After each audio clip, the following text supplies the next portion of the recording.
toting, Bible reading, God believing, truth speaking, American. This magazine, Democrats committing treason. I know they think it's sweet, but you don't know who you dealing with. It's for free, thinkers only. You ain't got no membership. They free. General Flynn out the cage, cause he innocent. Martin Roger Stone, cause the run know that he innocent. We need to kick out every single illegal immigrant. Mandatory voter ID laws we need to implement.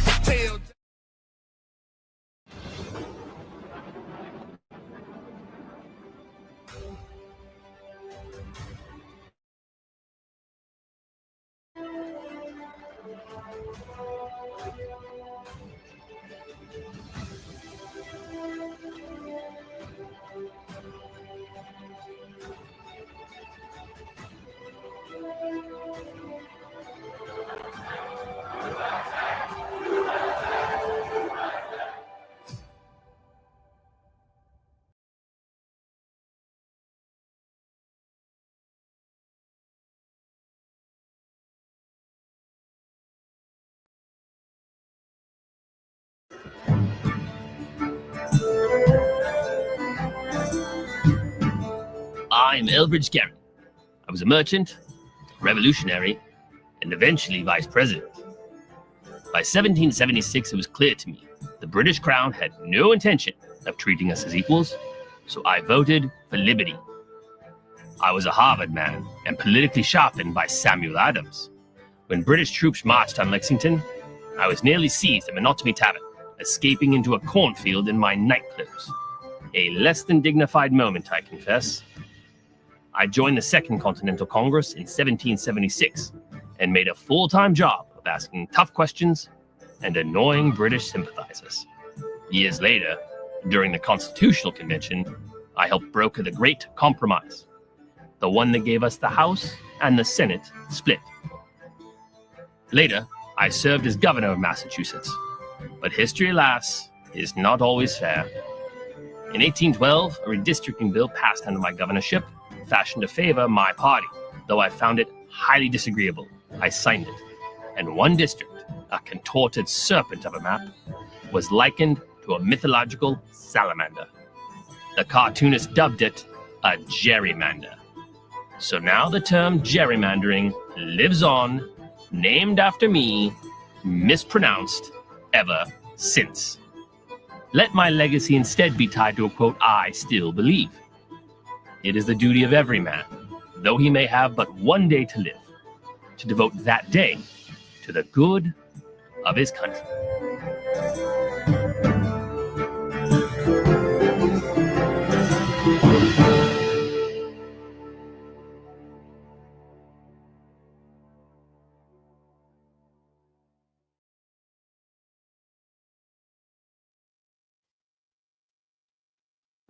Hello, everybody. Hello, everyone.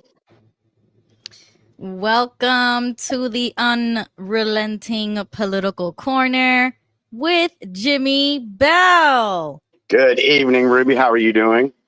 Doing good. Everybody into the chat right now. Hope everyone had a great 4th of July weekend. Yes. Happy July 4th. Considering everything else is going on in this world. Why does it seem like, 1 week we're talking about something very controversial or in the news, and then by next show, no one's talking about it anymore. Like, where's the boots on the ground in Iran that we were told were coming? The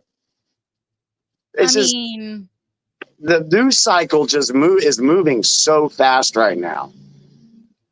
Right. But we don't even have time to process it. Like a week ago, I was upset. I was confused. I was like, I don't support this guy. Now this week, I'm like, oh my God, the Epstein list. What the heck? And we don't have time to process nothing. Yeah, it takes a lot of time to wrap your head around stories that are happening right now. It did me this weekend. I had to take a couple steps back and be like, okay, what the hell is going on here? And folks, we promise you, we are going to get into the Epstein stuff. We're going to talk about it tonight.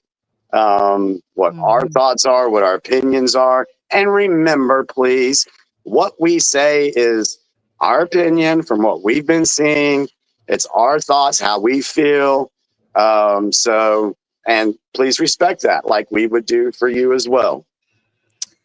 Exactly. Let's move over to the chat. I see a new person in the chat. Welcome, Brian. He says, "Hey Jimmy, hope you're doing well, brother." That must be is that my truck driver, buddy? I don't know. Brian Maynard. Yeah, Brian. Yeah. Nice. I want to say, Brian, a personal message to Brian since he's watching. Mhm. Dude, you have done such an excellent job in transforming your physical appearance. You look amazing, brother. Congratulations on the weight that you've lost. You've done an excellent job. You look great, brother. Awesome. Wow, congratulations. Let's see. Roy is in the chat. He says, "What does a pool ball and an illegal immigrant have in common?" A pool ball Yeah. and an illegal immigrant have in common. I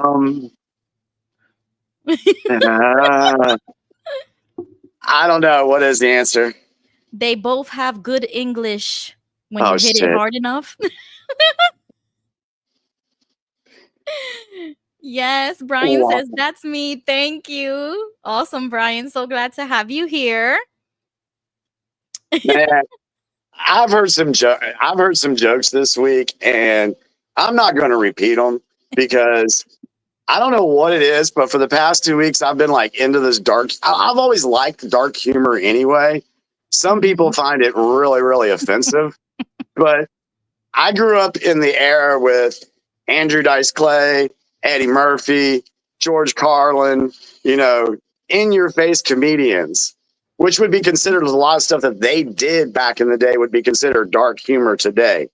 But oh my God, these last couple of weeks, I've heard some that have made me die laughing.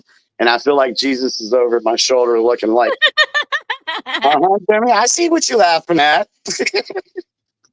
Excuse me. My guardian angel's probably sitting there like, oh, Jimmy, Jesus. Yep.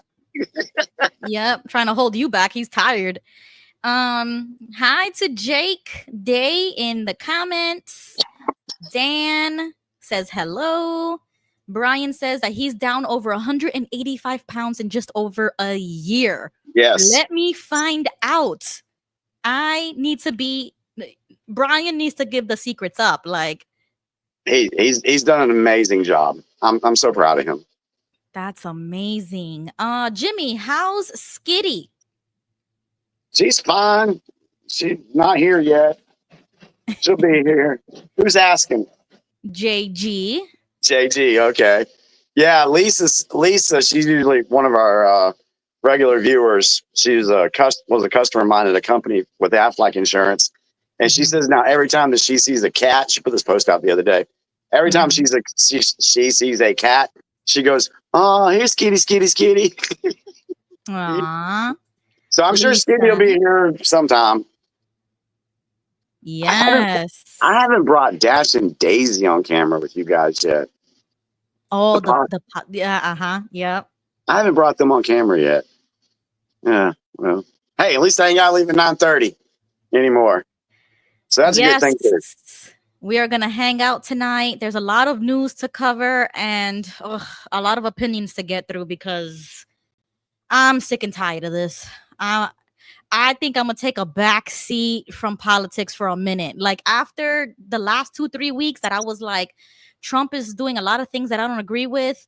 I was kind of like wiping my hands a little bit. And now this was like the last straw was the Epstein thing. And I'm like, okay, I'm done. I am done. I don't care no more. But I do care. So we're here. Well, I've been at this now for over 5 years. And there are times that you do have to just take a step back and live your life for a little bit. Well, you're supposed to live your life every day. But you know what I mean? Focus on taking care of yourself. There's been times that I've had to step away from listening to videos or doing a video for a couple of weeks at a time, just so that I could recalibrate.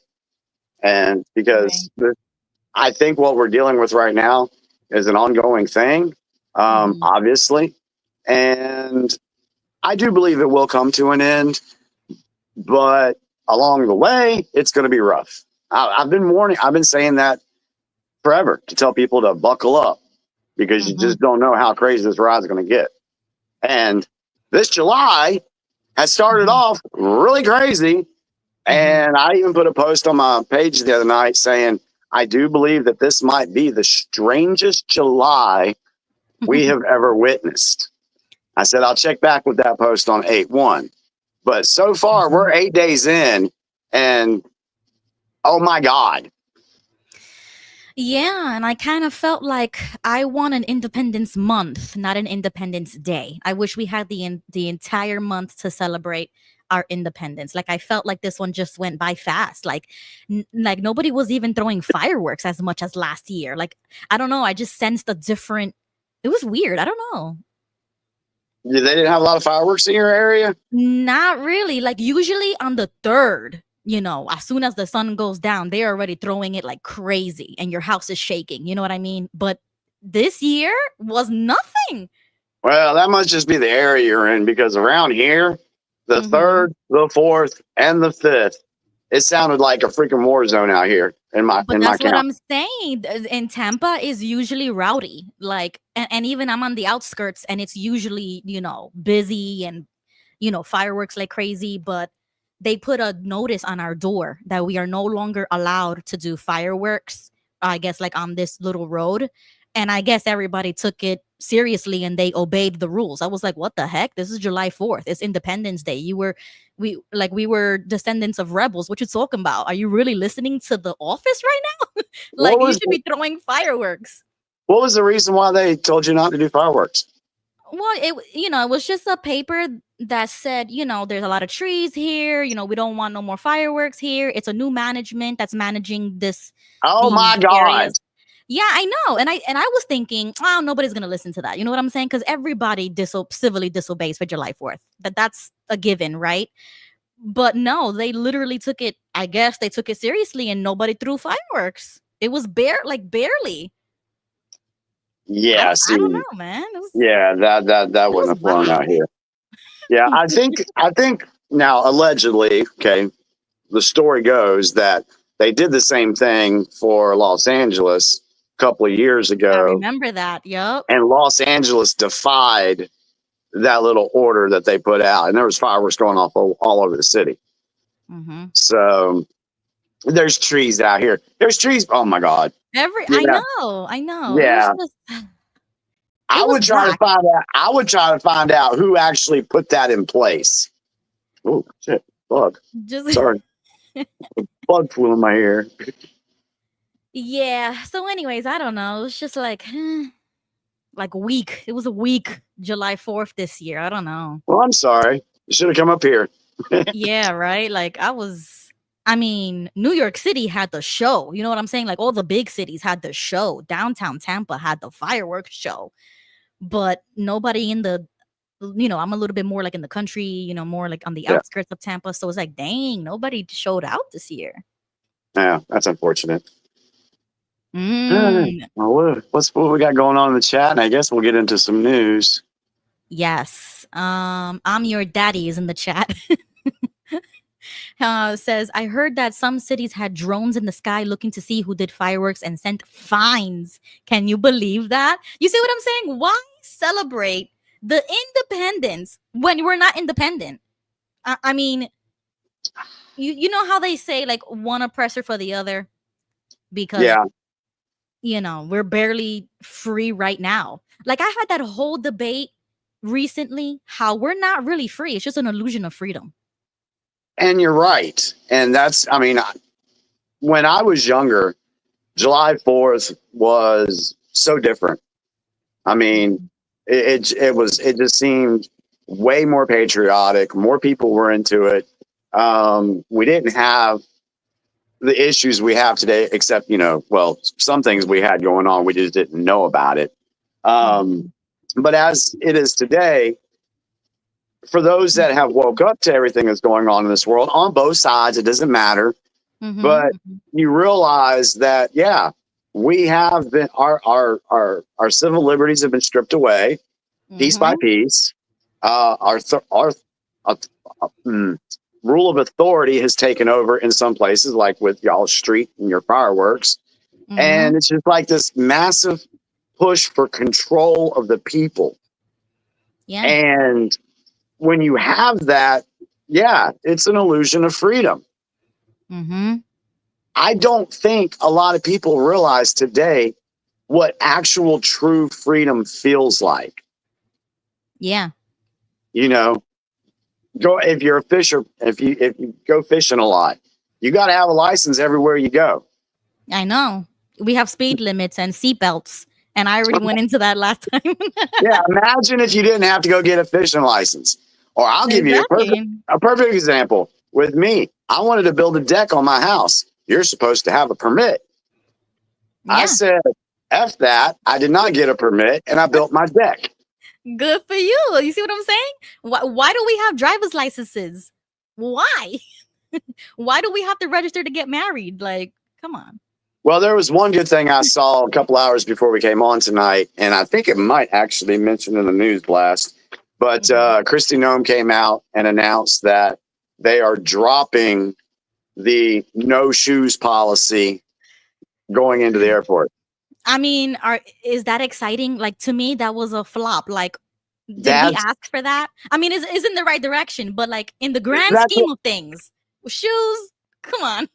I get that. I get that, but it's showing that slowly but surely a lot of Mhm. these things that were put into place to keep us under, you know, Yeah. Yeah. the elite's thumb is it's slowly going away. Yeah, So but you it's a step. Hey, it's a step, no pun intended, in the right Mhm. direction. Yeah. This is why I am not an incrementalist. I'm an abolitionist. I want it out of here overnight. I don't need to go step by step by step to get to true freedom. Stop playing with me. Like to me, that was like they're trying to throw us a bone so that we could be happy about something because we don't have the Epstein files, or because Diddy got acquitted, or because, like everything's happening and they just want to give us something to be happy about. And I'm not Yeah, happy. and unfortunately, what'd you say? Incrementalism. Incrementalists. Yes. Yeah. That's basically the playbook of these elites. Mhm. That's what they've been doing to us for over 150 years. Little by little, let's take a little bit of freedom away. Let's take a little bit here. Let's take a little bit there. Let's wait 30, 40 years and then we'll do this one. So this is what they've been doing to us. So we got to recognize that was at play and how we got here. So to see it slowly go back the other way in favor of the people is at least a little bit. I'm happy with that. I want more. I Yes. want more. I want more now. We're going to talk about that when we get to the Epstein stuff. I got a comment I want to say about that. Oh, yes. Get ready, everybody. Everybody who is watching, if you haven't entered the chat already, enter it now. As soon as the link goes up for people to get, rowdy with us on the stage, get ready for the link, get on top of it. Have your little fingers ready to be to be typing your opinions out if you don't want to join the stage. But yeah, we're going to get into it because a lot happened this week that I'm like once again shrugging my shoulders and just being like, all right. It is whatever. Like I'm sick of it, but we're gonna get into it. I am going to play your intro. All right.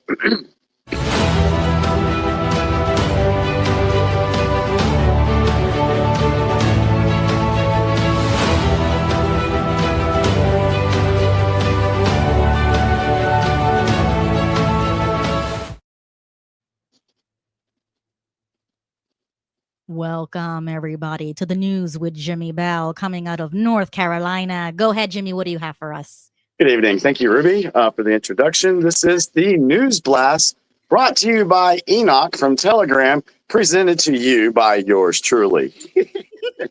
All right, so we got great news. Enoch is back, putting the post up, and I have got 7 pages tonight. I've got a lot. So what I'll do for those that may be watching for the very first time, we're going to go back and cover the headlines. And we're going to do it day by day, starting with last Tuesday, July 1st. And then when I get done with that portion for that day, we're going to go to the comments, take comments from there, see what questions, and then we'll move on to the next day. So, and again, if you hear something that you're not sure about and you want more information on it, go look it up. Go check the story out for yourself. We're just going to provide you some headlines. Okay, now let's hope my voice can hang in there tonight, because there's a lot. Okay, so let's go into Tuesday, July 1st. U.S. won't send some weapons pledged to Ukraine following a Pentagon review of military aid. Iran's foreign minister claims U.S. strikes heavily and seriously damaged nuclear sites. But wasn't the media the one saying that, they didn't really do too much, blah, blah, blah.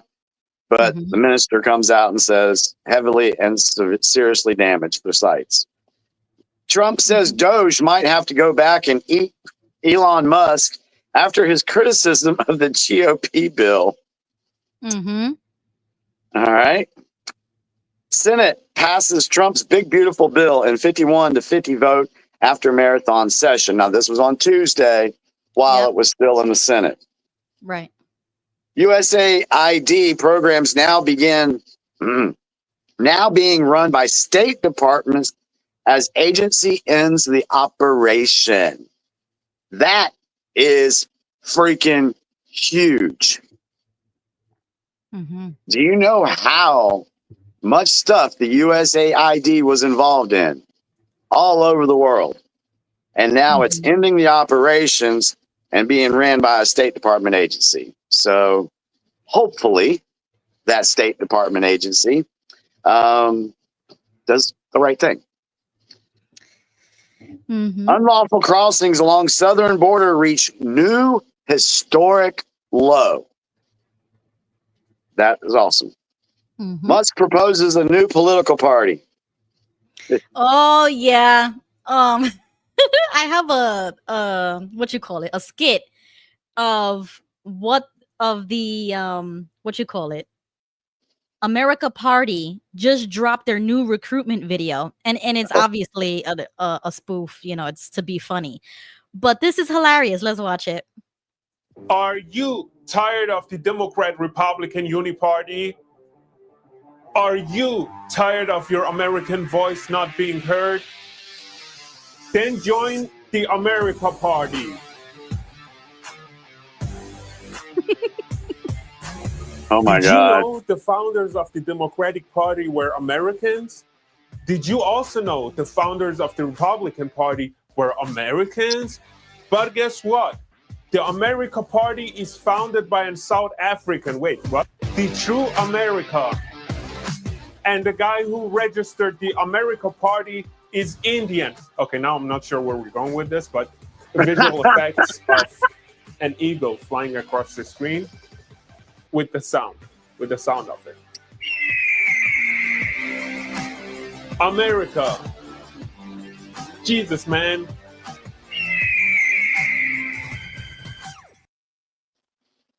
The America Party that Elon wants to start. Wow. I know, it's a joke. I mean, but go ahead. We're going to get into it later. Go ahead, Jimmy. Yeah, we're going to talk about that again later. Okay, because I'll save comments till then. Okay. All right. Oh, Lord, where was that? Okay, here we go. This one. I love this one. Trump tours Alligator Alcatraz Immigration Detention Center in Florida. Yep. I'm so on board with Alligator Alcatraz. And I don't care for the haters saying, oh, Jimmy, screw it. I know. And to apply to work there, they pay you like $3,000 a week, I think it was. 6 weeks on base, meals provided, room and board provided, 2 weeks at home, and they'll pay for your flights. So if you have a security license, I think it's armed or unarmed, you could come from out of state and work there if you wanted to. Yeah. Wow. It's creating a lot of good jobs. I've been watching some videos on X and these people crying about it. And there was one that said, "This is so horrible. You know, why are they going to put people places where they can get eaten by alligators? That's so humane." And then the next person comes on and says, "Not if they don't stay in their cage." Yeah. I mean, You don't try to escape, you're not going to get eaten. you're in a country where you don't know. Sometimes you don't even know the language. You are here. I don't know why. Yeah, but I mean, that makes it worse. Yes, but if you don't even know the language, if you're in a country where you don't know anything, you don't know if there's a dangerous area or not. So the sense of entitlement of like safety or something, nobody's entitled to that. You know what? I sent you, since we're talking about that, I think it's in your X DMs, just here in the past hour or two, about a guy in England who took advantage of a 15-year-old. I got it. You want me to play it? Yeah, I want you to play that. And this, folks, is why I don't have a problem with every illegal alien being deported at all. No problem. But yeah, run this. The most disgusting case, well, one of the most disgusting cases I've seen in recent days, weeks, whatever. A man called Sadek Niksad, 29, raped a 15-year-old girl following her down the street in broad daylight in a town in Scotland, entered the UK illegally 2 years before the attack, from Afghanistan. He harassed her and then went and raped her in a courtyard. This is the man pictured. And we're not deporting him. Well, no, he arrived on a small boat just a few years ago. At the court, he was shouting and screaming at the judge.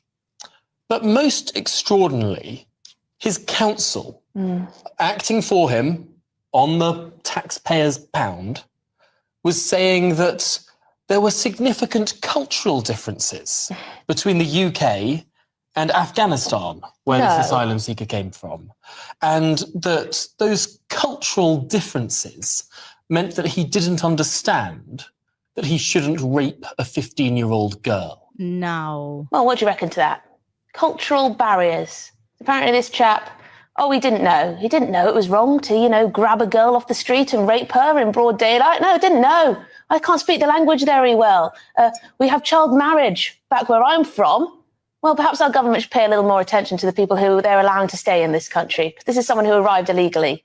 The most irritating thing about all of this is people, if they come across on a small boat from a country that doesn't have child marriage and that has a sort of Western idea of consent, well, they're going to be sent back to their country pretty darn quickly. Yep. Whereas if you come from a part of the world where the idea of consent doesn't even really exist. No Me Too movement in Afghanistan. If you come from one of those places, well, you're going to get indefinite leave to remain, aren't you? Because we can't send you back to the horrible place. It's just absolutely shocking. 9 years in prison, probably will serve half of that, if that, back on the streets. Oh, hell no. Hell no. So when someone starts crying about alligator Alcatraz, or we're deporting illegals without due process, then let's play that clip, because that's exactly what they're trying to do here in America, is to cause that cultural barrier thing. Bring. No. Yeah, I mean, we see it. I mean, we've talked about it before, how they're changing the identity of certain cities and certain states.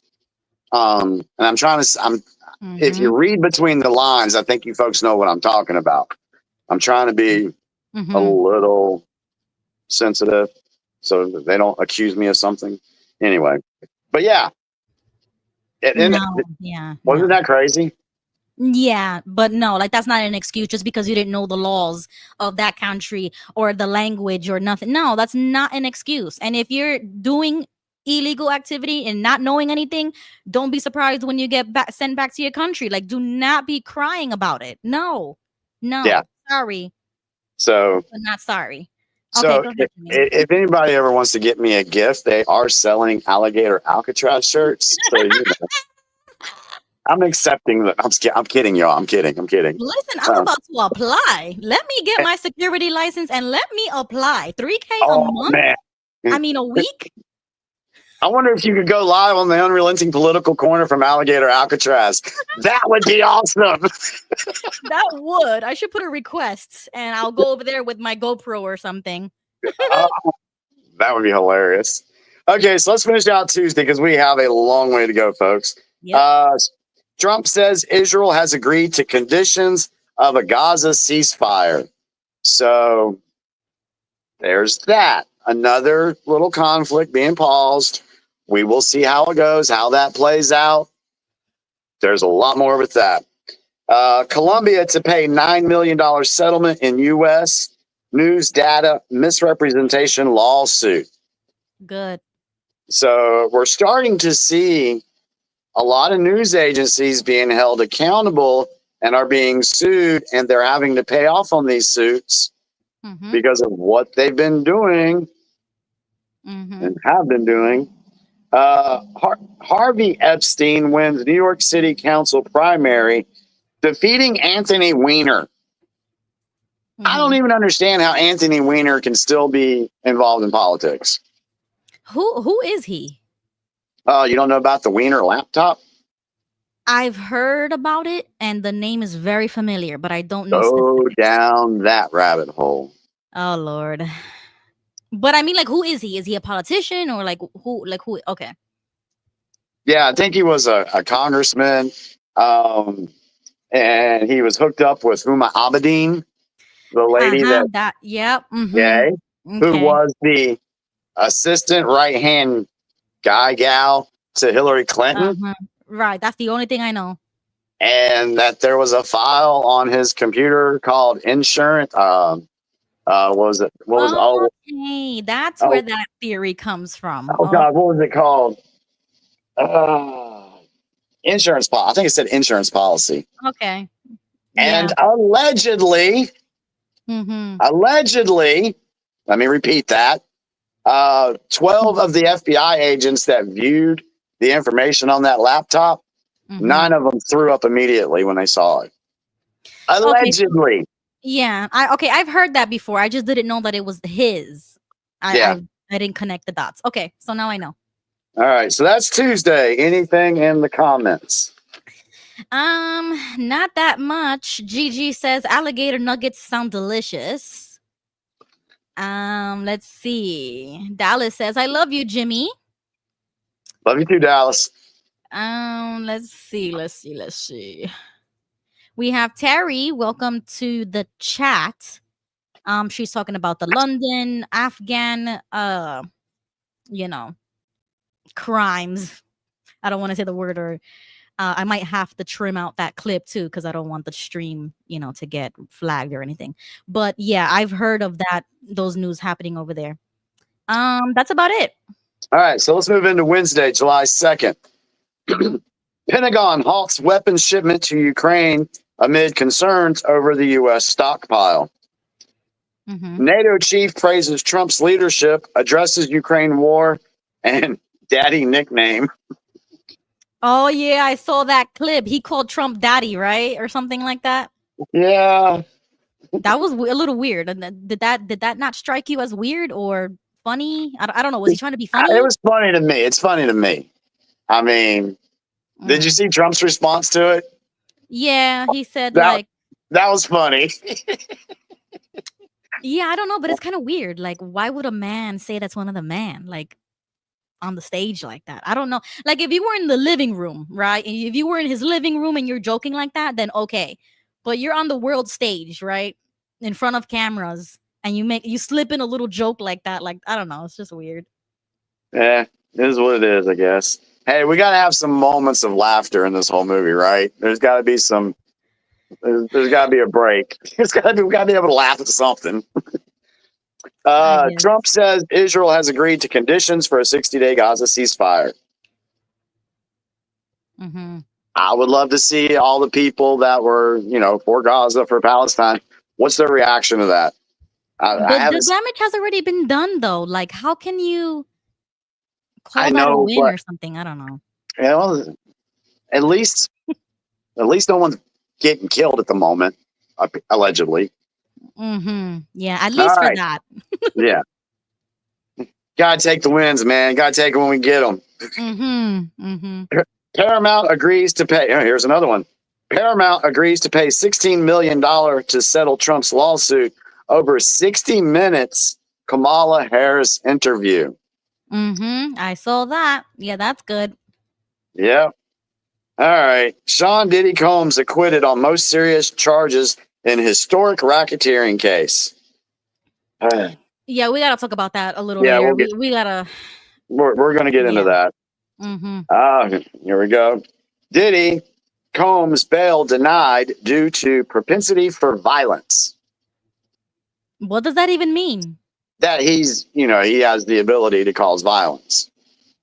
He could actually go out and do something to somebody violently. So they denied him bail. Oh, okay. They should be already sentencing him. I don't know what's taking so long. Like, this is irritating. I'm telling you, I'm irritated. Like, am I black pilled right now or something? I don't know. Because well, unfortunately, you hear the saying that the wheels of justice move slowly, right? So they always got these processes they have. They got to go through, building the case, getting all the evidence, then doing the hearing. And then after the hearing, you have the verdict. And there's time in between that. And then by the time you get to the verdict, there's a time period for the sentencing to take place. It's just the way it's set up.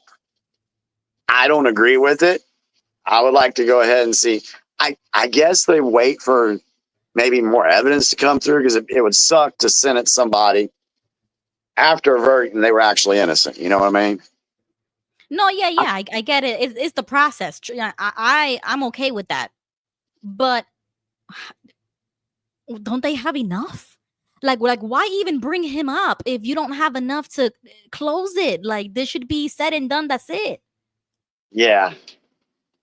Well, you weren't alive when we had the OJ trial. Right, but that was that huge. Captivated the nation. Let's just say that, okay? Yeah, of course. Everybody was watching that. I remember talking about it with my parents too. Like, the world stopped. Like, everybody was in Times Square looking at the screens. Like, it was legit history being made. Yeah. And he off. Even to this day, I'm like, that man was probably guilty. Probably. Yeah. All right. 7 unaccounted for after explosion at a California fireworks warehouse. I did not hear about that. Oh, you didn't see that? No, I didn't. It seems like every year here lately, there's always a warehouse or a store or something just going the freak off. Everything's just blowing up. Well, can you imagine? Weird. Yeah, it's happened. I feel like it's happened every year for the past 5 years. We're like across the nation or in one state? Yeah, across the nation. Okay. Yeah, it seems like there's always a factory or a fireworks store that just blows the hell up. So, Trump announces U.S.-Vietnam trade deal. I heard a little bit about that. That's actually pretty good, because that actually hurts China a little bit. All right, where am I at? Okay, that was that part. Brian Kohlberger pleads guilty to murdering 4 University of Idaho students in 2020. Now, that was crazy. Yeah, what sucks about that is he took a plea deal and the family members were not aware of the plea deal, and then it was announced, taking the family members by surprise. What was the plea deal? That he would plead guilty and get lesser charges.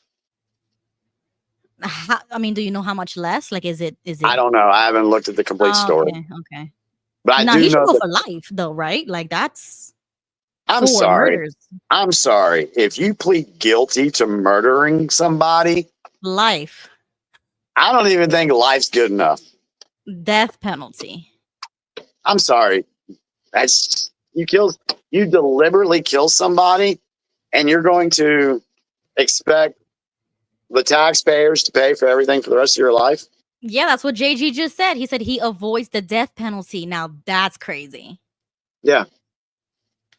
Yeah. Oh So my now God. the taxpayers of Idaho have got to pay for his meals, his health care, his everything he gets in prison. Yeah.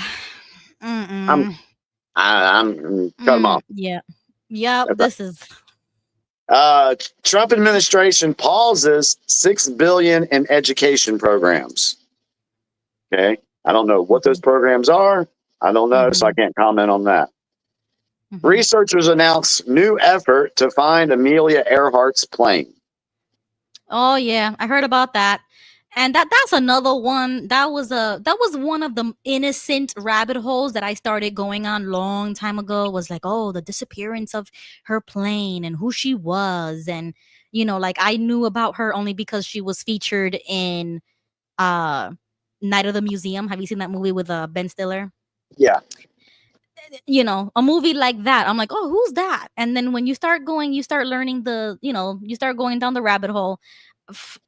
That to me was like, they know what happened to her. Like deep down inside, I'm like, they probably know what happened. They covered it up, or somebody wanted to take her out, or you know what I'm saying? Like my brain always jumps to like the conspiracy part, and I'm like, they know where she is. Stop playing with me. Yeah. I don't know the whole story. I mean, of course, I've heard about it all these years. I've never went down the rabbit holes on that one. U.S. judge says Chinese Huawei Technologies must face criminal case for racketeering and other charges. Wonder what those other charges are. Detroit area nursing homes accused of mistreatment reach $4.5 million settlement. Wow. So that was Wednesday of last week. Anything in the comments?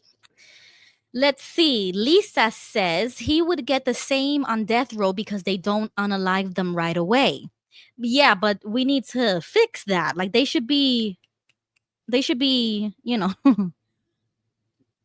shouldn't be on death row for decades. Why is it's so easy? I mean, I don't want to sound insensitive, but that, death penalty, boom, like get it over with. It's like one of the things that Trump said when he was on the campaign trail and he's talking to Xi Jinping. Why don't you have any crime over in China? They're in this conversation, right? And he says, "Quick trial." So exactly, like come on. I know there's people out there that are against the death penalty, and we have found out that there have people that have been on death row that they have been exonerated because of DNA testing and everything. Okay, that's different. But if you have a like clear cut case, you should be able to get on that death penalty or death row quickly and swiftly removed from the earth based on the crime that you committed, right? Capital crime. Like, why are you still eating and drinking? There may be some people watching the show right now and be like, "Oh, they're just heartless." No, you admit to killing 4 people. I'm sorry. Exactly. You need to go. And they can prove it. Like it was indeed you, like with no question, no doubt. Stop it. I mean, that would possibly give people some pause for, going out there and committing crimes. Exactly. Maybe. Exactly. Jane says, why waste time on Amelia Earhart's plane? Or why even bring it up in the news cycle? It's like they want to distract us with something like this story. Yeah. When how much other stuff is pressing right now that's more important than Amelia Earhart. I'm sorry, Amelia. Like, I'm sorry. But you disappeared a very long time ago. I'm sorry. That whole generation is dead and gone. So I'm sorry. But we have bigger problems. I agree. All right, let's go into Thursday. Oh, wait, do you have any more in the comments? No, go ahead. Okay. Thursday, July 3rd. 4 killed, 14 hurt in Chicago mass shooting.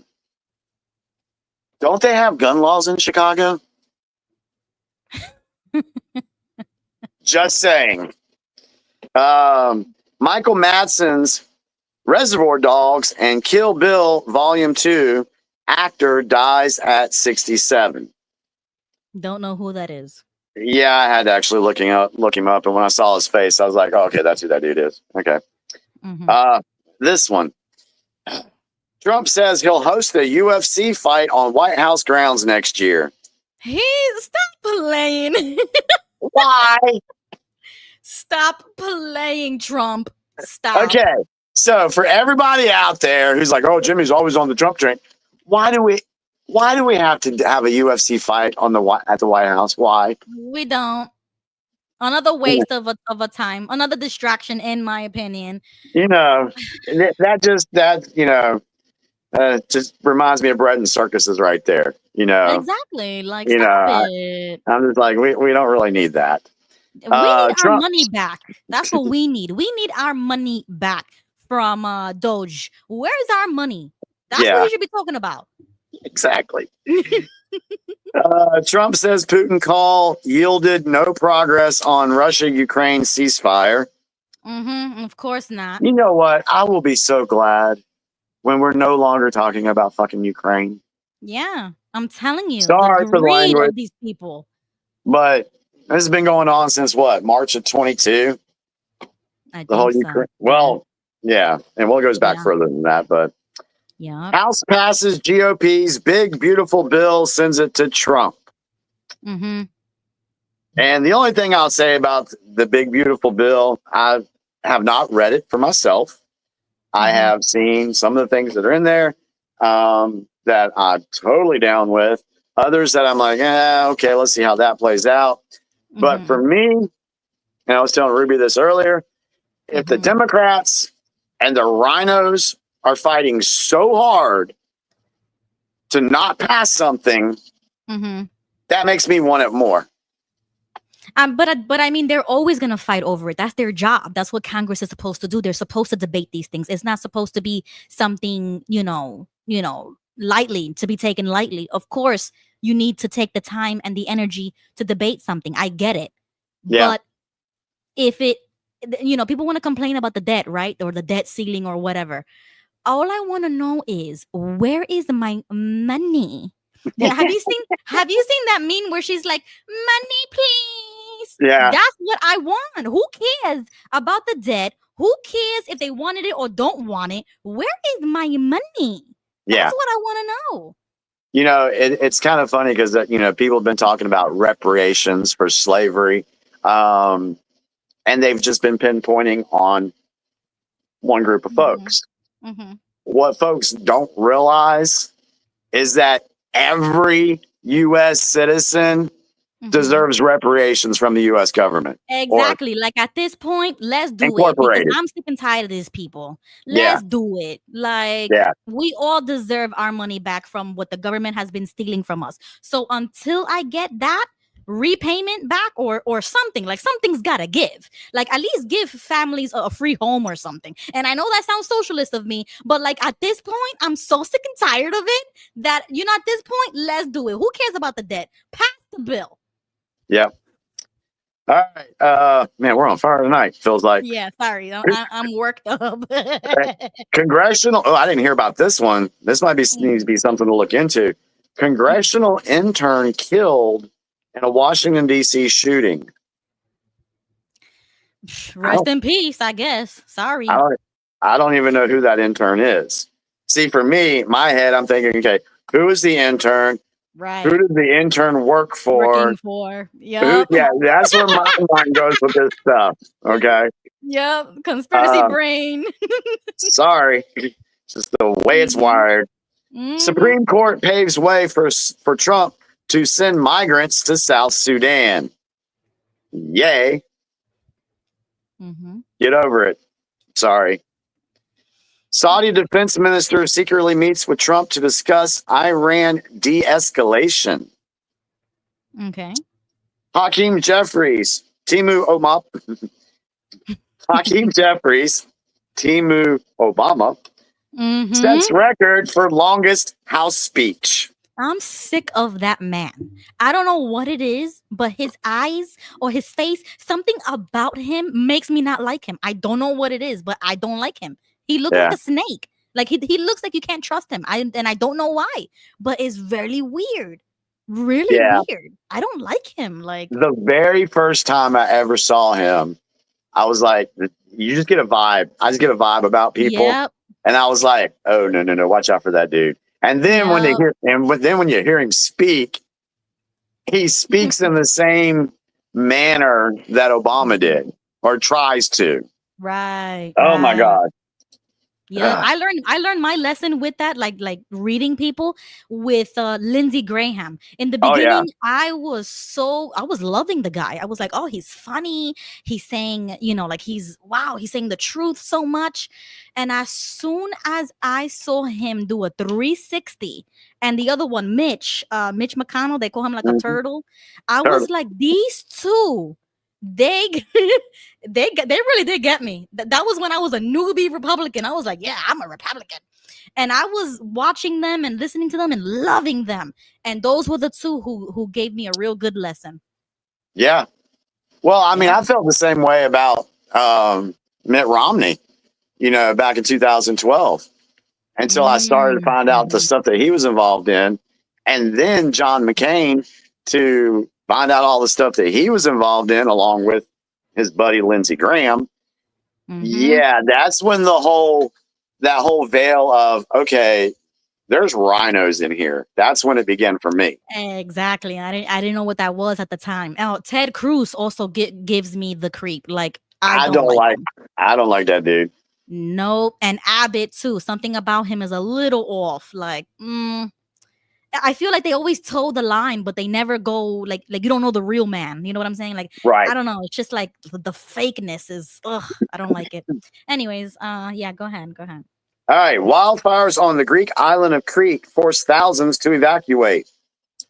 Mm-hmm. There's a lot of weather crap going on right now. We're going to get into that here in a second. Yes. Mm-hmm. Nissan recalls more than 480,000 vehicles over engine failure risk. So if you own a Nissan, you might want to go look up and see what year and make and model they're discussing. Just a PSA. Go check your vehicle. Would it hurt you to buy a Ford?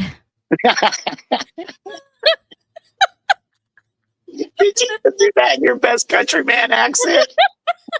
Yeah. That's what it sounded like. Oh, Yeah, Lord. that's Clint Eastwood in the movie. Oh yeah, okay. Yeah, Didn't he actually say that line? yes, he said, Okay. would it hurt you to buy a Ford? And he's looking at his son like a traitor. Wow. Oh my God, Yeah. that's funny. Space Force picks Boeing for $2.8 billion strategic communication program. Mm-hmm. I don't know what that's about. I'm All right, done that's with them. Thursday. Any comments? Any comments? Let's see. GG for GB says, as a Mexican, I am offended that Trump has not raided any Chinatown. I'm right there with you, GG. Jane says, RF Kennedy, I feel is kind of creepy. I mean, I can't really tell with him because of the voice. The voice kills me. Like I can't even listen to him for a minute and a half. I can't do it. Yeah, it's so hard. I'm sorry. And that's unfortunate. We're not making fun of his disability. It's just very difficult to listen to. Yeah, because I'm too distracted with the voice that I'm not reading character. I'm not reading who he is because I could barely understand what he's saying. Yeah. So for me, it's just hard. Like, yeah, it must be me, my ADHD or something because I can't. Yeah. What else we got? Okay. Greg Abbott, Joseph says, is a member of the WEF. Yeah. Okay. Let's see. Oh, Jane says that his voice is messed up because of a past cocaine addiction. I did not hear that. I thought it was hereditary. I thought it was some type of accident that caused it. Really? Okay. Or Maybe I really didn't know what caused it. Yeah, me I just thought- neither. Damn. Okay. See, we All don't right. know. See, we don't pretend like we know everything. No, yeah. I mean, sorry to that man, but okay, go ahead. All right, let's go into Friday, Independence Day. Trump says U.S. to start sending out tariff letters to trade partners. Yay. Mm-hmm. Trump signs big, beautiful bill in July 4th ceremony at the White House. Mm-hmm.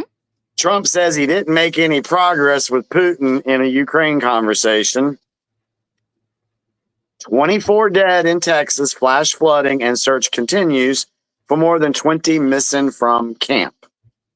Yeah, that was the biggest news that happened this week. So You got some stuff on that, right?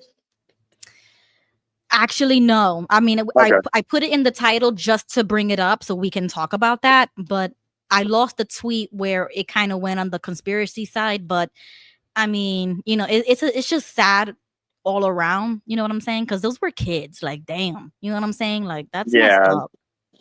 We need to, I should have kept a mark on the ones we needed to go back to, but we need to come back to this one. Yep. Yeah. Here we go again. UFC confirms Trump's plan to host a fight at the White House in 2026. Why? Sick. I'm done. Why?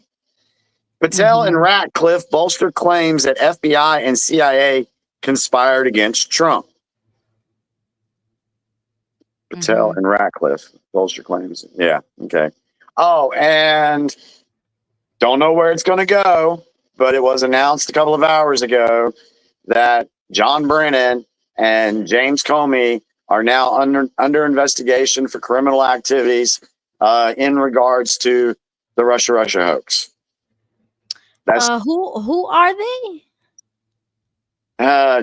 James Comey is the former FBI director. Okay. At the end of okay, hold on, let me get this wrong. Was he at the end of Obama's? Okay. Yeah, the name sounds familiar. I mean, I'm still trying to learn these people. Well, that story, that whole Russiagate story, John Brennan, James Clapper, James Comey, Peter Strzok, Lisa Page, all that whole story is huge. So there's a lot of information there that a lot of people don't know that was very treasonous.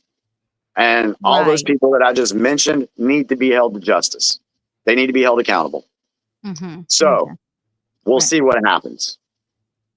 I'm not going to hold my breath these days, but we'll see what happens. Kiev hit by barrage of drone strikes. China's first homemade aircraft carrier sails into Hong Kong. Iran resumes international flights after a 20-day suspension. Trump, First Lady, danced at the Independence Day fireworks celebration, where she actually was doing the YMCA for the first time. Whatever. California's largest blaze this year exploded in size. I didn't even know that there was more fires going on in California. Yeah, I didn't know that either.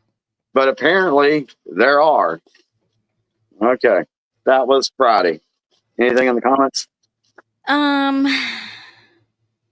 GG for GB is still joking in the chat. Let's see. Some people are still talking about JFK and the voice. Some dehydrated nurse said it was after a flu jab, but his sister had the same voice issues. Debbie says that it was throat cancer. So this is getting interesting. See, now I'm thinking that what I was believing was a vaccine. He had a vaccine injury. That's what it was. That's what I believed would call. That's what I thought caused his voice, a vaccine injury. Okay. Let's see. Jane says yes, more California fires. It started because of electric wire, like in Hawaii. Oh, whoa. Wonderful. Wow. Okay. And that's about it. I'm gonna go backstage for just a second. I have to step away from my desk, but I'll be back in like 2 minutes. So go ahead, Jimmy. All right, I'll go through the weekend then. All right, so from the weekend, July 5th and 6th, Saturday and Sunday, Elon Musk vows to start a new political party, which totally feel that's a complete distraction. Trump calls Musk's new political party plan ridiculous.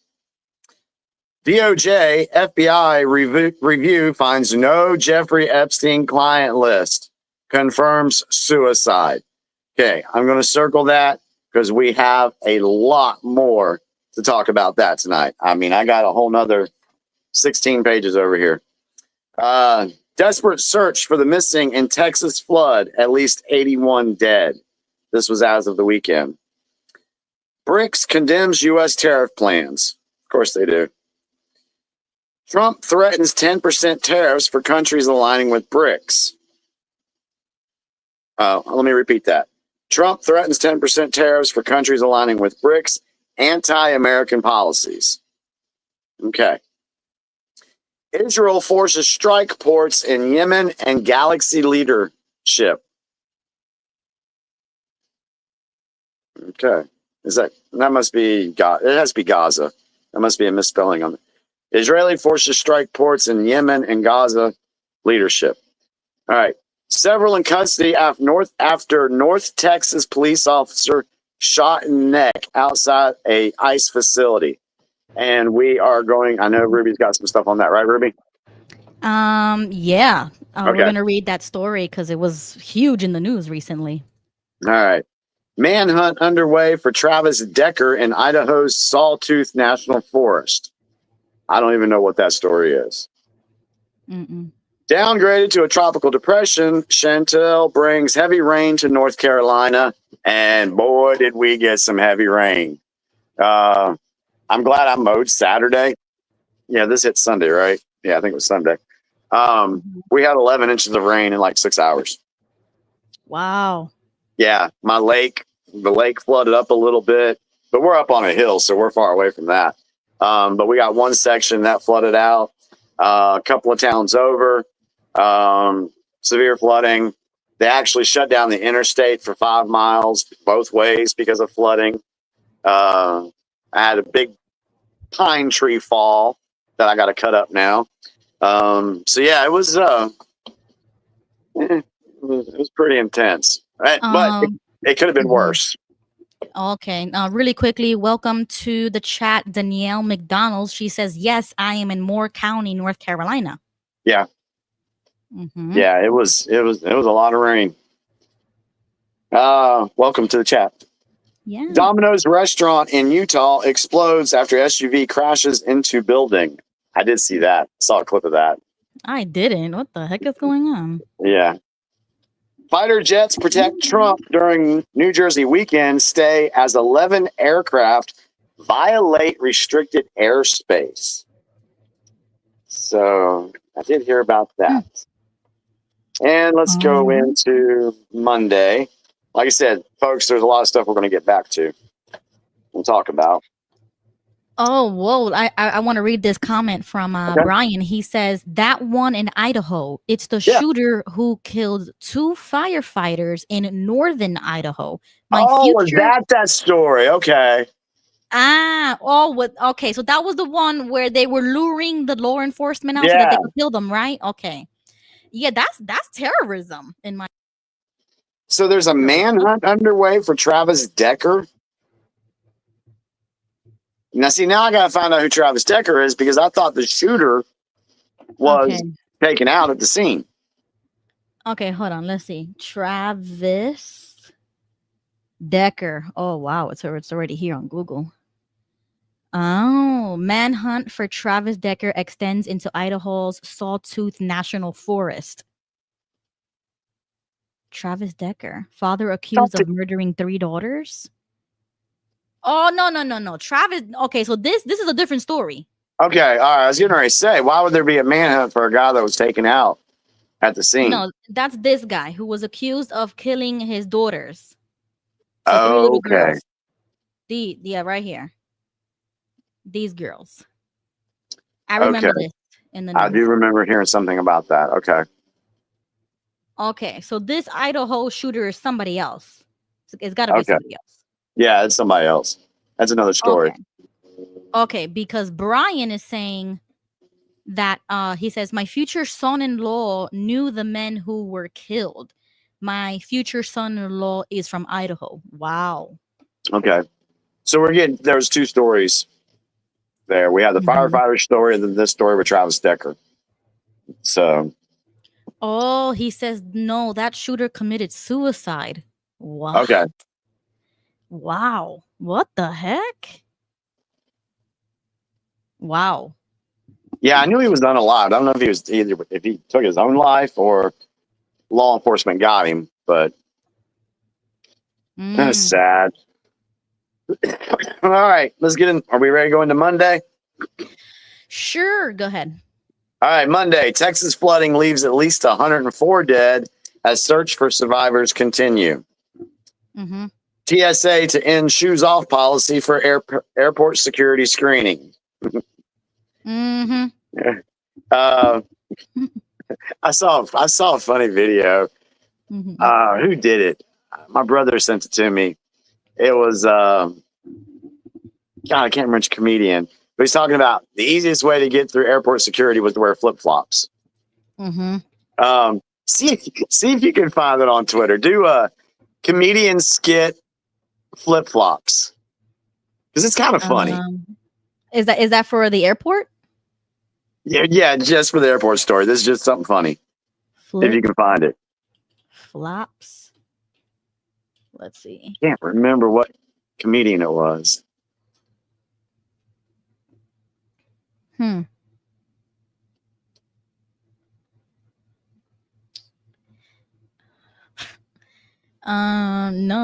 I don't see Nothing. anything yet. No. Comedian does skit on flip-flops at airport. No, I don't see nothing. No. Okay. Sorry, y'all. When you find it, share it on your page. Yeah, I'll put it on my page. I know my brother sent it to me, so it was funny. That'll force people to follow you on X or Facebook if you want to see it. Yeah, I'll find it. I'll put it on because it was funny. Musk discusses his America Party initiative with Andrew Yang. Mira me, and didn't we just talk about him last week or 2 weeks ago? Andrew Yang, I'm telling you, he's gonna make a comeback. And he's pretty good in my opinion. So I'm gonna have to look into him again now that I'm more awakened to see how Andrew, who he is now, and see if he's bought and paid for or whatever. But that's a great guy. All right. For now, my opinion is he's a great guy. I don't know enough about him to have an opinion at the moment. Okay. Trump to extend key tariff deadline to August 1st. Cloud seeding concerns amid Texas flood questions. And what's interesting with that is, wasn't cloud seeding a conspiracy theory? But now the media is talking about cloud seeding and there's concerns. Yeah. Ship attacked in the Red Sea after a sinking claimed by the Yemen's Houthi rebels. Medical groups sue HHS, RFK Jr. over unlawful vaccine changes. Biden's former doctor asked to delay testimony to House panel. Wonder what he's supposed to be testifying about and why was there a delay? Trump and Netanyahu meet at White House as Israel and Hamas discuss ceasefire. Hold on. I know. Netanyahu, hold on. Netanyahu surprises Trump with formal Nobel Peace Prize nomination. All right, go ahead.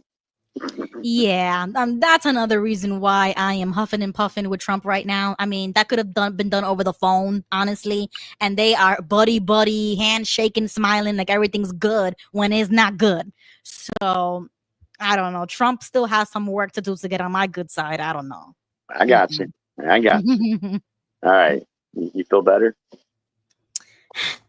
I mean, just mess with you. yeah, but it's like it doesn't even matter what we think or say because it's gonna happen regardless. That's what gets me. It's so sick. It's so sick, Yeah. but Oh, is. yeah. And we got a lot more of that. Trump administration revokes terrorism designation of new Syrian leaders group. Okay. And troops and federal agents briefly descend on LA's MacArthur Park.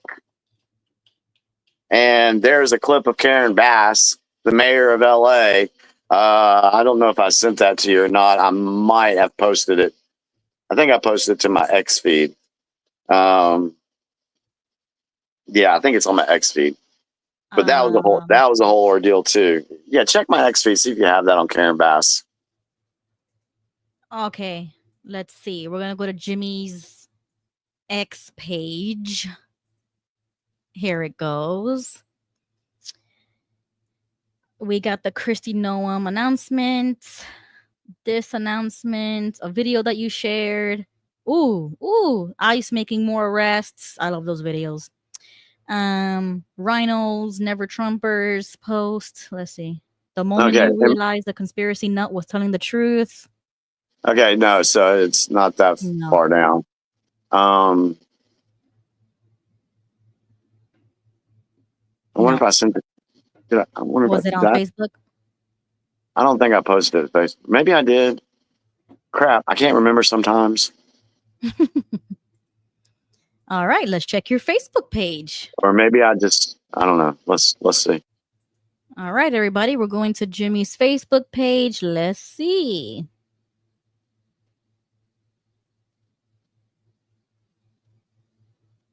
No, I don't see nothing.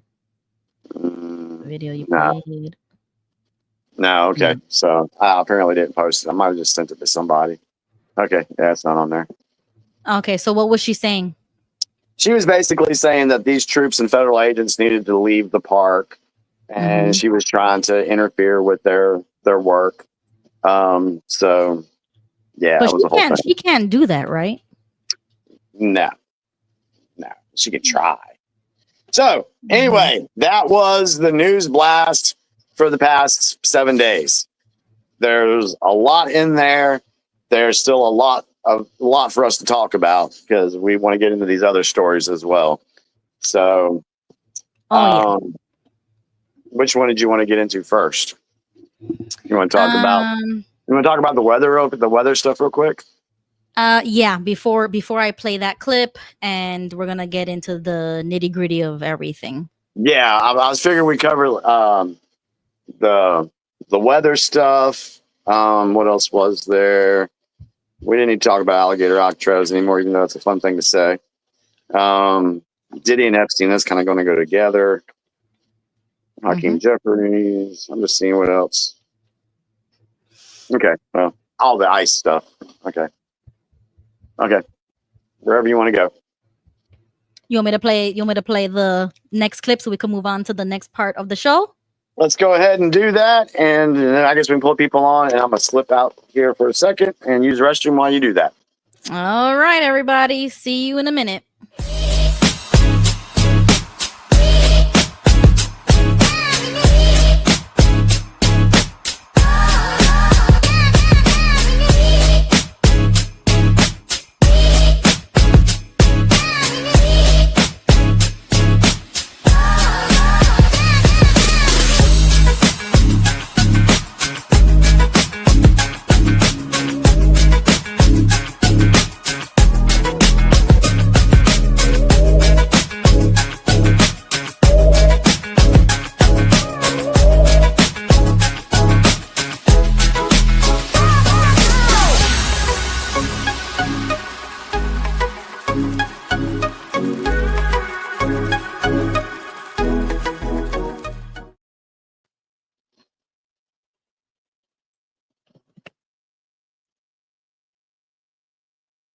All right, everybody. Go ahead, Jimmy. I was just saying, welcome back, everyone. Yes, welcome. The link is in the chat right now. If anybody wants to join, hit that link, and you can give your comments, opinions, whatever you guys want to talk about. As long as it's on topic and under 3 minutes, we love it. Yeah, let's Go do ahead, this Jimmy. this evening. I know everybody wants to talk about the Epstein stuff, and believe me, I got a lot of that to discuss. Mhm. I think what we could do this evening is get all the other ones, the ICE stories, the weather stories, those other smaller subjects. Let's go ahead and do those and stay on topic with those for the folks who join the stage, and then we'll dive into the Epstein stuff because there's just a lot there.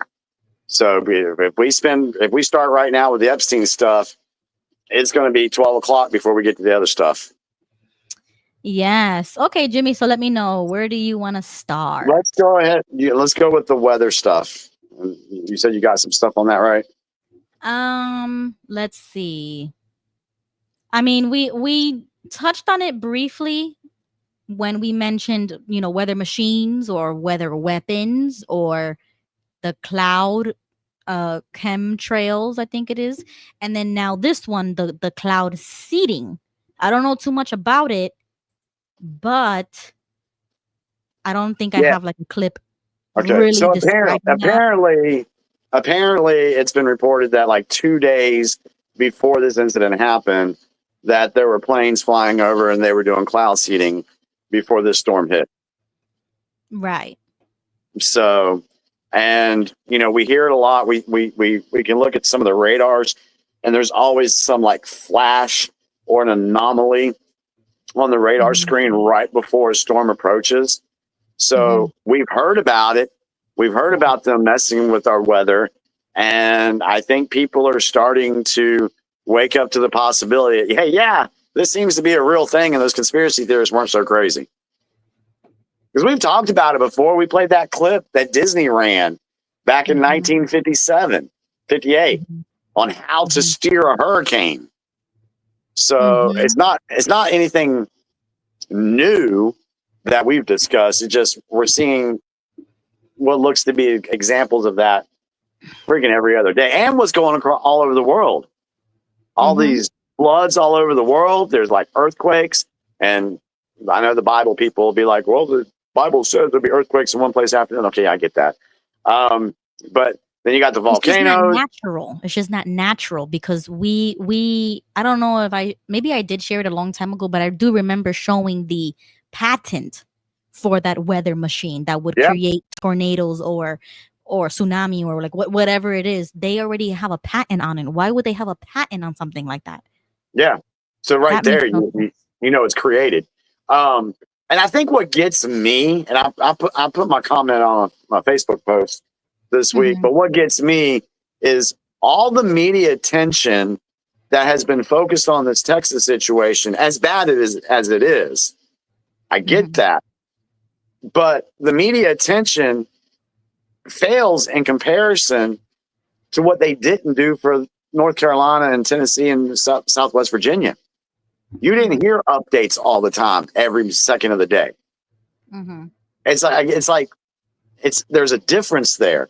Why are they focusing on this one and didn't say crap about North Carolina barely?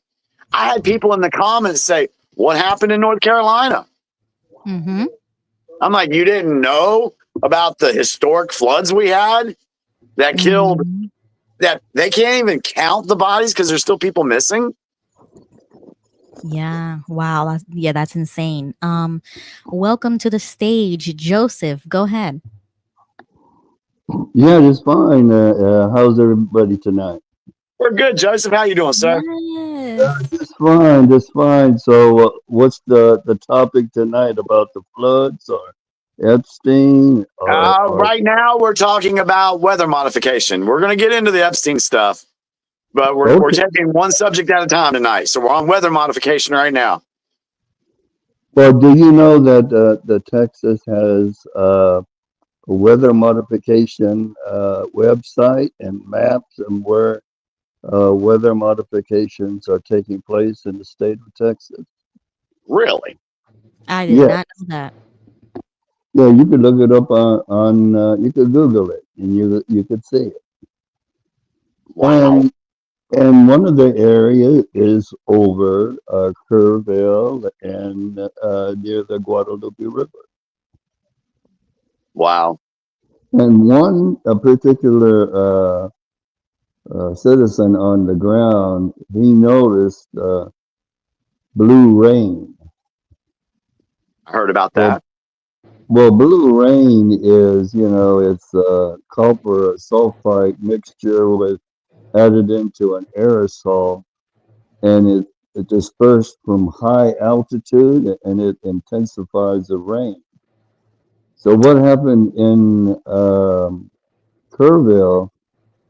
They knew that they were going to have floods because they received a warning on Thursday, but they didn't realize that it was going to be a tsunami, a wall of water 20 feet tall or even higher, and the water rose from the main level of the river to 25 feet above its flood gauge in 4.5 minutes. Wow.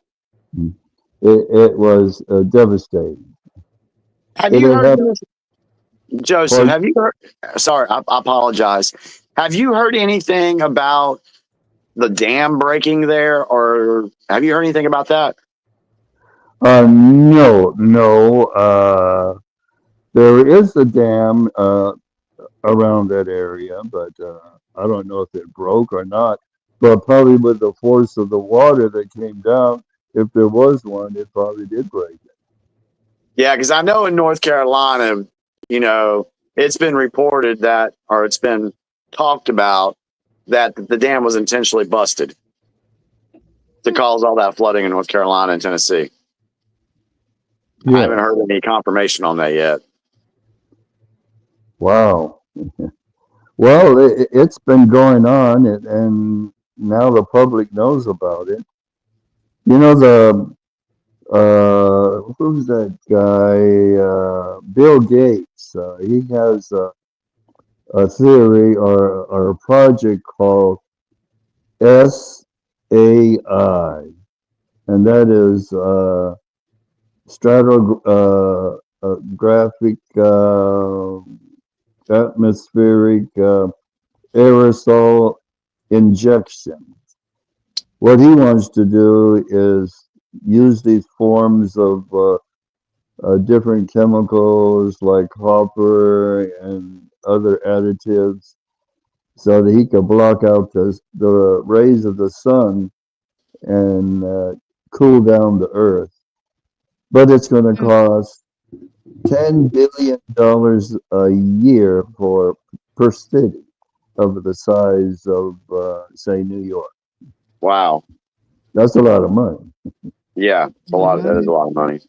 So there's a lot of money in this climate control, fiasco. Mm-hmm. And USAIG was involved in that. You're talking about billions of dollars just going down the drain. And so it looks as if they create all these problems, then they blame it on climate change, and people donate to the climate change, and then they take this money to create more of these systems or weapons, as you want to call it. I'm just going off on a tangent here. It's one big ass scheme. It seems it's what it is. Well, Yeah. of these, woke professors that believe in this climate control, they get a lot of this grant money to make studies. They get several $1 million just to do a study, to write a paper. Yep. And then it's continuously being done all around the world. Yeah. And then the media grabs a hold of this paper and says, a top renowned researcher at Harvard University says this. And then everybody's like, oh, a top Harvard professor says this. Oh, it must be true. It must be real. That's how they mess with us. What's interesting about this thing in Texas is the camp that this was at, the mystic camp. Yes, that was a religious camp. I think it was First Baptist Church, and they send their girls there every year. Like daughter down to mother to daughter, and this has been going on for years. But there's several children that are still missing, and several have been found but have not been identified. Wow. Well, what I was getting ready to say on that too is this happened back in 1987. Same county, same camp, and they did a movie about this called The Flood. I think that's the title of it, The Flood. Yes. And it's like, what is history repeating itself? So then it makes me think. You just said that Texas has weather modification things in certain areas. How long have they been there? Because if they've been there for a while, maybe the 1987 thing was a result of them manipulating the weather as well. Well, they've been doing this since the 1940s after World War II. Seeding clouds and trying to intensify rain, and in desert areas are where they have droughts. But now they have other chemicals and new techniques that they could cause a severe flood, like what happened in West North Carolina? Yeah. A few months ago, where there was just like a tsunami of water just coming down those hills and just destroyed everything. Oh, it was horrible. Today there's a flash flood going on in Rio Doso, New Mexico. I saw that before we came on this evening, that there was another flood going on in New Mexico right now. Yes. Houses being washed down the river. It's the same thing as in Texas. Yeah. What did you find, Ruby? Did you find anything? Oh yeah, I was just showing the kind of websites that I found. What Joseph was talking about, West and South Texas websites about weather modification, and then this website detailing the 1987 flood that you just mentioned. Shared a picture of that. Yeah, that's kind of eerie a little bit. See if you can do a quick search on X for 1987, the flood. See if there's something, because I've seen a couple of videos on that. They were kind of short videos. Okay, let's see. 1987, a speech was given. It should be just a video. You know how they do like a quick informational video? Oh, okay, let's see. History is literally repeating itself. That might be. That might be. River in Texas. Okay, let's see. Yeah, let's play that. On Friday morning, July 17th, 1987, the small town of Comfort, Texas, became the scene of a heroic rescue and tragic loss. Much of the footage you will see was taped on that day by the banks of the Guadalupe River. It was the day they were supposed to go home. The more than 300 children at the church camp were awakened early. The river was flooded. If they didn't leave soon, their buses might not be able to leave at all. They come in there rushing us up and everything, telling us to get up, get packed and all this stuff, and everybody was asking why. They said we got to get out of here because the river was flowing over. We started going around the corner. We would go down the hill, then water started coming in the bus and stuff. We tried to back up, but then the bus got stuck, so they made all of us get out of the bus. And that's whenever the first wave hit us and started scattering people to different trees.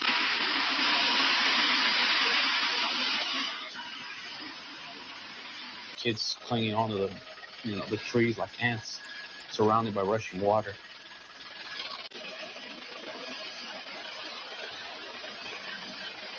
Chris Ray was the first to be rescued.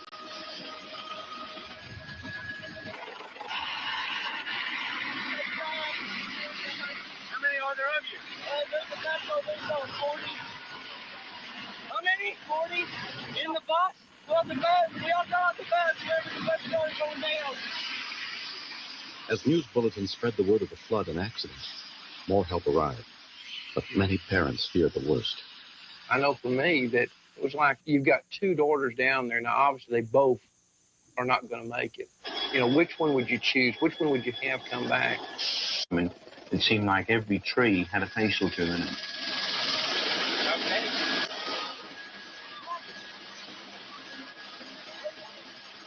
It was a very dangerous situation when we're literally surrounded by trees, clipping trees with their blades.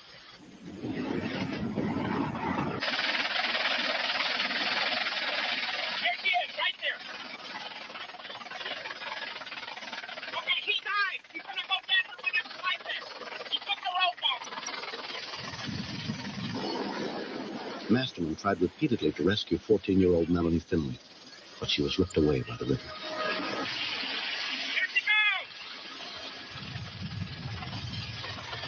The rescuers were lowered, knowing that if they got caught in the trees, they would be cut loose. Sergeant Mackenzie first tried to reach 16-year-old Scott Chatham, already weakened by leukemia and chemotherapy.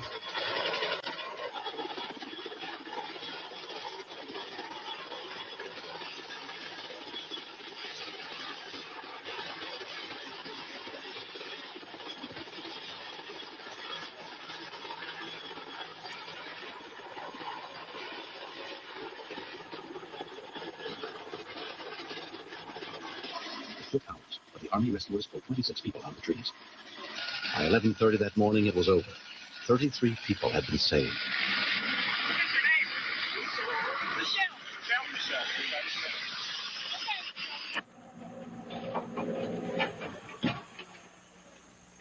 But 10 children died in the waters of the Guadalupe River. Isn't that crazy? That we're witnessing this pretty much the same thing that happened. Yeah. That's crazy. So I'm wondering, was that event in 1987 a product of the weather modification back then? I don't know. It's a valid question. But I don't know. I feel confused. Like, first, I feel like how many times does this need to happen for people to learn, like their lesson with this area, with this place? Like, there should be things in place already to give warning, to evacuate, like mandatory, things in place. And then on the other hand, I'm like, why are they filming this on TV? Like, why is there a camera whenever something bad happens and they broadcast it all over the place for people to go through that fear and their adrenaline starts rushing, and it feels like performative or theater to me. Yeah. Well, we Like, see a lot of yeah. that with mainstream media going into war-torn areas and all that stuff. Yeah, I don't like that. Like, Yeah, we it's see a lot become of a that. thing all of a sudden, and then I don't know. I don't like it. That's why I don't watch the news anymore. They cover every shooting. They cover every traumatic event, showing people like at their lowest or even dying on the side of the road. And it's like, what? Instead of filming, why aren't you helping? Or you're just standing there filming it for people to see, to go through the same trauma as what they're watching on TV. Is that helpful for your brain? Like, Yeah. I don't think so. Well, they did that during Katrina. You saw people dying on the streets and even in the Superdome. Yeah. Yeah, I think for the folks that remember Katrina and what we saw on the news during that time, that's something that sticks with you that sticks with you. The images. And Sandy, the flooding in New York, and I remember that, and that was even more traumatic because my whole family lives in New York, in Manhattan, so they were getting flooded out. I'm like, why sit there and for hours watch the agony, watch the destruction, watch the, I don't know. Just for me, I wouldn't watch it, and I don't consume that type of content. It's just no good. I don't know. Yeah. So, anything in the comments on the weather modification stuff? Justin says you guys are talking about DARPA. Yeah. All right. James says, no, hold on. That would be HARP, right? DARPA is the Yeah, what is DARPA? DARPA would be like Facebook, information stuff. HARP is the weather stuff. If I'm correct, correct me if I'm wrong.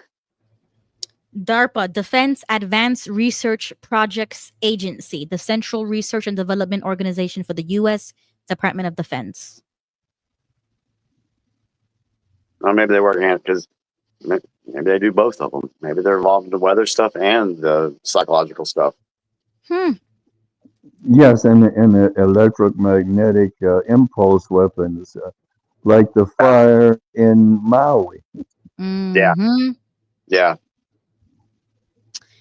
Okay, let me see. Jane says, but you need to get the news and pay attention, but they go overboard with repeating the same news. See, that's when you start questioning when everybody is reporting the same thing over and over and over and over again. That's when you start questioning it. It's like, why are they pushing this? Well, that's because we have 24-hour news. Yup. And people are just going to grab every little story and run with it. And sometimes they don't verify what they're reporting. And so they have to retract it later on if they do retract it. Yeah. Or to normalize the catastrophe. It's like they want people to be like that's like a school shooting is normal, or mass shootings are normal because we see it all the time. You become like desensitized to the problem because you're always watching another shooting. You're like, yeah, what's next? And it's like, what? Like that's not normal. Yeah, how many times are we going to hear this is a once in a lifetime weather event? We've heard that like several times over the last 3 years. Yes, the one in Kerrville, they said this was the 500th year flood. It happened in 87. Yeah, exactly. That's when I start questioning it once again. I'm like, so what is this? Why do they keep putting people like if you know this right about the area, you're the mayor or the governor or whatever, why don't you do something about it? Are we going to wait for the next 20 years for it to happen in the same camp, same county, same area, and then people are going to be crying about the same thing? Like, no precautions taken? Like, I don't know. And I'll tell you, some of the comments from some people about this situation, the things that they are saying about these little girls, disgusting. Oh, yeah. No, that's crazy. And I didn't even watch the clip because I was like, I'm not going to watch this poison. But allegedly, she was being like, they deserved it or something. I was like, what? And this woman she's a black lady. She is the wife of a white pastor who basically called these little girls, I can't say the word, so you guys put this together. See you next Tuesday. Yeah. Yeah. Come on, see you next Tuesday. Oh, no. What? Yes. She called. Yeah. You could probably find that on X. No. Yeah. Yes. Yes. Yeah, she's a prominent person in city government. Yes. Wife of pastor, and you could probably type it into X.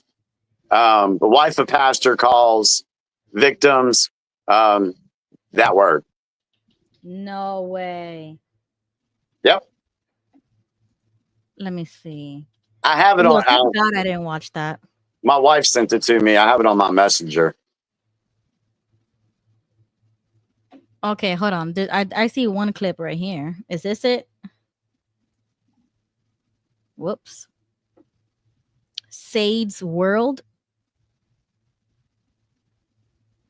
There's people in it. Oh my God, there's so many people in it. I know I'm probably going to get canceled for this, but Camp Mystic is a whites-only girls' Christian camp. They don't even have a token Asian. They don't have a token black person. It is a all white-only conservative Christian camp. If you ain't white, you ain't right. You ain't getting in. You ain't going. Period. And I think that context needs to be said in this matter. It's not to. Oh, people in it. so that wasn't it, but that was one of them. But again, there's nowhere on the website of that camp that says it's a white only place. They don't promote that. This was this lady saying that. wow. Yeah, that's crazy. Go back up.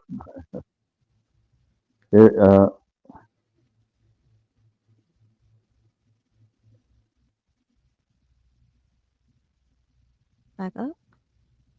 This one, right? What's it say? It's like Yeah, an article that says she was fired after vile rant mocking little white girls in Texas flood. That's her right there. Yeah. The, What's her name? The blonde hair. Yeah. Wow, that's crazy.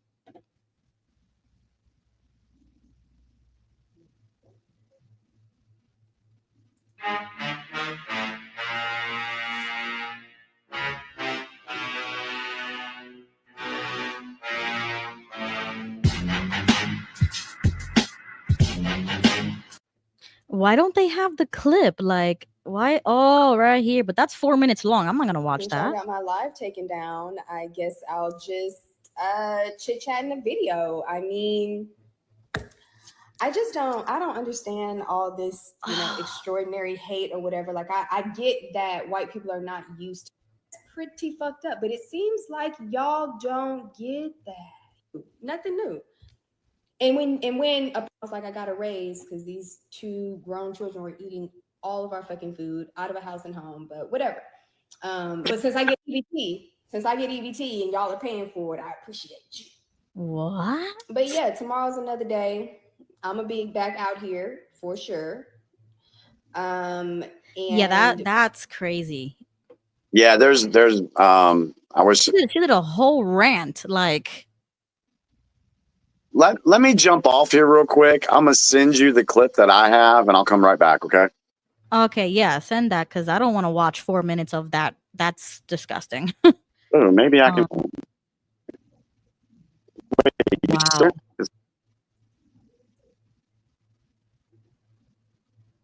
Oh, I think he glitched. Okay, I'll bring Jimmy back up in a minute when he unglitches. Yeah, that's insane. I'll check out your comments. Yep, Jane. I don't even know what to say about that. That's crazy. Illegal immigrant. Hey, illegal. She looked mean. She needs to be fired. Agreed. Dallas says all races are our brothers and sisters. Jane says race should not matter. Children died. Exactly. Like, oh my God. Justin says population control. I'm not getting that vibe with this one. I don't know. This feels different. And it's gonna come out soon because I already started reading tweets on people's, there's a whole theory about this camp mystic. Okay, there you go, Jimmy. All right, I sent it to you on your messenger. All right, let's see.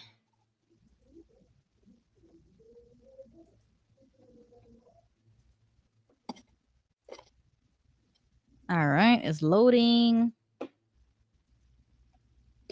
Comment for the rest of her life. Now, if you guys don't know what I'm referring to, there is a creator on here called Sadie's World who decided to make a video yesterday claiming that the children who passed during the tragic event at Camp Mystic yesterday deserved to go because they were at a camp that was meant for all white, alt-right, conservative Christians whose family voted for Donald Trump.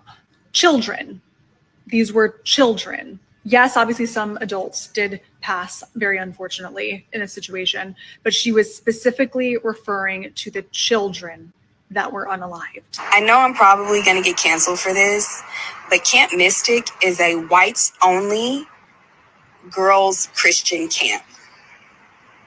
They don't even have a token Asian. They don't have a token black person. It is a all-white There's just a little snippet for you. You guys can go to her page and actually watch the video because she has it pinned to the top. And the recent videos that she's been posting have been absolutely diabolical. Not only has she doubled down on what she stated, but she's proud of what she's stated. And she's fighting up against anybody who says otherwise. And just a little clarification here, Camp Mystic is not for all white people. Nowhere on their website says anything about this being dedicated for only one race. But yes, it is a little girls' camp, and yes, it is a Christian camp. It also says nothing about only accepting families who voted for Donald Trump. And she's been going back and forth with a couple of creators. And in one of those creators' pages, she left this comment right here where they were calling her out, saying that she should reap the consequences of what she's stating. And she said, consequences for what? Laughing, laughing, laughing. Maybe it was God's will to wash them lil away. Let me remind you, she's talking about little kids, referring to them as a see you next Tuesday, and claiming that it was God's will for them to be swept away and drowned. And you know what's even more crazy in all of this? She's married to a pastor here in Houston, a white pastor. I am just sickened by this from every which angle. It's crazy that she even stated any of this to begin with, that she was even trying to make this a racial issue, but then also trying to make this a political issue, and then tripling down. And then also being married to somebody who is a pastor. I'm sickened. I'm disheartened for the family. And I'm so glad that she's having to reap these consequences. Somebody's already gone out. Apparently she's already lost her job. And I'm never one typically for cancel culture. But in this situation, I hope that she is remembered for that comment for the rest of her life. And I hope that she is remembered for those videos for the rest of her life, because that is unforgivable from all sides and from all standards. It is disgusting what this world has come to. And it is even more disgusting that people like that exist in this world. Yeah.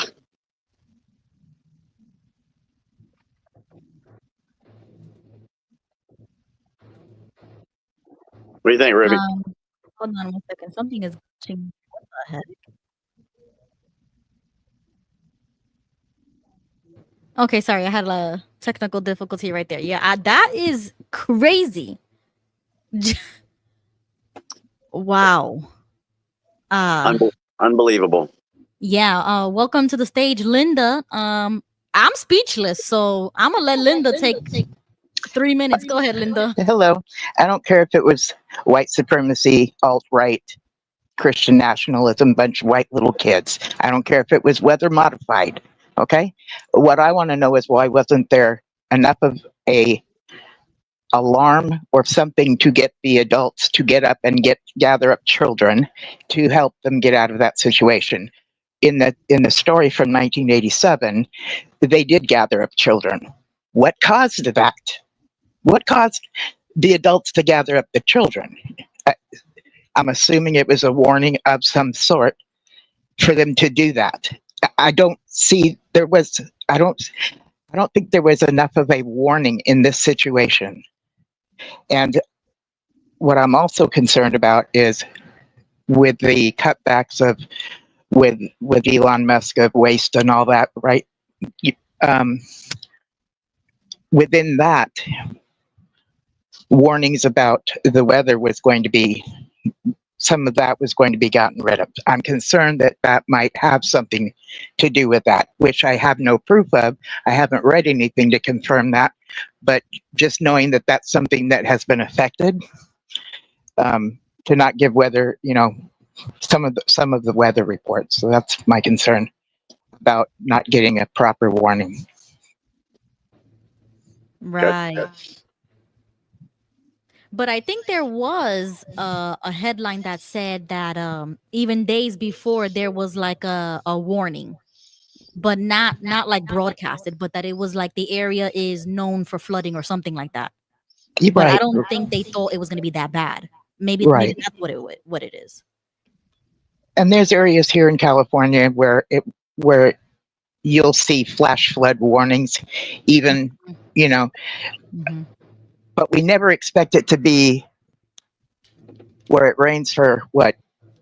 I don't remember how it's put here. Something to the effect of 24 to 30 minutes, and it rises up to 24 feet. It's pretty unusual the way it was written, and I'm not even quoting it correctly, but it was pretty astronomical, out of characteristics.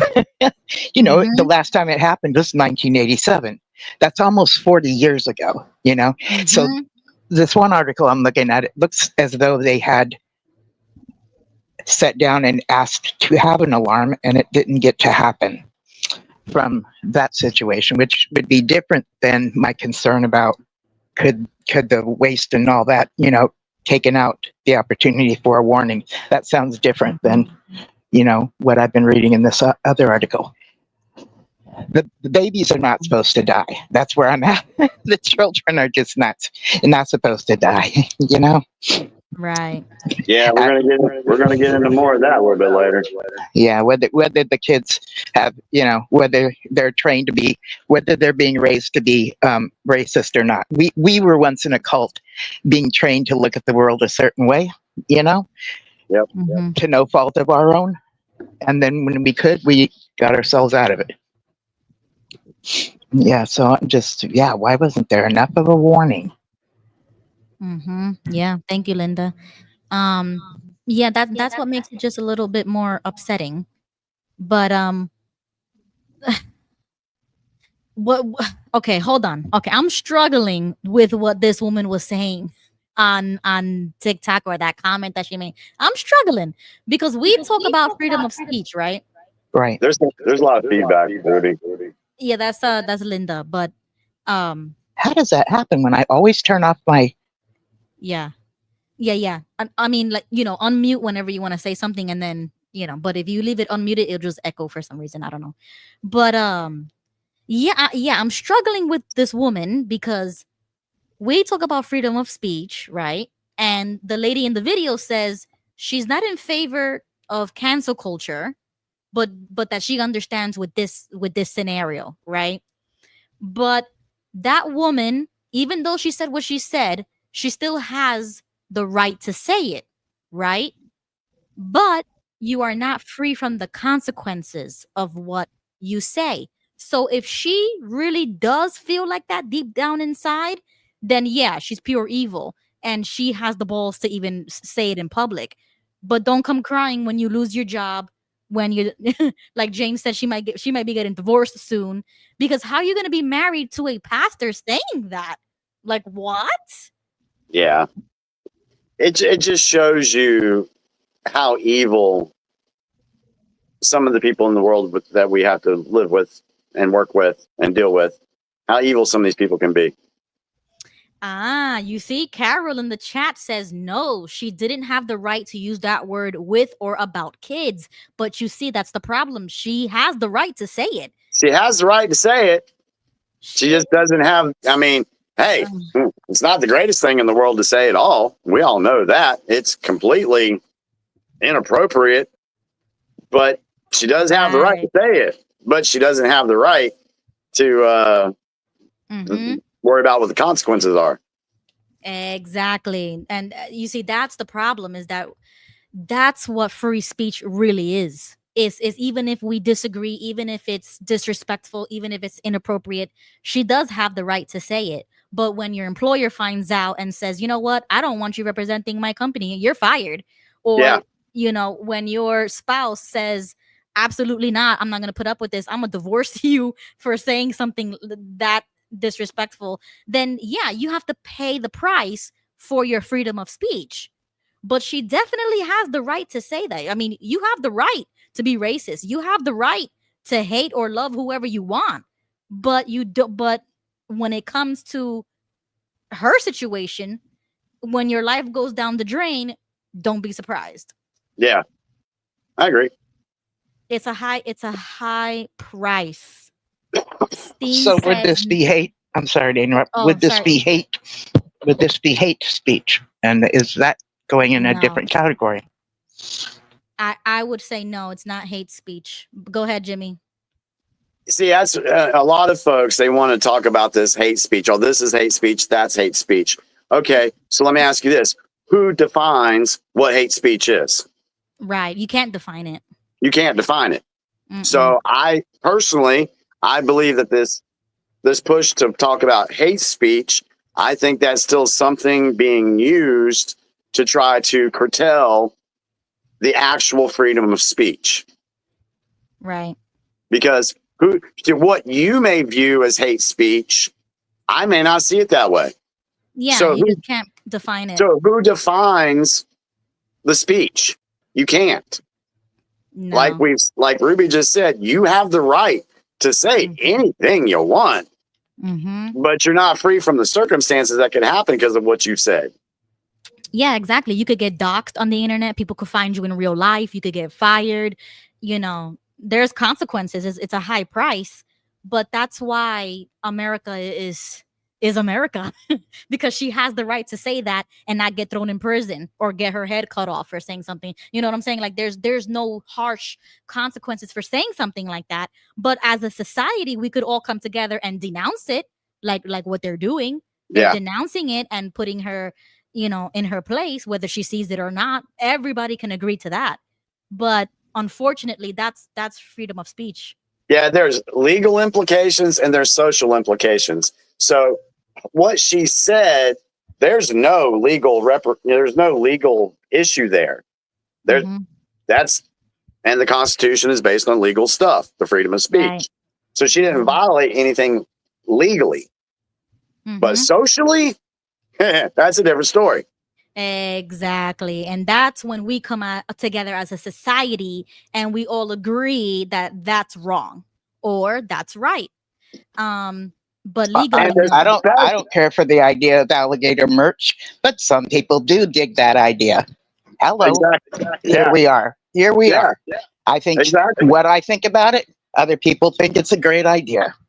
Yeah. So we're not agreeing on something social, Jimmy and I. But we also have a different past and a different form of wisdom and why we think the way we do. Right. Well, apparently she suffers consequences for actions. So Sorry, we'll just leave it as that, you know. Sorry, Joseph, say that again. She's already suffering the consequences of her free speech. Yeah. Can you hear me? Yeah, we heard that. We heard that. Yes. And I mean, that's a good thing. That's the only thing about freedom of speech that if you're not like American, you would never understand it. You know what I'm saying? Like they arrest people in the UK for less. Yeah. So imagine saying something like that over there. You know, you think twice before you say something like that. But in America, that's how free we are. Let me see the chat. Cat B says political agendas can define what hate speech is. I have seen disgusting editorials and they get away with it. On the other side, they can't say anything without it being hate speech. Yeah, but that's an opinion. You know what I'm saying? Like people can have an opinion and say, oh, well, that's considered hate speech. But in reality, it's just speech. Whether it's good or bad, speech is speech. So, I mean, those are like I could say like it's almost like an ideology. It's just an idea that somebody has. That doesn't mean your idea is good or bad. That's up to interpretation. Right. Are you saying it like that's in the eyes of the beholder, whatever was said? Right. Yeah. Because there is no limits to speech in America. There's literally no limit. You could even threaten, but you'll get arrested. You see, like there's restrictions like with that. Like if you threaten to, you know, assassinate the president or something, you're going to jail. If you type or post on social media that you're going to shoot up a school, you'll go to jail. So there are certain limits of threatening, but the type of speech that, you know, what we just witnessed, as disgusting as it is, that's just speech. Yeah. That just shows the character of the person saying it. Right. There used to be some. I'm sorry. Go ahead, Joseph. I remember an incident many years ago when I was working for an oil company when someone on the rig had hateful speech against President Reagan and even threatened him. Well, his speech or talk was reported to the superintendent, and lo and behold, there was a call saying that a helicopter was sent out on the rig, and he was told to get on the helicopter. And once he got to the shore, there was the U.S. Marshals there waiting for him. Oh, wow. And after, we don't know whatever happened to him. Oh, wow. Yeah, for sure he lost his job, and apparently he ended up in prison because he threatened the president. Right, right. That's like the red line. Go ahead, Linda. You were gonna say something? Okay, so what Joseph just said was a good example of the government um, doing something. I think that whole free speech thing is like the government's not supposed to be able to give you consequences for free speech, but since that person said something directly about Reagan, could have been a threat of some sort, then the government does have every business to give this guy a consequence. We don't know exactly how it all went down, but I have heard about something called like those are fighting words. We've heard that, like, and that's kind of associated with that concept that we just heard about like a minute or two ago, where it would incite violence. And so Trump was accused of inciting violence by the way he spoke before the event on January 6th. That was something. You can shake your head about it, but that was something he was. That's not that true. was something he was. You can say it's not true. I'm not saying whether it was true or not. I'm saying he was accused of it. Okay, fair enough. You can decide what you want to decide, sir. Fair enough. I'm just saying. I'm using an example. If you work a crowd up, or if those are fighting words. I'm wondering what people have to say about that.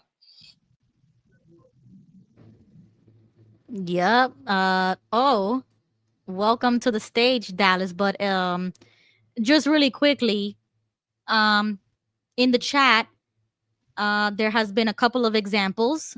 Let me see. Carol said about the podcaster, where she's referring to Alex Jones, who made a comment about the shootings in Connecticut, Sandy Hook. You see, that's another great example. He had the right to question that and to say what he said, and they still sued him for it. Mm-hmm. Oh, I'm sorry, that wasn't Carol. That was Dehydrated Nurse. And then let me see who else. Oh, Fighter of Truth says the 3%ers marched in Ohio with Confederate flags and their faces were covered. That is free speech. They can do it under free speech.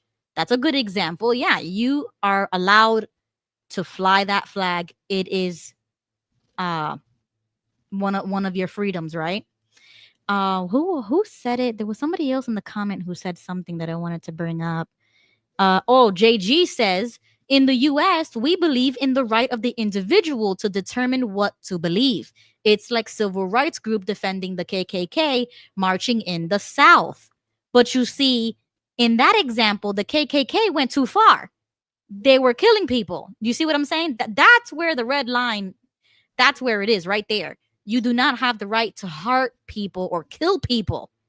And, if we want to talk about this inciting violence and everything, this can kind of segue into our next discussion about the ICE stuff and what happened there when 10, 11 people attacked an ICE facility. Let's look at the rhetoric of AOC over the past couple of weeks. Let's look at the rhetoric of Bernie Sanders, what he has said. Chuck Schumer. What is the rhetoric that they've been saying? What are some of the buzzwords? So these people were found with flyers and posters that said defeat the oligarchy. Okay. Bernie Sanders just said something about an oligarchy. AOC just said something about an oligarchy. Fight fascism is one of the other signs that they had. Those words came out of those Democratic lawmakers' mouths just here recently. So they have what they're doing, and what they're doing is inciting that violence, and people are acting on it and actually displaying words that came out of these people's mouths. Well, that's why we have Antifa. What's that? That's why we have Antifa. Yeah. Which means anti-fascist, yes. Yes. So I And haven't heard about. Yep. Oh, go ahead. No, I jumped ahead. I'll wait for you to be done. Well, they were going around causing riots, and a lot of people end up being killed and injured, and even some federal agents were blinded by lasers.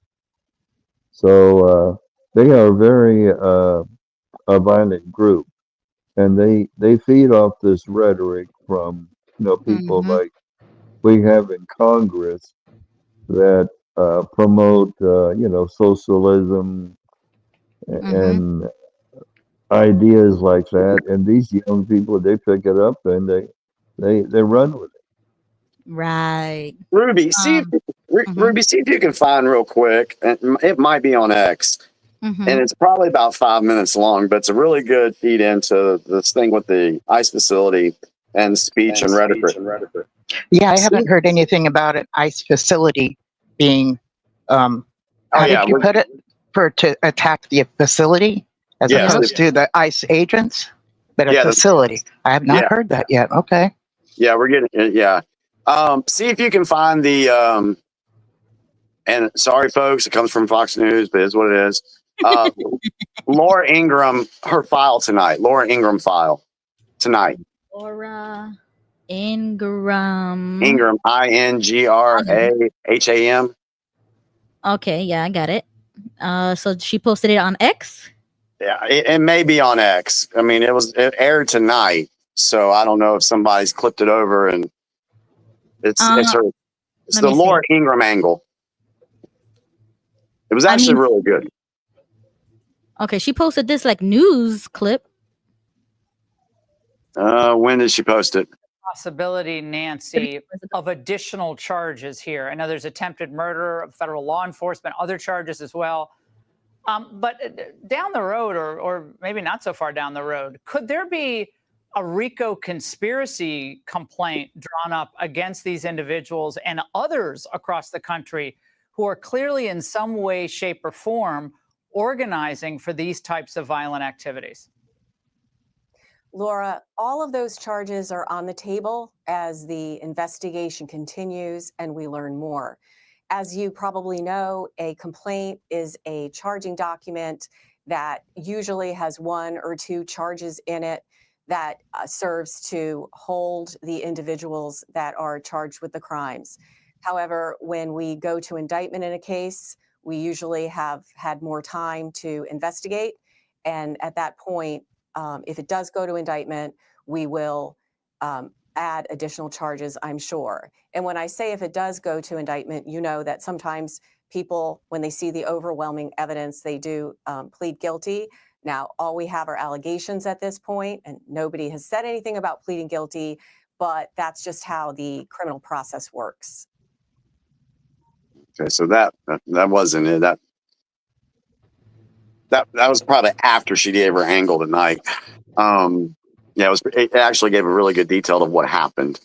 Okay, I think. Oh no, but she didn't post the full clip. Ah man. Okay, so she didn't post the full clip. If you find it, you can send it to me, but she doesn't have it here on X. Let me log off real quick. Let me see if I can find it real quick. Yeah. And then really quickly, we can welcome. All right, so I'll bring Jimmy back in a minute. Welcome to the stage, Dallas. You could unmute yourself if you have a comment. You can give it now before, and then I'll move to the chat. So hang in there, guys. Go ahead, Dallas. I was thinking that sometime you have something about, I'm familiar with that George Wallace incidents. Maybe that will come out in the future. Yeah, I don't know who that is. He's the one that was in 72. He was running for president. He was the governor of Alabama, wasn't he? Yeah. Yes. And it's nice. I want to introduce myself to you, Joseph. How you do? And great meeting you. Yeah, just fine, Dallas. It's a pleasure, and we enjoy your comments very much. And I know where that George Wallace incident happened because I've been there. Well, he was a racist, like governor of Alabama. Yeah. Yes. And like you say, he was running for president at the time, and then he was shot, and then he died from being shot or where it happened, it was in Maryland. Okay. And it was in a shopping. It was in the Laurel Shopping Center in Laurel, Maryland, which my aunt and uncle have been longtime residents. They were new residents, and my aunt, she still lives there.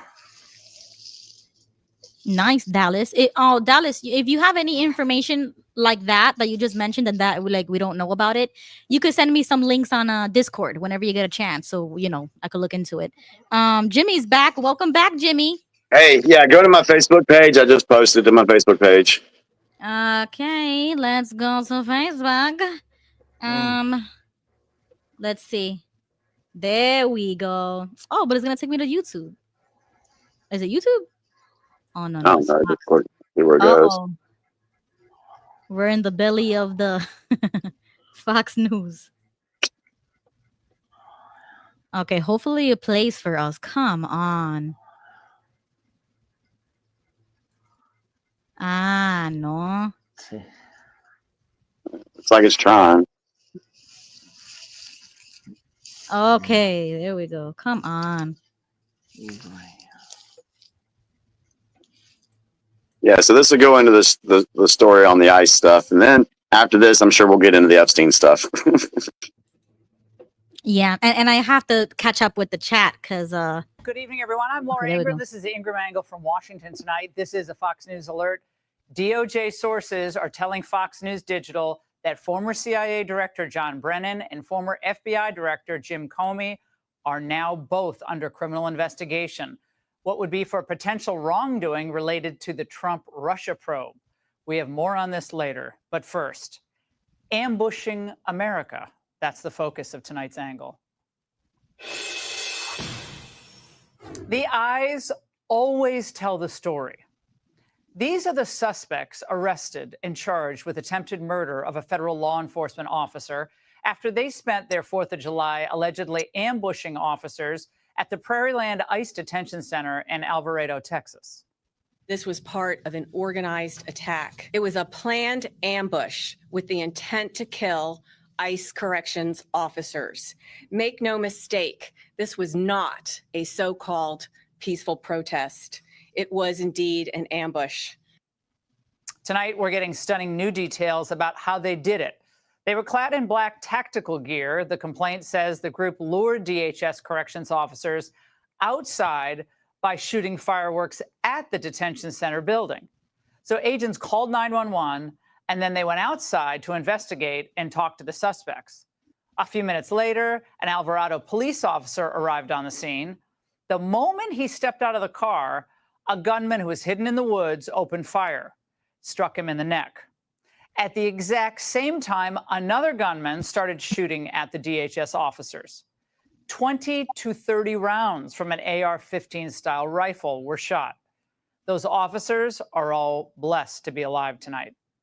A jammed AR-style rifle was found at the scene. Now, imagine how many could have been murdered. So what motivated these suspects? Like Cameron Arnold of Dallas, Texas, a.k.a. Autumn Hill, or Savannah Batten of Fort Worth, Texas. She was previously arrested for obstructing a highway during another deportation protest back in 2018. Then there's Nathan Bauman. Look at his eyes. College Station, Texas. Per the complaint, he was carrying spray paint and flyers saying, "Fight ICE terror with class war and free all political prisoners." Then there's Zachary Evitz of Waxahachie, Texas. Per the complaint, Evitz's car was spotted fleeing the scene with other suspects in it.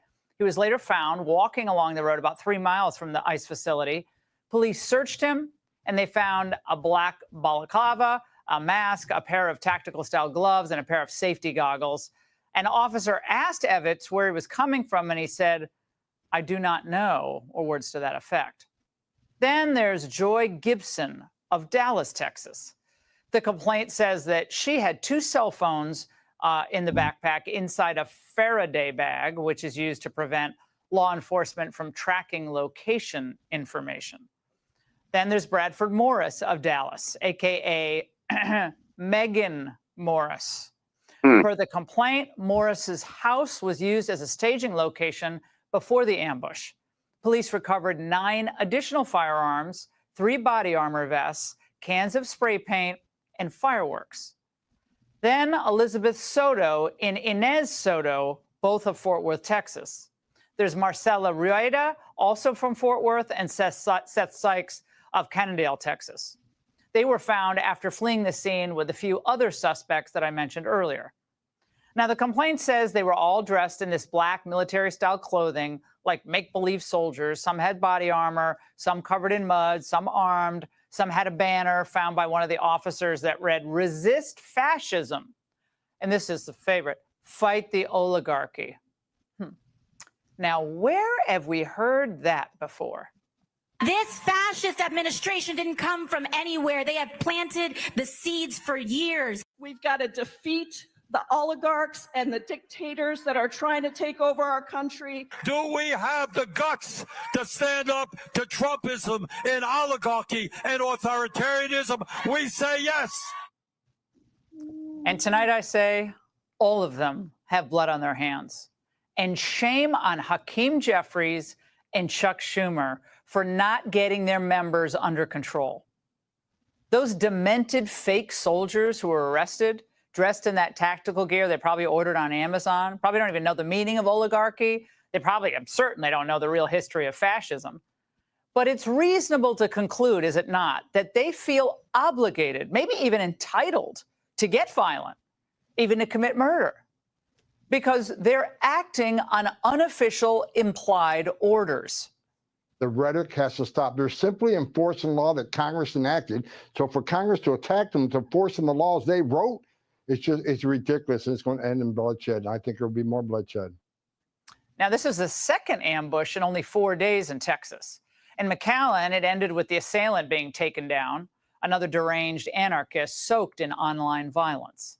You spend a lot of time on Call of Duty, a video game, and one of the people that's in that game is an anarchist. He was playing the anarchist. What he had spray painted on his car was associated with that. So this is a plan he had. His plan was to kill Border agents.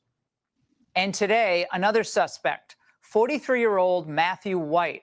He was arrested in New York after posting multiple specific online threats against immigration officials, including against an ICE official in Virginia. And get this, and against his children. I'm not going to read this sicko's threat, but it's on the screen. Now, for years, Biden, Harris, Pelosi, Schumer, Schiff, the squad, all of them railed about Charlottesville and tiki torches and veins bulging on foreheads. Democrats and the media painted anyone, and I mean anyone, who showed up for Trump on January 6th as a terrorist, just rot in jail. So where are those same people now? Where are the Democrats? Where's the chorus of condemnations? Where is the demand by leadership to tamp down on this rhetoric? Why are they not holding press conferences to distance themselves from the hate speech and the hateful actions, the violence that they claim to care so much about? The truth is, the eyes of these fanatics, the actions of these domestic terrorists are 100% inspired by false narratives peddled by the press and Democrats at all levels of government. This is an ambush, not just of ICE, but of America. Because part of their plan, and this is just a small step toward that plan, is to try to dismantle the country we all love. And sometimes the anarchists are stupid enough to speak the quiet part out loud, like former University of Minnesota professor Melanie Yazzie. Help to lead that, to be the tip of the spear here of all liberation struggles and the movements that seek a world of justice, equality, and peace, that seek to dismantle the United States. I hope you seek to dismantle the United States. And if that isn't your politics, okay? Now let that sink in. They will not stop ambushing ICE and Border Patrol because they intend to ambush America. And that's the angle. Wow. That's pretty good. Yeah, it is. We have Mondani in New York. Yeah.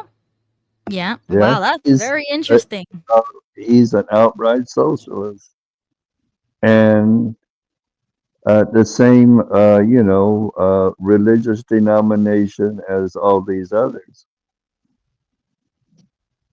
Yeah, so going back to this group of folks in Texas, you got to look and see, okay, who helped funded all that? Who's behind it? George Soros, one of them. Yeah, it's kind of a rhetorical question. But yeah, that's what folks need to do. They need to find out, okay, who paid for all these things for these people? Because they probably I don't want to be. Well, I actually believe that they did it on their own too. Like, I think they're just either mentally ill or fanatical in their ideologies, and they are more than capable to do it on their own. I mean, it's not that hard. Yeah, to get the things that they got. could be. They seem pretty grassroots to me, but this would be an example of the far left, correct? Yeah. This is an example of domestic terrorism. Forget Domestic about the far left. terrorism, Yeah. Right. Well, I have an ex brother-in-law who was, ex-JW brother-in-law. He has two sons, and one of the sons is a member of Antifa, and they get paid so much a month. Yeah. So where is this money coming from? Well, it mostly comes from people like George Soros. Yeah, but I mean, that could be said about any political group, that they're all getting funded by somebody. You know what I'm saying? Yes, he has an agenda. He wants to destroy America before he dies. Right. I That's mean, that's the goal. only difference that I can agree with, because I mean, these people are more than capable of doing it on their own. I think that they are, either mentally not there, or they just don't care. They feel like they can do whatever, and they have nothing to lose. So those types of people would have no problem doing something like this. But that's terrorism. So I mean, put them in the same jail as all the other terrorists. Stick them in alligator Alcatraz. That would be cool. But I Is think that how you view those that the ICE is picking them up? Is that how you view them as terrorists? No, there's a separation there. You can't link them all both. Can't put them both together. The ones which is why I just asked you rather than accuse you. Yeah. I wanted to be like, are you meaning that or not? So thank you for answering. There's a difference. No, yeah, that's why I wouldn't agree with that facility, because it's not harsh enough for people like this. Terrorism should be a completely different ball game. Like, you should lose all your rights. They should be worse than just regular criminals. You should lose everything. You should lose. Yeah. It should be like inhumane because of the type of crime that they try to commit. And like she said, how many people do you think could have died if they would have succeeded? That's just terrorism, straight up. Yep. Okay, so Well, really, what about the human sorry, trafficker, the Maryland man? He's in prison right now, but it's a very cushy prison right now because of all the, what the politicians want. He has 3 regular meals a day. He has time to work out. He has time to watch television. And who is Matter this, of fact, Joseph? It's that the Garcia Maryland, Abrego dude, yeah, the Maryland man. the Maryland man. Oh, I don't think I know who that Remember is. him Yeah, you that know they who it used is. You know who it is, Ruby. The guy that Trump wanted to deport, or DOJ wanted to deport back to was it El Salvador?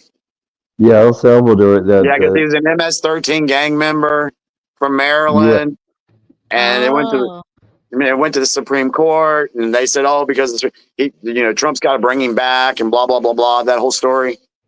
Yeah, but he didn't commit a terroristic act, right? He's just illegal. no, but he No, was he was involved. involved in human trafficking too.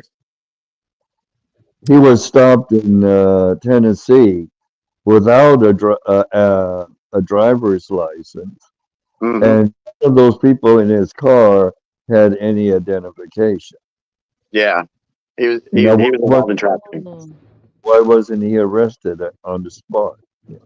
Yeah. Okay. So yeah, it does appear to be that, but he has not gotten due process for that yet.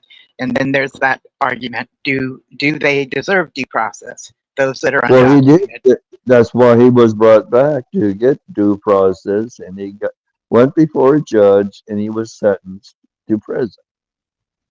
Yep. Okay, then I've missed that. Shortly after he returned to the U.S., is that what you're saying, Joseph? Yes. Recently? Okay. Well, as far as alligator Alcatraz in Florida, they are going to have due process at that alligator Alcatraz, and then they will be escorted out of the country. Yeah. So that the due process will take place. From what I've heard, they're going to train some of the ICE agents for 6 months, and then they're going to be immigration judges. Yes. Yes. Yeah. Yes. I've heard something like that too. They're in Florida. They're going to use the National Guard too. Yep. So that's interesting. It's to speed up the process because I think there's just too much. It's just overwhelming. Yeah. Okay. So yeah, that is different. But yeah, these people. Yeah, it's a whole nother level. You know what I'm saying? Like the crimes don't match. So for something like that extreme, definitely like ship them and drop them off somewhere. Well, that's why we have a military tribunal in Guantanamo Bay and elsewhere. Mm-hmm. Right. You go before the judge, if you're guilty, there's a gallows outside. Yep. Yeah. Okay. So I'm gonna get to everybody's comments now in the chat. Sorry guys, thank you for being so patient because back when we were talking about freedom of speech, Carol says, so I want to know when this so-called free speech changed, what year? Because I think Carol was making comments that back in the day, I guess freedom of speech wasn't viewed in the way that we were describing it today. So, I mean, I could agree with that. Maybe back then it was different how people viewed freedom of speech. Maybe they had more respect. Maybe they had more decorum. Maybe somebody wouldn't dare say something like that, to each other or in public or whatever. I mean, society today obviously doesn't care. But I mean, free speech is still free speech. So I don't think it necessarily changed. I just think that people kind of got more braver now to say stupid stuff because they would not reap the consequences. Whereas back in the day, if you said something like that, somebody would punch you in the face. But now you could say it online and nothing really happens. You know what I'm saying? Like the consequences were quicker. Yeah, I mean, to put a year, just from what I've seen, growing up in the 80s, and again, I talked about the comedians that were on stage back then.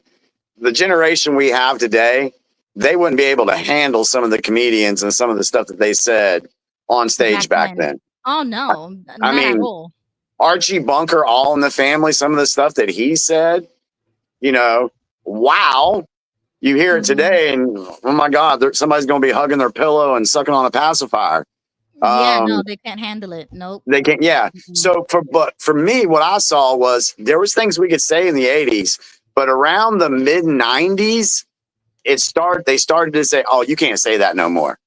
Yeah, that's stupid. Yeah. That's offensive. So from what I viewed, it started around the mid 90s. Joe Kicks in the chat. Sorry, I don't know if I'm pronouncing that correctly. This user says stereotypes, negative information about groups of people led to the persecution of Jewish people and others in Germany. People bought not it. I think there's a typo there. Same about immigrants in America, called criminals, gang members.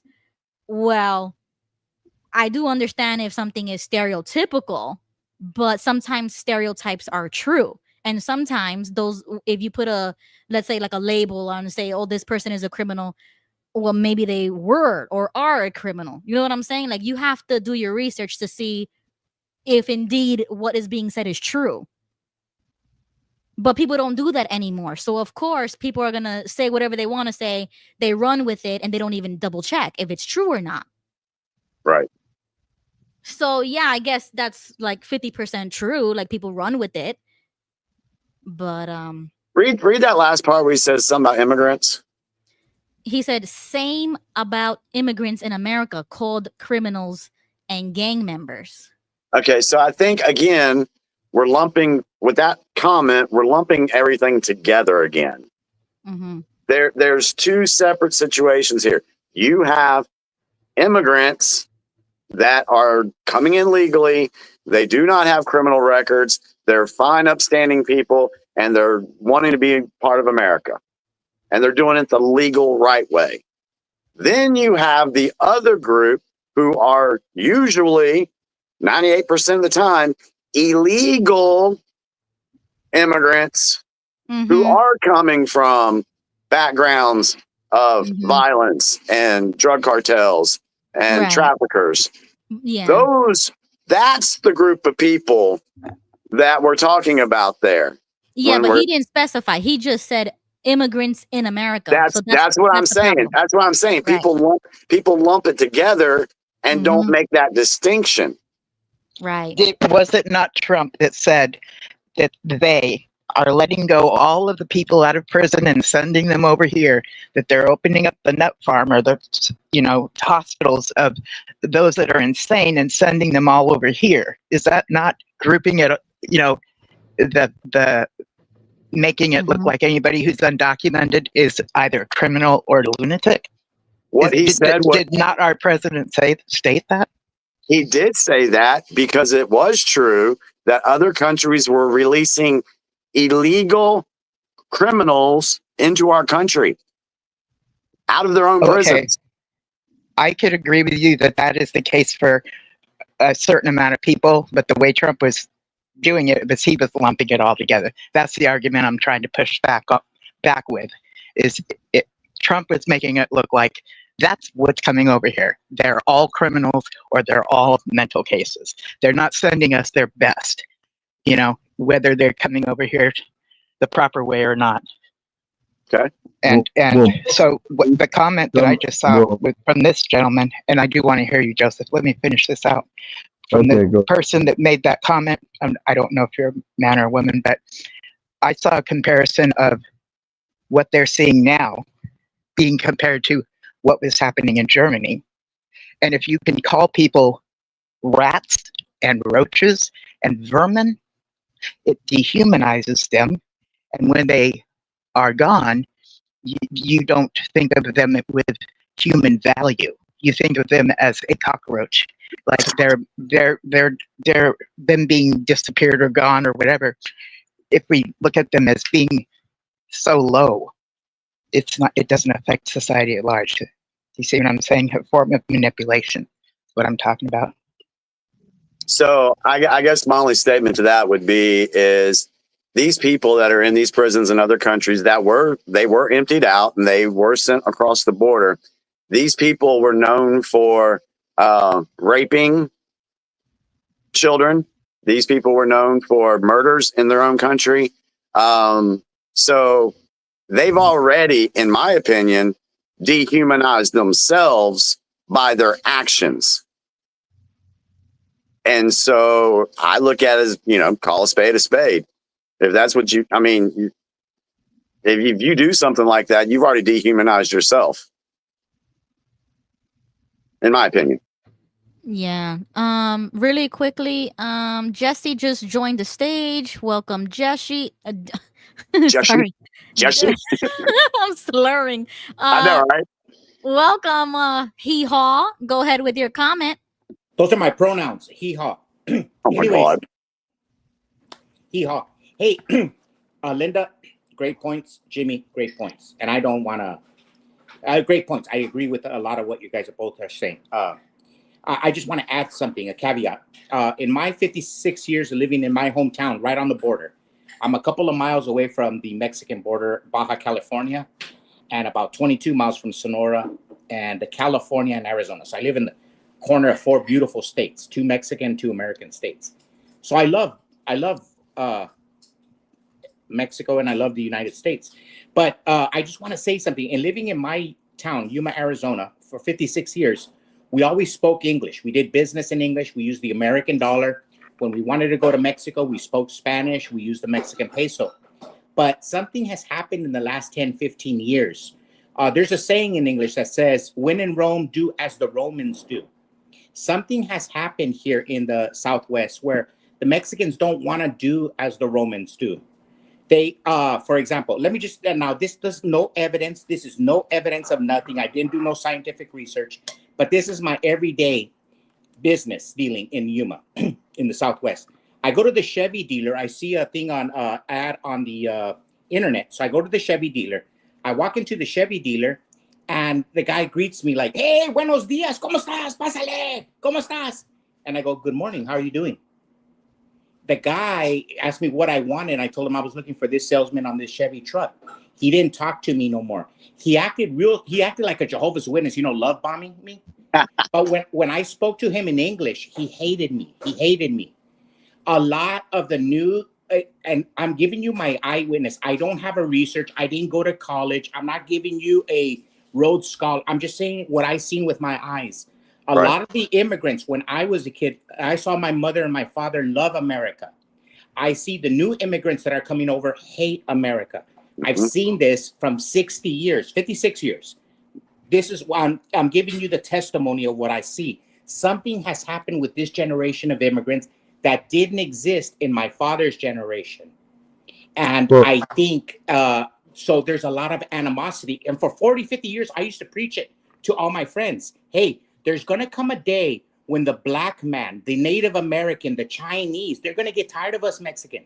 They're going to shoot us because of the color of our skin. I used to say that because they got too demanding, too entitled. They blast their Mexican radio, burn their the American flag, fly the Mexican flag. If we did that in Mexico, just a couple of blocks over, we would get killed if we flew the American flag. Yep.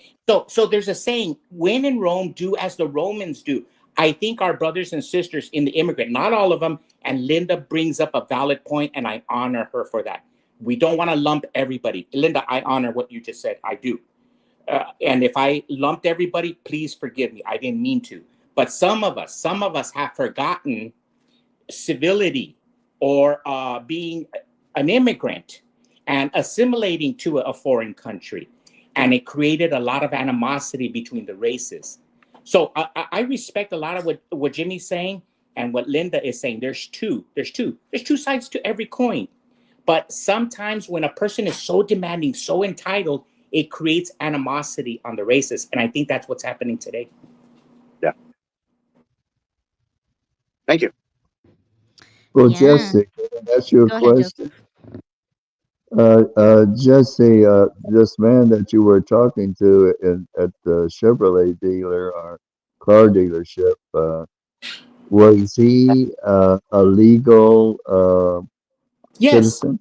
Yeah, he could be a citizen, but what's happening, you go to Home Depot, you go to Lowe's, any Hispanic will not talk to you in English. When I was a kid in the 70s and the 60s, this was the way we were brought up. You speak English. If the person speaks Spanish, you return it in Spanish, but you always defaulted to English. At home, we spoke Spanish, and in business Right. and school, we spoke English, and that was Mhm. respect. That doesn't exist anymore. Now Yep. people don't want to, and it's really, listen, it's racist on the Mexican parts. Let me give you an example. I run a service business. There's two girls, a Mexican and a white girl that doesn't speak English. So the call should be 50-50. The workload should be 50-50.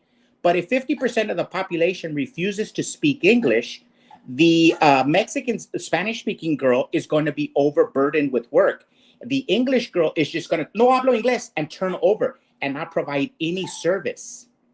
Because that happens every day. The new immigrant is refusing to speak English. Yes. I can attest to that because, like I said, when my wife was working in the health department, she saw a lot of refugees come in, immigrants come in, and they actually had to call. They had to have translators on standby at the health department because these folks coming in would refuse to speak English. And I think this goes back to a bigger thing in play here, going back to the World Economic Forum and Klaus Schwab and the Great Replacement, where they wanted to blend the Western nations so we lose our identity. Look at Europe, look at England, look at Germany, look at Switzerland. The identities of these nations are being changed; they're being blended. That one video we showed where it said, "Oh, this guy, there's a culture barrier." He didn't know it was wrong to do that. Jimmy, blended or Babylon? No, I'm just saying, well, blended. But see, that's how we do. You divide the language, you could divide the people. Well, that's true. So you've got folks down in Yuma that refuse to assimilate to American culture, and you got folks in Minnesota who are from Islamic background who are refusing to assimilate to the American culture. And we as Americans are saying, this is America. We respect your heritage, but when you come across the border and you're a legal citizen, you need to assimilate to America. You need to learn English and respect the country. Why is that such a radical idea? No, it's not. I just think that people are not used to hearing it. And I agree like 1,000%. Like I used to dream of taking a trip to England. Now I wouldn't think twice about going. Yeah, I wouldn't go. I wouldn't even go. Like if I'm gonna go to Ireland, I want to see people of that nation. If I go to Scotland, I want to see those people. If I go to England, I want to see English people. If I want to go to India, I want to see Indian people. If I go to China, I want to see Chinese people. You know what I'm saying? Like I wouldn't go because of how crazy their immigration is. Yeah, it's just funny to me, like these countries right now that we're looking at that are having an illegal immigration problem. It's just not here in the United States. It's the Western nations. Why aren't they having this problem in Vietnam, Japan, Korea? Why are they not having problems there with illegal immigration? Or Poland. Well, Poland's having a problem. Well, Poland just sent troops to their border last week. I saw an article on that. Poland sent troops to their border to cut down on illegal immigration. Okay. So, but these other countries are not having this problem. So it's all, to me, it's orchestrated. This is what they're trying to do. You know, when I dream, sometimes when I dream and I want to dream about love, or I want to dream about God or Jesus or anything, any discipline I receive or education, anything I receive, constructive criticism. Sometimes I dream in Spanish because it's such a romantic language. And when I think of Mexico, I want to cry.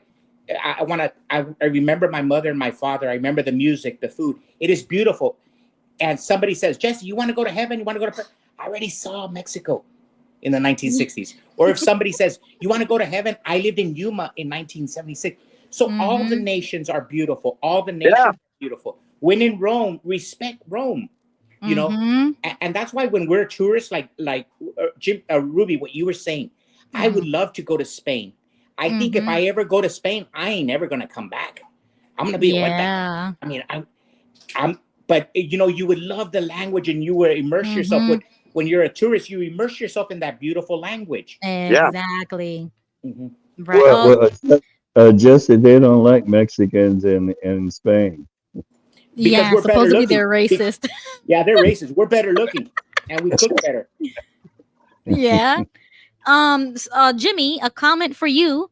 JG says, Jimmy, could you be misinterpreting refusing to assimilate with feels more comfortable? The next generation of immigrants will always speak the language and be fully assimilated. Okay, hold on. Repeat that again. Sorry. Well, that's the goal. Right. That's a beautiful comment. That's a beautiful question. I've So- seen it with my own eyes. Yeah. So JG is asking you, Jimmy, if you are misinterpreting, quote, refusing to assimilate with, quote, feels more comfortable. The next generation of immigrants will always speak the language and be fully assimilated.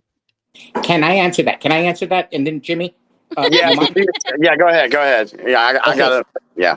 That was a beautiful comment. JG wrote that? Yes. I agree with her because I see that. But what happened is, Ruby, JG is correct. He's correct. But the numbers don't lie. We're talking about 25 million people that came over in a bang. Boom! That don't want to speak Spanish. The comment is that the next generation will assimilate. Correct. Like Joe DiMaggio, for example. When Joe DiMaggio's parents came over from Italy, they weren't assimilated like Joe DiMaggio was. Right. You know, okay, so the next generation, like Cheech and Chong, Cheech Marine, I bet you he was more assimilated than his mom and dad. Yes, that's correct.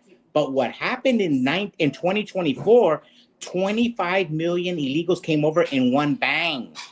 That's 25 million people that don't want to speak the language. And it's real dangerous because you're driving in the road, you got hazardous material. And let's say you're a mom with a baby and the guy in the 18-wheeler carrying a heavy load doesn't speak the language, doesn't read the language.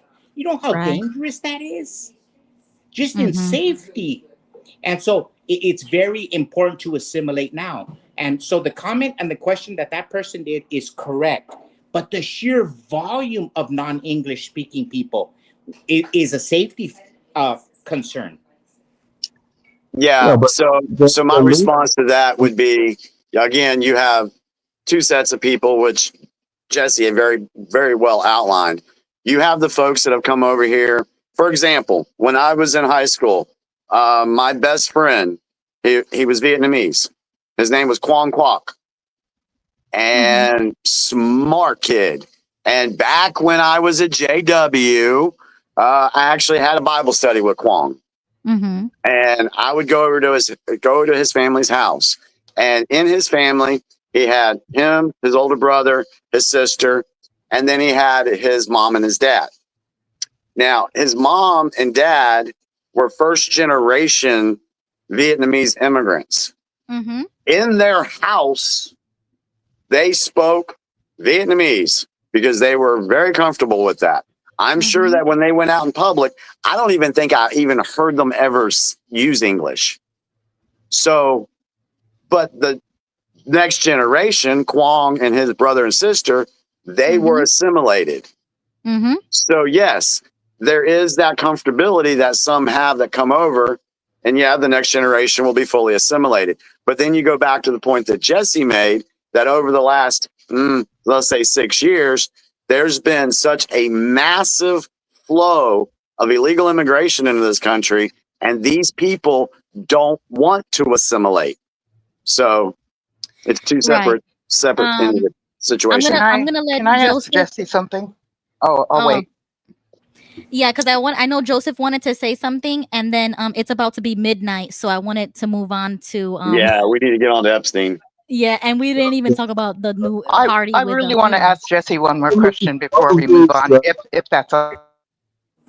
Well, all these 25 million newcomers who are illegal, they came over the border and they committed a crime, Yep. and they have to be deported or self-deport and come back legally. Correct. Now, Go ahead, Linda. anyone who comes over here has to assimilate. That's exactly what it is. Yeah. Okay, My thank you, father Joseph. came from my father came from the Philippines back in 1920, but he had to fight in the. He was in the American Navy. He had to fight in World War One as a combatant, and he had to serve in the army, faithfully and honorably. And when he got out, in order to come to the United States, he had to speak English. He not only speak it, but write it. And he had to memorize a lot about American history and parts of the Constitution. And once he got here, he had to have a sponsor. And he had to meet with immigration for 15 years before he became American citizen.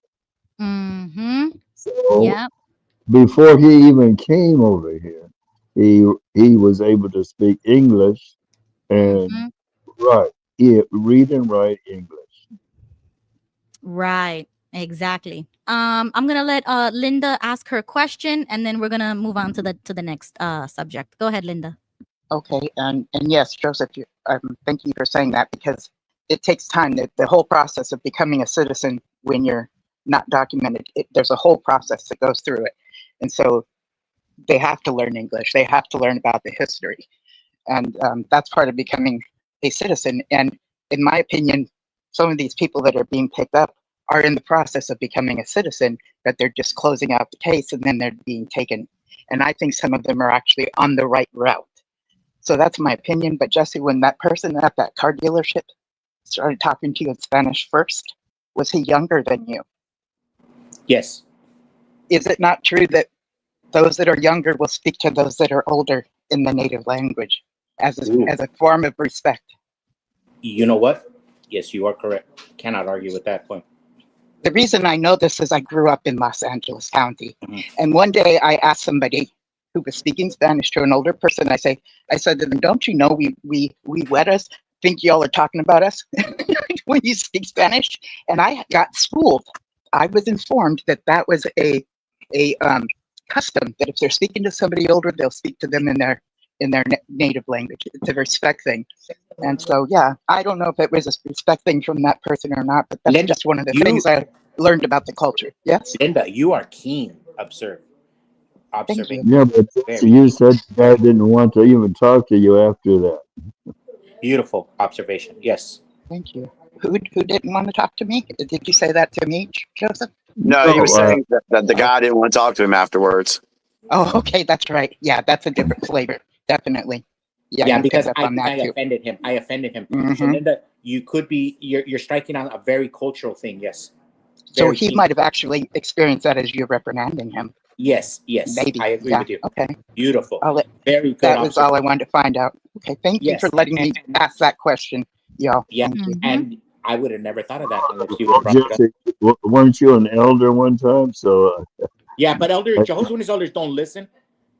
We're the worst mannered people on the planet. No, yeah.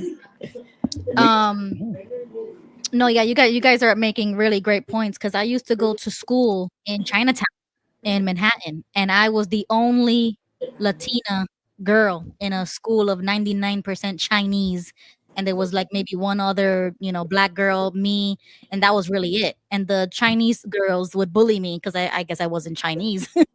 And then I got like peer pressured into eating their foods and things like that. It was horrible. But the Chinese girls, they, I guess, are second generation. They had American names and their Chinese names. So when they would go home, their parents would call them their birth name.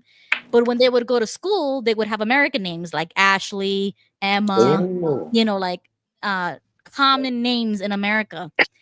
And that was a weird like a weird time period. Like now that I'm older, looking back, I'm realizing, wow, I was the minority in my own country, in my own school.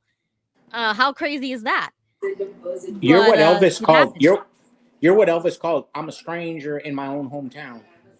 Exactly. Yeah. So hey, it it is what it is. But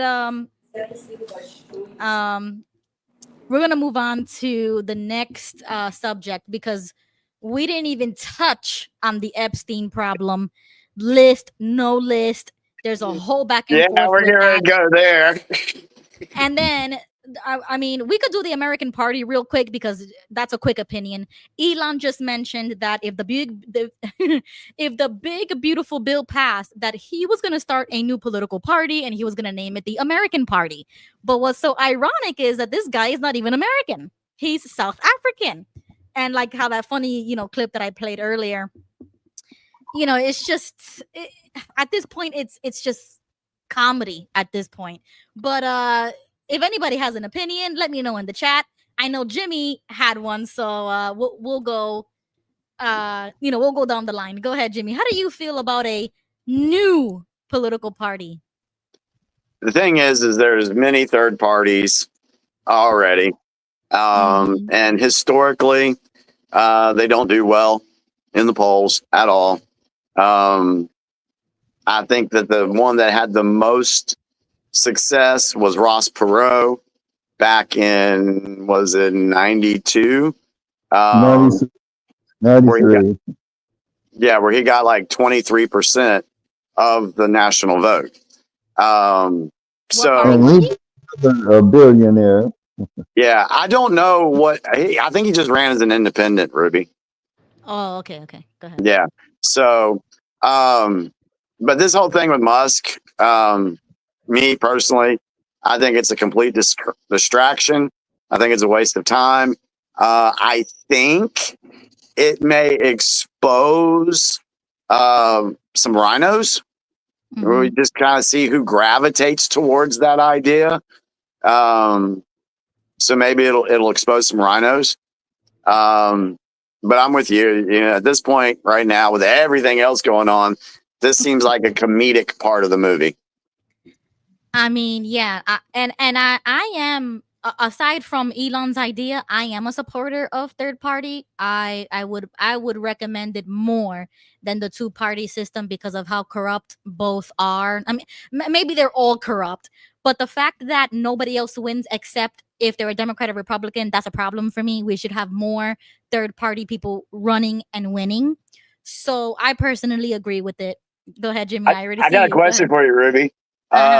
You have the abolitionist mindset, right? I do for certain things, yes. Okay, so what about this one? Get rid of all the parties and just have people run on moral values and the support of the Constitution. Abolish all parties. Get rid of them all. Yeah, I mean, I agree with that. I don't think there's a necessity to have a affiliation with a specific party as long as you are American, born and raised American, you're a citizen, you should be able to vote for whoever you want. It shouldn't be restricted to a certain party or state or neighborhood. You know what I'm saying? Like, no restrictions, have it open. Yeah, and that's one thing that George Washington he did not believe in the party system. So he was against that. And he warned about that. Right. So I agree with that. If anybody else has a comment, go right ahead before we move on to the Epstein. Well, if you have a two-party system like we have here in the United States right now, whoever is in office, the other party has to be the opposition party. And it flip-flops whoever is in office. You will have one who is the dominant at the time, and the opposite party will always be in opposition. And we're seeing that more today than ever. by the rhetoric that we see from, the opposition side. Joseph brought out something I just thought about here. It's like we talk about decentralization and centralization of power. And we've used, for example, like the Department of Education. Okay, before it was just the states decided on what we were going to educate kids on. Then they consolidated to have the Department of Education. And now the government is telling everybody, this is the way it needs to be ran. So I look at it from the fact that George Washington didn't like the party system, but now it's like the power of America has been consolidated or centralized to these two parties, and we're in a position where we have to pick one of them, which we really don't want to. You see what I'm saying? So it's like, if you go to the grocery store or gas station, you go for drinks, how many different drinks do you see? Now pretend like you go to the gas station, now all you see is Pepsi and Coke, and you got to pick one. Hell no. So we need to break that centralization of power in America and give it back to the people. Well, that's why Trump had to run in a particular party so that he could have a chance as a presidential candidate. He couldn't run as a third party or as because he realizes that two-party system is it in this country, and you had to be either one or the other. Yep. And he's riding on that particular party right now because he has no choice. He's got to work with what's been given. Yes. He has to also deal with Congress, which is may have a three-party, at least a three-party system. You have Republicans and Democrats and Independents. Yeah, I'm all for getting rid of parties and just basing people on their content, their character, and their upholding the Constitution. I'm sick of the Republican and Democrat systems. Yeah, it's really a uni party when it comes to. It's just that when one is in power, the other one is always in opposition, and we always have to hear this rhetoric from all the opposition politicians. Yeah, and I think it's a lie when they try to convince us that third parties would just take the vote away from Republicans and Democrats will always win. I don't think that's necessarily true, because if there is enough third party voters, then that third party would win, obviously. But since there isn't enough, then yeah, it's going to steal some votes from either side.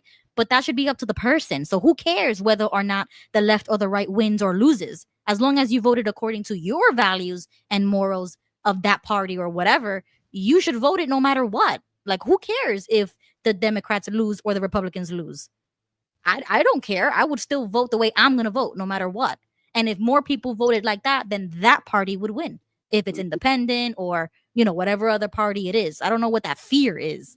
Like, I don't get it when people say stuff like that, because I'm not afraid of that.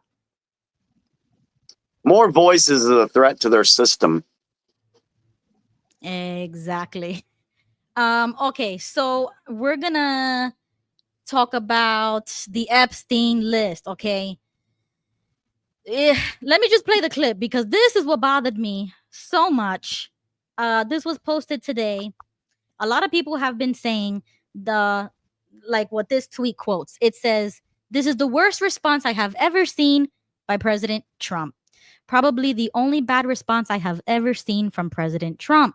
Okay, this is when he goes off on a reporter today for asking about Jeffrey Epstein. Let's watch. Sure. Are you still talking about Jeffrey Epstein? This guy's been talked about for years. You're asking, we have Texas, we have this, we have all of the things. And are people still talking about this guy, this creep? That is unbelievable. Do you want to waste the time and do you feel like answering? I don't mind answering. I mean, I can't believe you're asking a question on Epstein at a time like this where we're having some of the greatest success and also tragedy with what happened in Texas. It just seems like a desecration, but you go ahead. Sure. First, to back up on that, in February, I did an interview on Fox, and it's been getting a lot of attention because I said, I was asked a question about the client list, and my response was, it's sitting on my desk to be reviewed, meaning the file along with the JFK, MLK files as well. That's what I meant by that.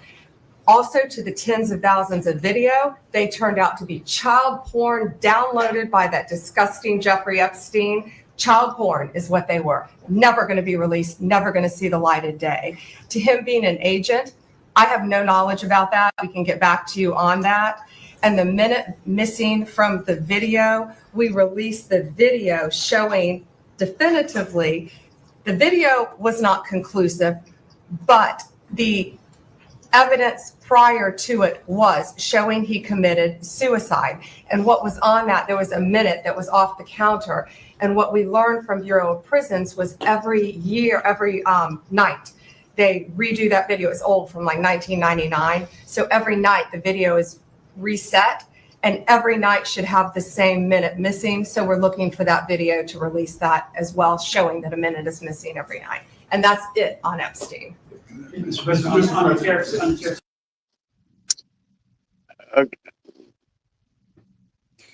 Okay, so that's what Trump said. That's what Pam said. Now, I feel like I'm being gaslit or betrayed. Like, I don't know how to even feel about this, but the fact that Trump said what he said, as if you're still talking about that guy, like, oh, come on. What you mean, come on? Why are we still talking about him? That was the biggest news in 2020, 2021.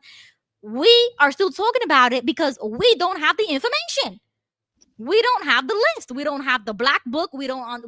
So why is Gasoline, whatever her name is, why is she in jail? For what? Who was she servicing? And why is nobody else in jail? Go ahead. Yeah. Before I get started on this, I think it would be appropriate for us to take a moment of silence for the victims of child sexual abuse, considering the crap that Epstein and his cohorts and many others have been involved in, to remember that this issue has human effects on these children. We can argue this and we can argue that. We can argue Trump. We can argue, but there's victims to this stuff. And I think people really need to remember that before they start arguing back and forth about this or that. So let's just take a moment of silence for those victims of child sexual abuse.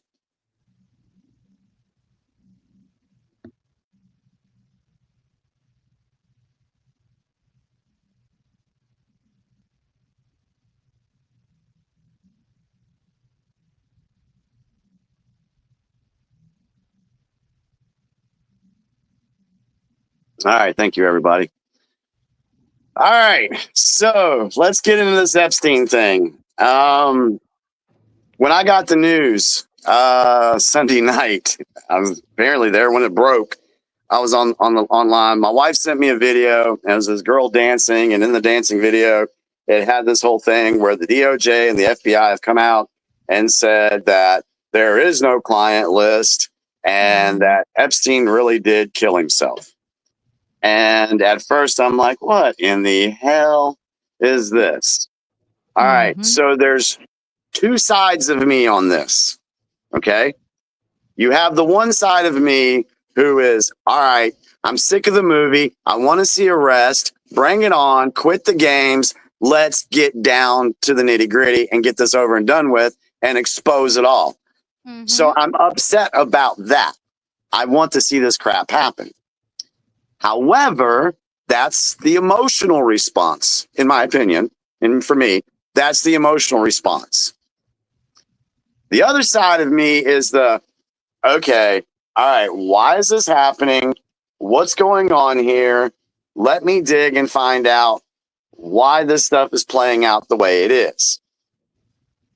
Now, most folks are going to stick with the emotional response and will not take the time to go back and look at the history of all this, because this goes back a long ways. We're talking about, it goes back to Ghislaine Maxwell's father, Robert Maxwell, who was a Mossad agent. So this has there's a lot of history that you got to look at. But if you don't make that distinction, you're going to be stuck on the emotional side. So that's where I'm at on this. There's more to talk about. Okay, two comments that I want to highlight. Wild Wall says, next he will be saying you are still talking about P. Diddy. He single-handedly saved the baby oil industry. But you see, that's what I'm saying. It's the logic. Like, what if we never got the information that we did in this trial about P. Diddy and people were still talking about the P. Diddy scandal if he never got arrested? You know what I'm saying? It's like, no, there was no accountability. So what do you mean? Why are we still talking about this? Because it's an issue. It's a huge issue. My response to that, I told you this, Ruby, on our private call earlier. We need to look at the context, what was being discussed before that all happened. Were they talking about what was going on in Texas and the devastation in Texas? Were they talking about some of the success? What was the context of the meeting at that point? Because Trump did do something very similar to this a couple of weeks ago. And for the love of God, I can't remember exactly what it was, but they were having a press conference and they were talking about one thing, and that's what they were talking about. And then a reporter, asks this off the wall question about something else. I don't know if it was tariffs or something, but Trump was like, yes, I think that was with the Ukraine guy. It was that sit down and somebody said something and he's like, why are you talking about that? We're talking about this. Yeah, why? Like that. So for me, remembering how he did that there, for me, that wasn't so crazy of Trump to do, because he's done this before, where he's like, hey, we're going to stay on topic. Yeah, but that's appropriate sometimes. What happened right now, like what we just saw, I don't think that's appropriate, because the people have been asking about this whole situation since he was arrested and allegedly killed himself. We never got accountability. We barely even got a video. Like a minute is missing. Like, stop. This is like screaming cover up. Yeah, it's funny to me that, in the beginning of all this, there was no video because all cameras were down. Allegedly, and now we have video. The angle, right? So I pulled some information tonight from a couple of different sources and what their thoughts on this was, and I just wanted to share it with you guys so we can maybe step back from the emotional side and look a little deeper. And is there more things at play here? So I did want to share those with you. You can decide whether or not we're being gaslit or whatever. There's some part of me that's like, damn, this doesn't look good. Come on, y'all. I get that. I completely understand that. I'm ready. I saw a meme today and it had Trump and Dan Scavino, and Trump was saying, are they still with us, Dan? And Dan said, yes, sir, they are, but they're demanding arrest. I have a clip of him. Of who? Dan. This is him, right? Oh, I was talking about Dan Scavino. Oh, so that's not him. That's somebody else? Yeah, Dan Scavino is his guy that is, I don't know what his title is, but he's always putting out some good information, great information. So anyway, yeah, we're ready to see arrest. We want to see accountability and we want to see justice, because we know that if these people are not held accountable for what they've done, and it doesn't matter what side of the aisle, right, left, purple. I don't freaking care. Right. Yeah. If you've done something that you need to be held accountable for, then that needs to happen, because if we don't stop it now, then it's just going to continue. But here's the thing. The people have to demand the accountability. Yes. And All we right. have been for years. Yes, but that needs to grow. There's a lot of people out there that have no clue about Jeffrey Epstein and the corruption. This week alone, just since this news broke, 275,000 searches on X for Jeffrey Epstein, the highest it's been in 3 years. So there's people that are now just waking up. Remember, everybody's on a different path here, but you got people that are waking up that don't even know this story. It's like, for example, Ruby with the James Brennan and Comey dude. You don't know the story of the Russian collusion, the background, right?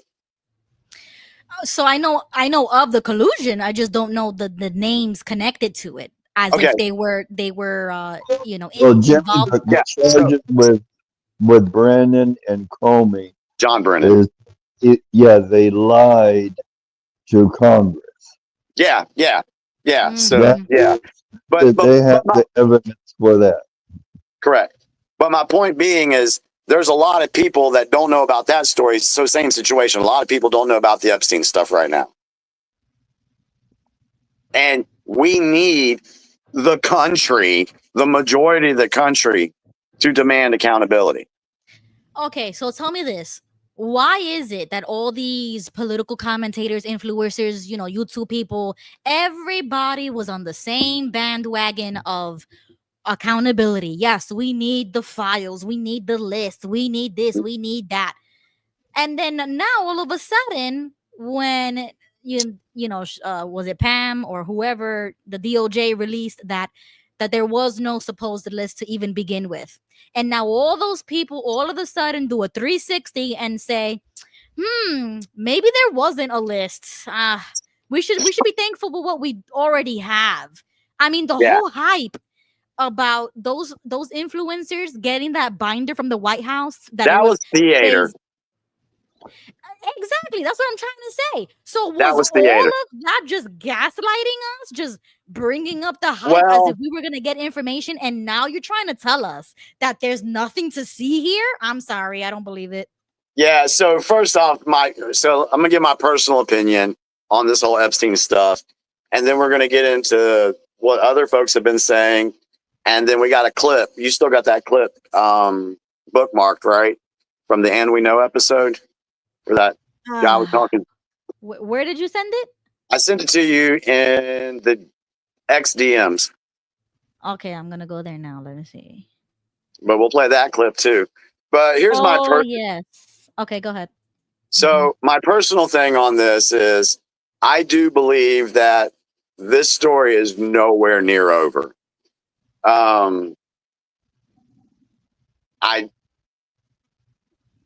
I've seen. Yeah, but how do you explain that though? The gaslighting from all these influencers. How do you explain that? I'm going to read some stuff that I believe is happening, because I think there's much more stuff going on behind the scenes on this.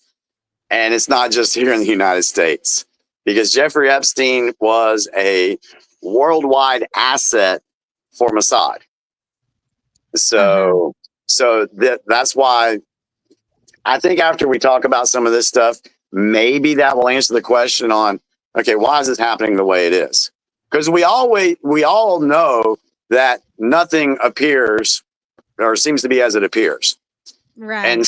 And so when this stuff popped off, my first instinct was, what the hell? All right. Seriously, because I was actually there for that breaking news all over the media. It was like late Sunday night or Saturday or Sunday night it was. And I was like, all right, what the hell's going on here?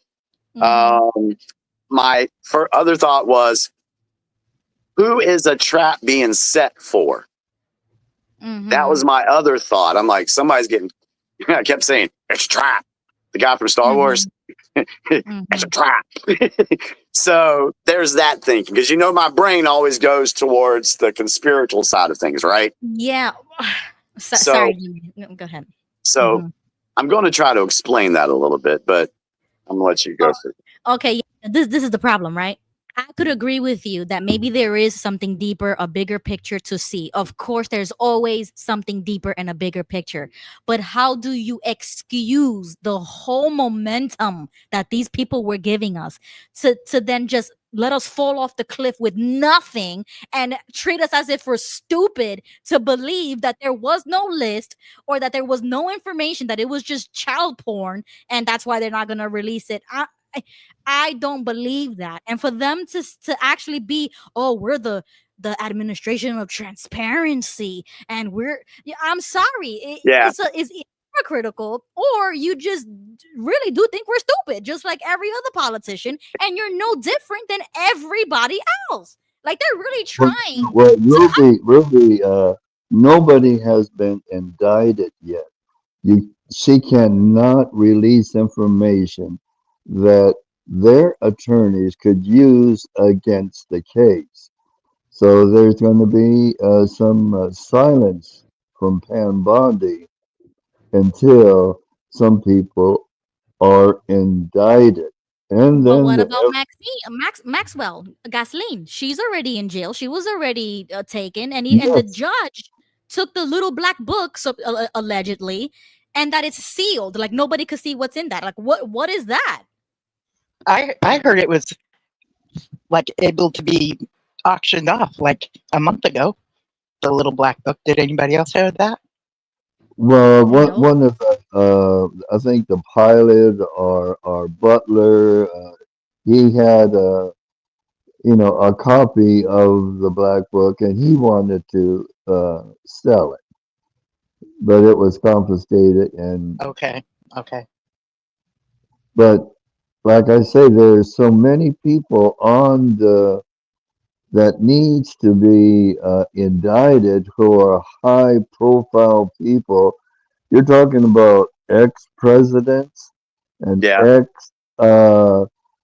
a Secretary of State, and people are pretty powerful in their own right, even though they're not in office, and have a powerful, law firms that will back them up. So Pam Bondi has to play a game so that she cannot release information that will damage any case that will come to court. Yeah. Now, Congress has the right to call any of these people before Congress to get any information. And if any information is brought out, then the FBI could go and do the investigation, and that investigated information will be given to the DOJ and Pam Bondi. Well, if there is a case for a particular individual that may be on the list or not on the list, will be prosecuted.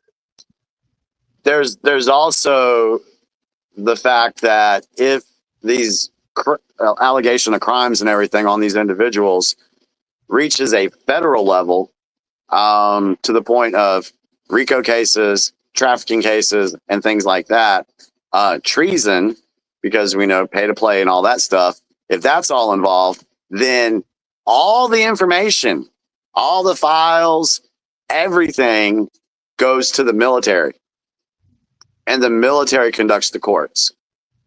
So there's that. That's good. I like the military tribunal. Yeah. So, and I think that's where a lot of people don't think about that, because once it goes to a point where it cannot be held or it cannot be handled in civil court, then it's got to go into the military courts. And if it goes into the military courts, you ain't seeing anything until it's done. Yeah. Well, you're talking about cases of treason. Correct. And that's punishable by death. And we know that basically human trafficking and child trafficking and all this is a way for them to fund their operations. Because once you get somebody in a compromising position, then you can move that politician like a puppet on a string to do things you want them to do that benefit your bottom line. So there's that aspect to this too. So, well, here's another thing that I know Ruby is concerned and upset about Trump, but you must remember Trump is the chief executive and the commander in chief. That is his primary responsibility. And anything dealing with prosecuting, that's in the hands of Pam Bondi. And he, as president, he cannot tell Pam Bondi, I want you to arrest this person or that. It has to be completely separate. Yeah. So he has to do his job, and he is just primarily concentrating on his 20 campaign promises. Yeah, that's true, but he literally dismissed it as if Pam wasn't gonna even give it the time of day. He was like, do you even want to answer that? It's like the way he said it, the way he brushed it off, the energy, the vibes that I got, that it was like bothersome to even hear the name. That's what got me, because Trump usually is the one that cares about certain things like this. His administration in the past has cared about child trafficking and all that kind of stuff. So that to me kind of felt a little disappointing. And like Fighter of Truth just said, she comments, then say that there's evidence, I can't release it.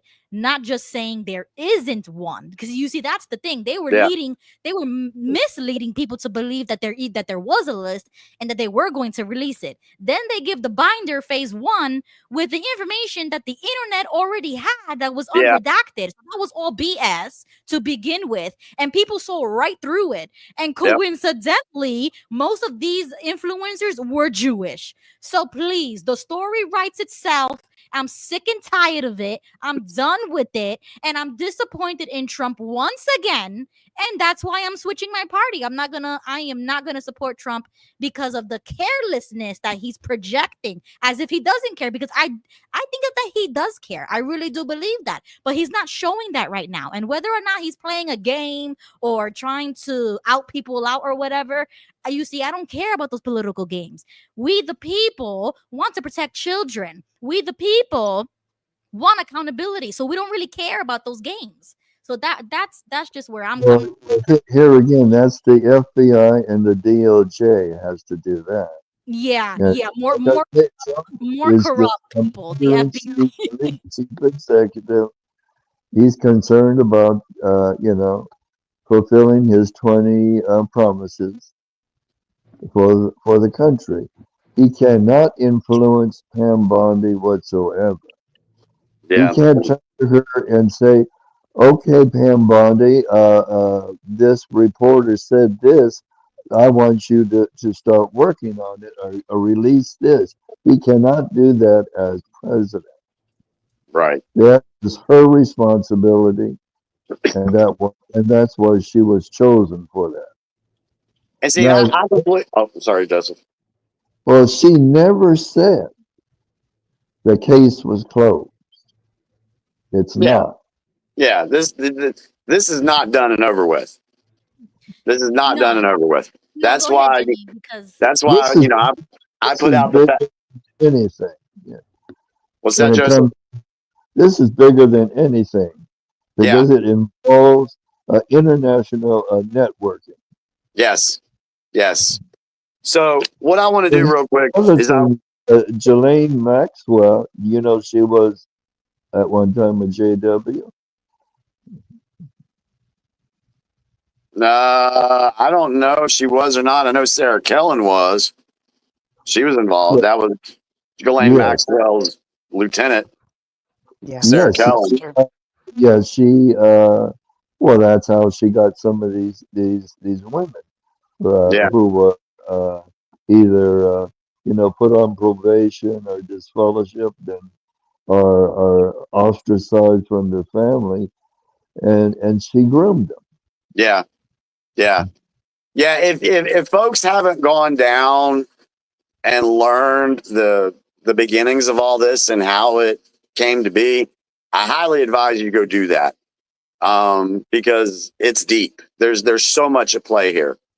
So what I want to do real quick is I want to share the thoughts of these folks, and just to share the thoughts doesn't mean that I agree or disagree. And one of them does have some information from the Q post. You know, I've talked about it before, and I'm not going to stop talking about it. I do know I did a search the other day on the board, and there were 39 different posts that came up that specifically mentioned Epstein. Take that for what it's worth. You can believe what you want to believe, but I just want to share this information with you guys, and then you decide. So the first one, unfortunately, I didn't pull the name of where this one came from, but it says Epstein's former employee, Maria Farmer, alleged that his residence had pinhole cameras recording every single thing his clients were doing. There were computer rooms bigger than houses collecting this information.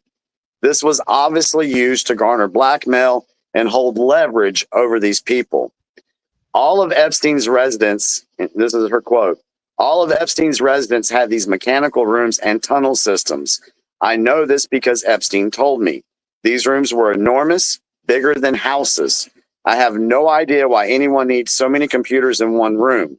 There were pinhole cameras to record everything on every estate. The cameras were ubiquitous. You couldn't see them unless they were pointed out to you. I don't care who you are, whether you are liberal or conservative. We do not believe that Epstein was not blackmailing anyone and that Ghislaine went to jail for trafficking children to no one. So this kind of goes into my personal thing where, yeah, I believe there's a list. I believe there's recordings. So when I heard this news, I was like, yeah, this is bullcrap. What's going on here? So then we have Ultra Peppy Lives Matter says, wow, so the memo was real then, and they are actually going with Epstein blackmailed nobody, and there were no clients. At the very least, the red pills are magnifying and being spread like wildfire. Literally no one believes the story they are selling about Jeffrey Epstein, and people are going to want to continue to research for themselves about the topic. Some suggest that Epstein was taken into witness protection. So then how could they possibly tell us that? Others believe that since Epstein was a Mossad agent, they have to handle this situation delicately given the dangers surrounding Israel. No one believes Epstein killed himself and had no clients, however. As for me, I'm going to sit back and watch it all play out without getting overly emotional. That was from Peppy Lives Matter. Laura Bowley, I like the stuff she puts out. She's pretty fair and balanced. There's something totally off about the DOJ and FBI suddenly closing the Epstein case, declaring there was no client list, no blackmail operation, and that Epstein's death was definitively a suicide. What the hell? It's hard not to notice the timing. Just a month ago, Vice President J.D. Vance was publicly pushing for the release of Epstein client list, and both Kash Patel and Pam Bondi had promised that the Epstein files, including names, videos, and documents, would be made public. Those assurances have now disappeared without explanation, right as the DOJ moves to shut the case down entirely. At the same time, Israel Prime Minister Benjamin Netanyahu was at the White House on July 7th, the very day the DOJ's decision was announced. That visit was focused on ending the war in Gaza and possibly laying the groundwork for a broader peace deal involving Iran. I've been trying to make sense of what's going on with Trump, Israel, the Epstein situation, and the deepening split in what used to feel like a unified MAGA movement. On one hand, we've got people in Trump's orbit, Tucker Carlson, Candace Owens, Joe Rogan, Steve Bannon, saying out loud what so many have been thinking for years. They're pulling the curtain back on Israel's influence, questioning the unconditional support and connecting dots that were always treated as taboo. They're red pilling millions, and I think this is by design. But on the other hand, Trump's own team, Kash Patel, Bongino, Rubio, Cruz, seem to be doubling down, repeating that Israel is our greatest ally and echoing the same talking points we thought America First was supposed to challenge. Their message lately hasn't inspired hope, is fueling feelings of having been fooled yet again. Could it be that the case is being buried not to protect individuals, but to preserve larger geopolitical leverage? It's not unreasonable to think that this is part of a wider strategy. Trump has always used leverage and ambiguity as tools. You got it. Shutting down the Epstein case could be part of a political trade, getting Netanyahu to play ball, pushing Republicans to back his domestic spending, or keeping sensitive intelligence relationships under wraps. The Epstein file may have been less about justice and more about control. People aren't stupid. They see what's happening. And the timing, silence, and sudden closure of one of the most explosive cases in modern history only confirm what we've always known, that this was never just about one man. It was about what he knew and who needed that knowledge buried. Could it be that the notorious blackmail operation is being used by Trump for geopolitical blackmail? There's one more post from her, and then I'll see what you guys think. We watched the DOJ quietly close the Epstein case. No new names, no real accountability. And everyone paying attention knows the Epstein story has deep ties to intelligent networks, including Mossad and Israel. You don't have to connect many dots to see how that fits into a much bigger picture.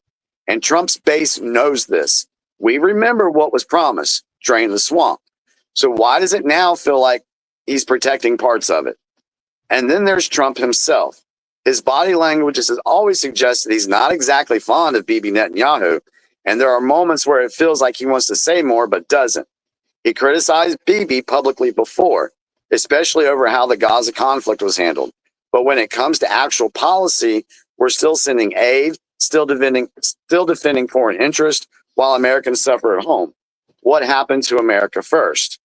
Because while the America First base is waking up and asking hard questions, the official messaging from the Trump campaign is leaving a lot of us confused, or worse, disillusioned. Is there a larger tactic in play here? Some master strategy we're not seeing? Or are we starting to confront a harder truth that parts of this movement were always MAGA, not MAGA? I hope not, but something isn't adding up, and I think a lot of people are starting to feel it.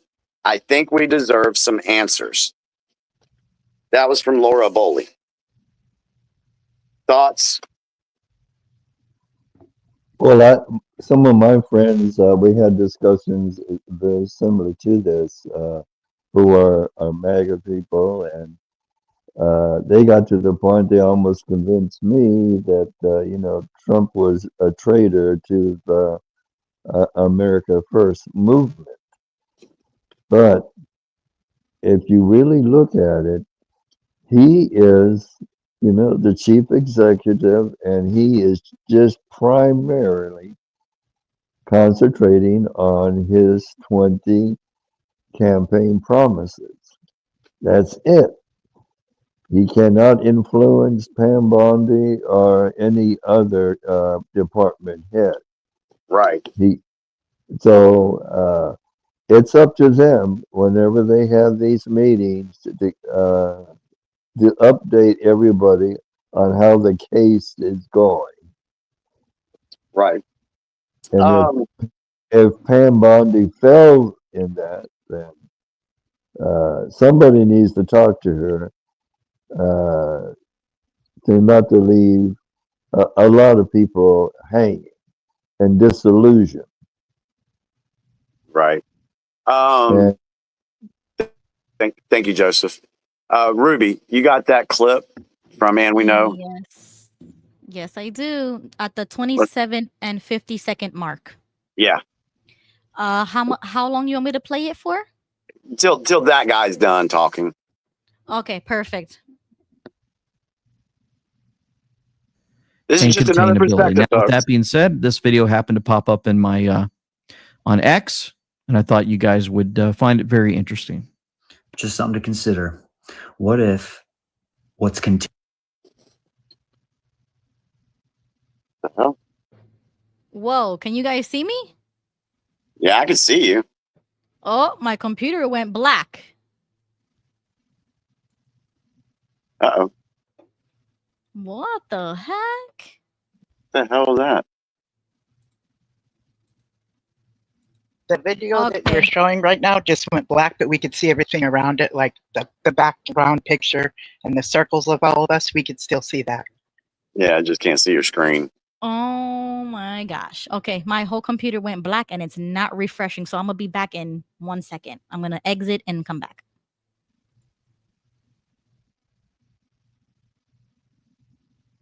Wow. So I remember back in the day, I was 11 years old, and it was 1975, and it was just like this, talking about it day in and day out, all the time, all the time, all the time. And soon as October 1975 happened and went, and it like crickets, nothing to see here. Yeah. And then after a year or two, it was like, we never said that. Yeah. So this reminded me so much of 1975, being gaslit, you know, telling us that we were over enthusiastic, and that they never claimed that Armageddon would hit in 1975. And what I discovered after looking at it for a while is if you take this teaching, that teaching, and a couple of others, combine it together like a well put together puzzle, that equals we were expecting Armageddon or the Great Tribulation to start in the fall of 1975. Yeah, and they did the same. They're doing the same thing now with the jibby jabs. They're trying to say now that, oh, we never said that it was going to cure anything. Yeah, you did. We have video evidence of it. Yeah, I never heard it that way. I never Yeah. heard it that way. The Oh, way yeah, the way I heard it was, you still will did it, but it would be less. Yeah. I'm that- sorry, Okay, I'm Joseph. back. All right. Will it play? Let's try. Whoa, shit. Yeah, sorry. I put a different background. Okay. Oh, it was just me.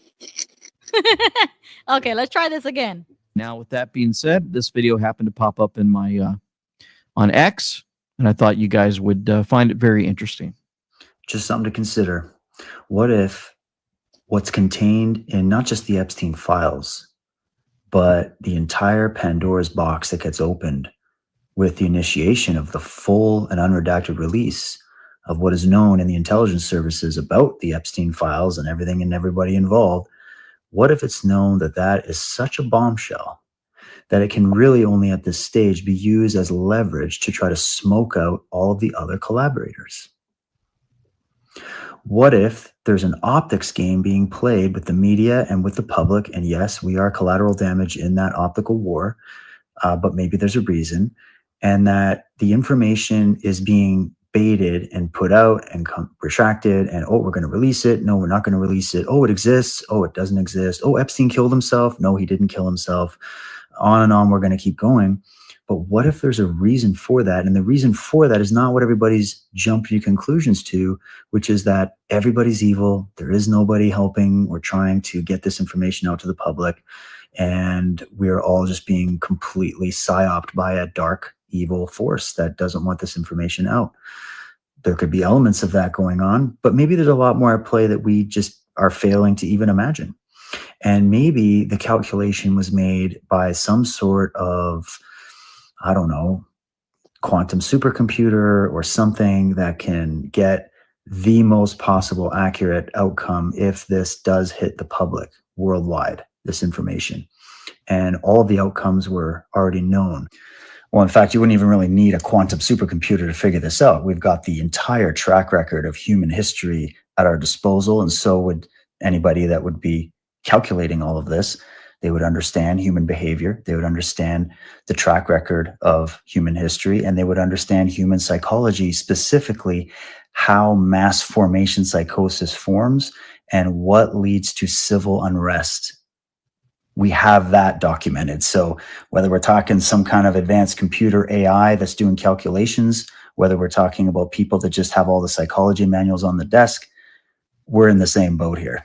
And the number one outcome was seen again and again, that what would happen is our entire world would suddenly go into complete and total meltdown, simply because of how deeply embedded this network of pedophiles and criminals are, and that it's a lot more than just some guys wanting to sleep with underage girls. What if it is way deeper and darker than that? And what if that information would put 90 plus people in the hospital and also facilitate a complete shutdown of the Western economy because of the names that are involved? The corrupt people who've taken the helm of various banks, various institutions, right? All levels of government, media, Hollywood, everything you think you knew. What if it implicates it to such a degree that it might kick off some sort of civil war, civil unrest, rioting, etc.? So just like he's saying, right? We're showing you on the screen. If you're not looking, it says again, understand one simple fact: the U.S. is connected to the rest of the world. Knowing that, understand by default, if certain intel is released, it would cause a worldwide mass suffering. Okay. Uh-huh. All right. And okay, I guess I'll share this last and then we'll just discuss. And then I guess, what is the time? Is it 12:49? Okay. Yeah. All right. So I'm going to share this with you guys because this comes from somebody who has followed the Intel boards, the Q boards. And I want to share this because people will be like, well, why do you believe this? Well, this is one of the reasons why we think the way we do sometimes. So this is from Joe Lang on X. Why focus on a list? Is this Epstein list being used as a distraction? This isn't about a list. Never forget, we are at war. It's not about politics or just prosecuting crimes. We face an enemy insurgency within our own government. The whole secret lies in confusing the enemy so that he cannot fathom our real intent. That comes from Sun Tzu, The Art of War. So what's really going on? Do you really believe that Bondi, Cash, and Bongino don't think there is any conspiracy with the Epstein operation or the cover-up? Does anyone think they are telling the truth? Why would they be purposely lying? Do you automatically come to the conclusion that they are corrupt and that Trump just isn't smart enough to know that they are? There's actually a perfectly good explanation, but it's going to be hard for many to accept. Have you seen what Q posted about Epstein? This is just one of many of the drops on Epstein. Drop 4565, July 2nd, 2020. Possible Epstein was a puppet, not the main person or persons of interest. Financed by who or what? Foreign entities? Primary. Gather blackmail on elected politicians, dignitaries, royalty, Hollywood influencers, Wall Street, and other financial top-level players. Other high-profile industries, specific people, etc. Feed an addiction, controllable. Maxwell family background? Question mark. Robert Maxwell, history, Intel, agency, wealth, class 1 to 99. Sometimes it's the people in the background that are of greater significance. All right. We were told exactly what the Epstein operation was. It was an intelligence agency operation, Mossad, CIA, and was used for blackmail against powerful and wealthy people. So why is Trump's DOJ saying that there's nothing to the Epstein investigation after convicting his handler, Ghislaine Maxwell, for trafficking minors? Do you want to know the truth? At the end of that drop, it explained it. Sometimes it's the people in the background that are of greater significance. Do you think the main targets are the people on the list? People like Clinton or Prince Andrew? They're actually the low-hanging fruit. They have no power and aren't dangerous at all. But elements of Mossad and what's left of the CIA are very dangerous and must be trapped in a completely different way if we are to avoid real danger to a lot of innocent lives. Do you realize that the rules change in war? Do you think it's possible that Trump's DOJ would lie to the American people? What about under oath? Deception is required in war, sometimes even under oath.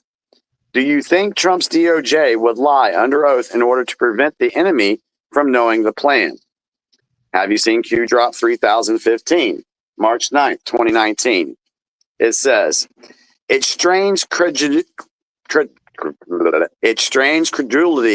to believe that the Justice Department didn't know about this letter when they swore under penalty of perjury that it didn't exist.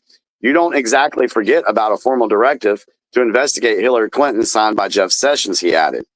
The fact that they only found it the same week Matthew Whitaker was heading for the exit makes it hard to see DOJ's previous denial as anything but a deliberate attempt to conceal.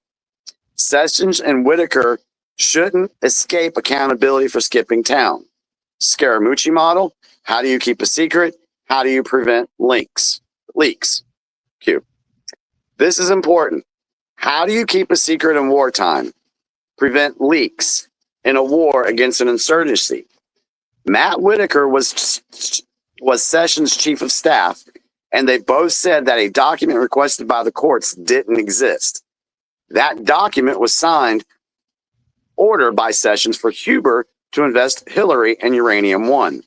They denied under penalty of perjury that the document existed, and then later Whitaker, as acting AG, provided the requested document as he was going out the door.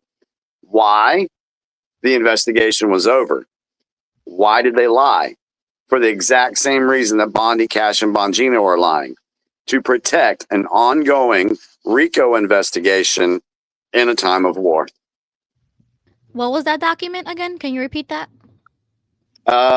It was a document. The brother just didn't know about this letter was sworn under penalty of perjury. The fact that they found was that makes it easier to still. That they lied about? Yeah, it was some document that had to do with Hillary Clinton and the investigation with Uranium One. Yeah, I'd have to go back and find the exact document of what it was. Okay, yeah, because that's interesting. I would have to see, what happened in that situation. But you see this. Go ahead. Last thing is kind of like when Comey came out and said that, when they were all investigating Hillary, and said that no competent prosecutor would ever take this case, and he basically let her off the hook. Mm-hmm. But for what she did, that would have been gone to the military stuff because she committed treason. Right. And And so that's why he would have to not tell the truth, because it was an ongoing investigation. Okay. So what they're saying is that it is right now still like in investigation, still pending. So they have to lie about it basically because it's still being investigated, and they need everything before they can actually do the crackdown and give the real information. Well, Comey said that Hillary did act in a bad way and did commit these false, commit these getting these particular files, but she didn't have any intent to do any harm with them. So he let her. Yeah. So he's saying that no prosecutor would ever, want to bring her to court because her intent was not to do any harm. Yeah. Okay, I guess. Yeah, that's what he said. one way of seeing it. Yeah. Go ahead, Jimmy. So I that's why I say I don't think this is over. And I think what we're seeing, and that's why I'm just going to sit back, like Ultra Peppy Lives Matter said, I'm just going to sit back and watch how this plays out. Because I it's not over, and I think there's a game being played, and I think leverage is being used to get some of these people to fall in line with some of the things that Trump wants to have done. Okay, interesting. Wild Wall says, so let me get this straight. You can lie to keep info from getting out to expose the other party. Couldn't the other party use the same reasoning and say we lied to expose the ones in Trump's camp that that they were corrupt? Repeat that again. He says, so let me get this straight. You can lie to keep information from getting out to expose the other party. Couldn't the other party use the same reasoning and say that they lied to expose the ones in Trump's camp that were corrupt? I would say yes. I would say yes, because the opposition party has to be in opposition. Whoever's in office. Right. And okay, so Wild says, where does it end and who can you trust? No one. Exactly. That's why we need to see. That's why we need to see actions on stuff. Always voice your opinion to your representatives. Don't be shy. Talk to them. Write letters. Oh yeah, definitely. That's what I'm about to start doing. Wild also sent me a link on Discord of a Facebook post that says this. Hopefully, citizens of the world understand that the lowest level crimes committed by poor people receive the heaviest policing and punishment, while the wealthiest and most powerful people committing crimes against humanity aren't policed heavy because they own the police, lawyers, judges, governors, politicians, etc. Right? Yeah, it's not wrong. That's not wrong. That's what we're fighting against. That's what's got to go. Those people pulling the strings. And if this information, and hang on, Joseph, if this information in the Epstein stuff exposes these people, then it's a war. You got to play it right. You got to get to a point to where, and I think we're headed there, where people know that there's some shady shit going on and they're demanding accountability. We have to demand that.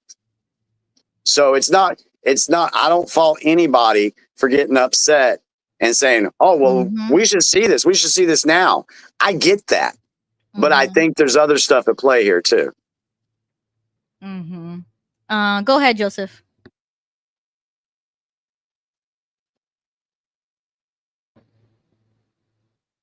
Did you have a comment? Joseph. Joseph disappeared. Yeah, maybe he stepped away from the device or something. Oh, go ahead, Linda. Can I make a comment? Okay, thank you.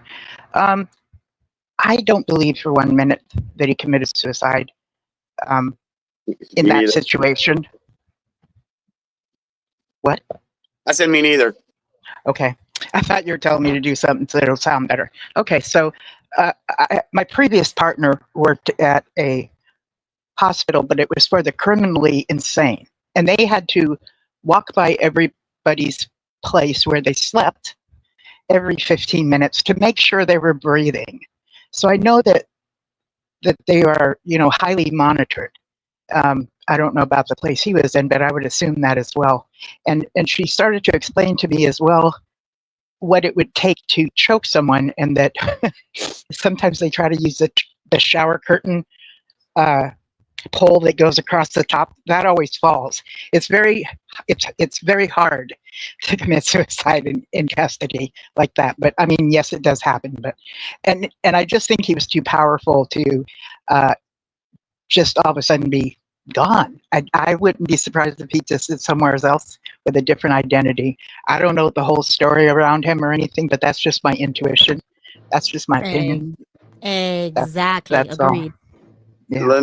Linda, I totally agree with you on that, because I don't think he's dead either. And I'm just looking at a lot of the arrests and stings and operations that have been dismantled over the past, well, hell, it's ramped up ever since Trump came in office. But there's like 264 people found here, 310 people found here. There's been a lot of that. So are they getting information from people like Epstein? Have they turned and are they helping for a lesser deal or lesser sentence or something? We don't know. Is it possible? Yeah, anything's possible. But it's like, Yeah, Mhm. those are great how questions. all of a sudden are we seeing all these pedophile rings being busted up? We're seeing a lot of that. Yep. This is the clip really quickly that I Okay. wanted to play. The first one is from 2023, and then they're going to show you what he says in 2025. Listen, that Jeffrey Epstein story is a big deal. Please do not let that story go. Keep your eye on this. Catherine Rumler, we need to keep the heat on this case, folks. There are a lot of people who are knee deep in the Washington swamp who are not telling you the truth about serious allegations out there that Epstein may have had video and audio of people out there doing things they shouldn't have been doing. And you should be asking yourself the question, how is it that all these people, the CIA director, the Obama fixer, Bill Clinton, all intersected paths with Jeffrey Epstein? Jeffrey Epstein isn't with us anymore, and nobody seems to want to talk about it outside of a few entrepreneurial media outlets saying, hey, this is a big deal. He killed himself. You want me to? I've seen the whole file. He killed himself.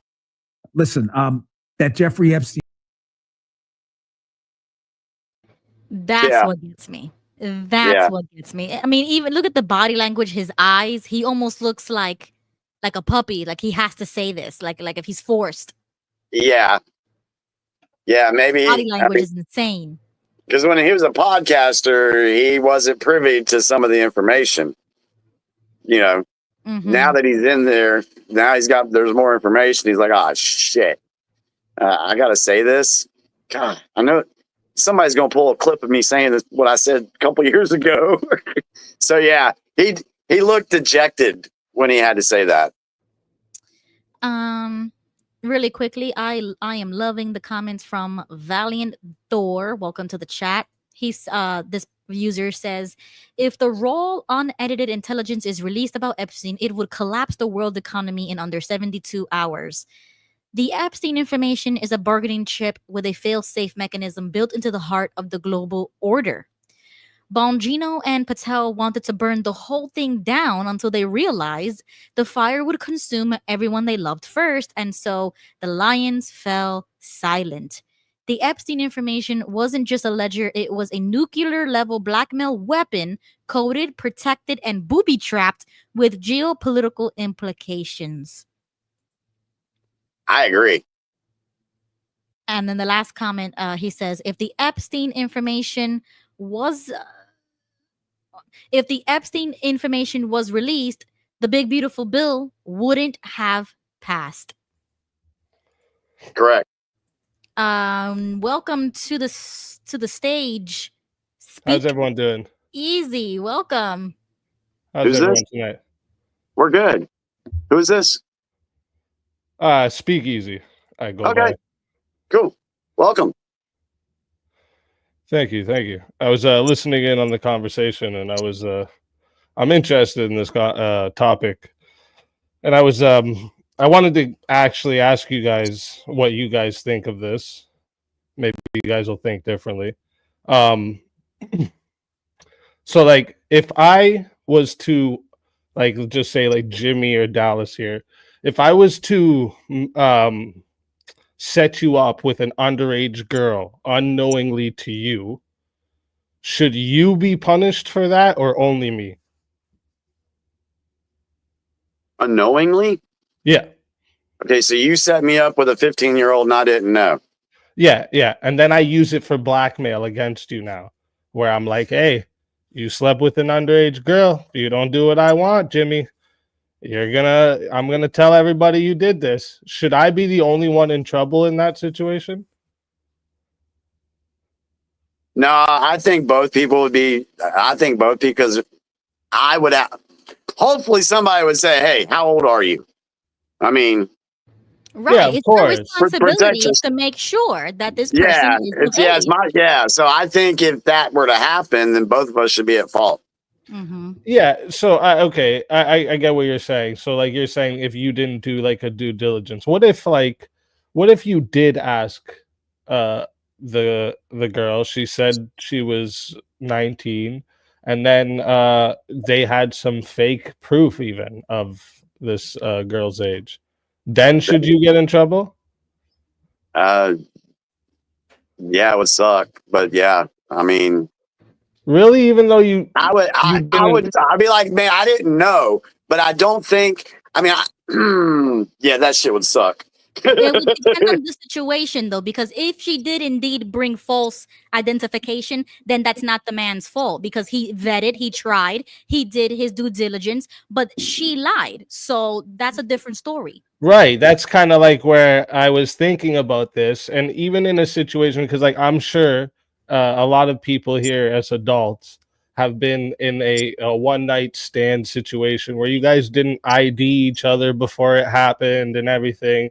And I'm saying humans lie, right? Yeah. So why would it be a good idea to like say these men were tricked into sleeping with underage girls by Epstein and his team so that they could use it for blackmail? Would it be a good idea to like expose these men as bad men, or should we not put this black mark on them? It's a good question. You would have to prove that it was a setup. Yeah. Other than that, I would never believe it. Yeah, so like you're saying, as long as they had like some evidence that it was like being used for blackmail and everything, because like that is what the story is of Epstein and Ghislaine. Yeah, it does happen. They were using all of this stuff for blackmail so that they had people in high power and bad situations on video so that they could use it for blackmail, right? I wonder what the because a case like this has gone to court. I would like to know what the finding, what precedent has been set on something like this, because that's happened before, just in regular life. A guy gets accused of statutory rape, but then he finds out that the girl lied to him. There's got to be some type of case out there that's already happened. And I would like to see what the verdict was in that situation. Oh, there's tons of them. There's tons. Yeah, I know. That's what I'm saying. Yeah. I'm sure there's tons of them. But those are regular people. We're not talking about regular people. We're talking about ultra elite, like leaders of the world. So you're telling me that they just didn't know? I don't believe that. I don't even believe in. Well, I don't think it's so much of a like they didn't know, but I'm seeing like he flies them out to this luxurious island that everything's like fancy, partying it up. Maybe slips a little something in their drink, introduces them to an underage girl, and gets them on tape sleeping with the underage girl, lying to them, saying that it's a girl of age, and they're under the influence. Like I'm saying, that man, right? As horrible as it is, the situation, right? It's horrible for that young girl. The situation is horrible in the whole. Right. But that man, his intent wasn't to go sleep with an underage girl. Right. So like I don't think he should be punished in that situation. That would be very hard to prove, where a jury would agree with you that that was not his intent. So that would have to be a huge thing to prove. And honestly, I don't think anybody would win that. I mean, it depends, because Jeffrey Epstein is already widespreadly known to be a trafficker. So that doesn't mean that even the women were consenting to it in the first place. Aren't we supposed to be innocent until proven guilty, though? Why? And what you're saying is they should be guilty until proven innocent. No. You're saying it would be hard to prove that they were. Jury. Right. Yeah, I get what you're saying. It'd be like maybe some juries wouldn't take this as the situation, but I think that like this is why it would be dangerous just to like release a list in full of his like client list, right? Because if some of those people on there were put into these situations unknowingly, they get grouped in with all the people who just did it knowingly. And then that would jeopardize the whole case. Exactly. So what would be your remedy? Just curious, in your opinion, which way you think is the best way to handle this situation?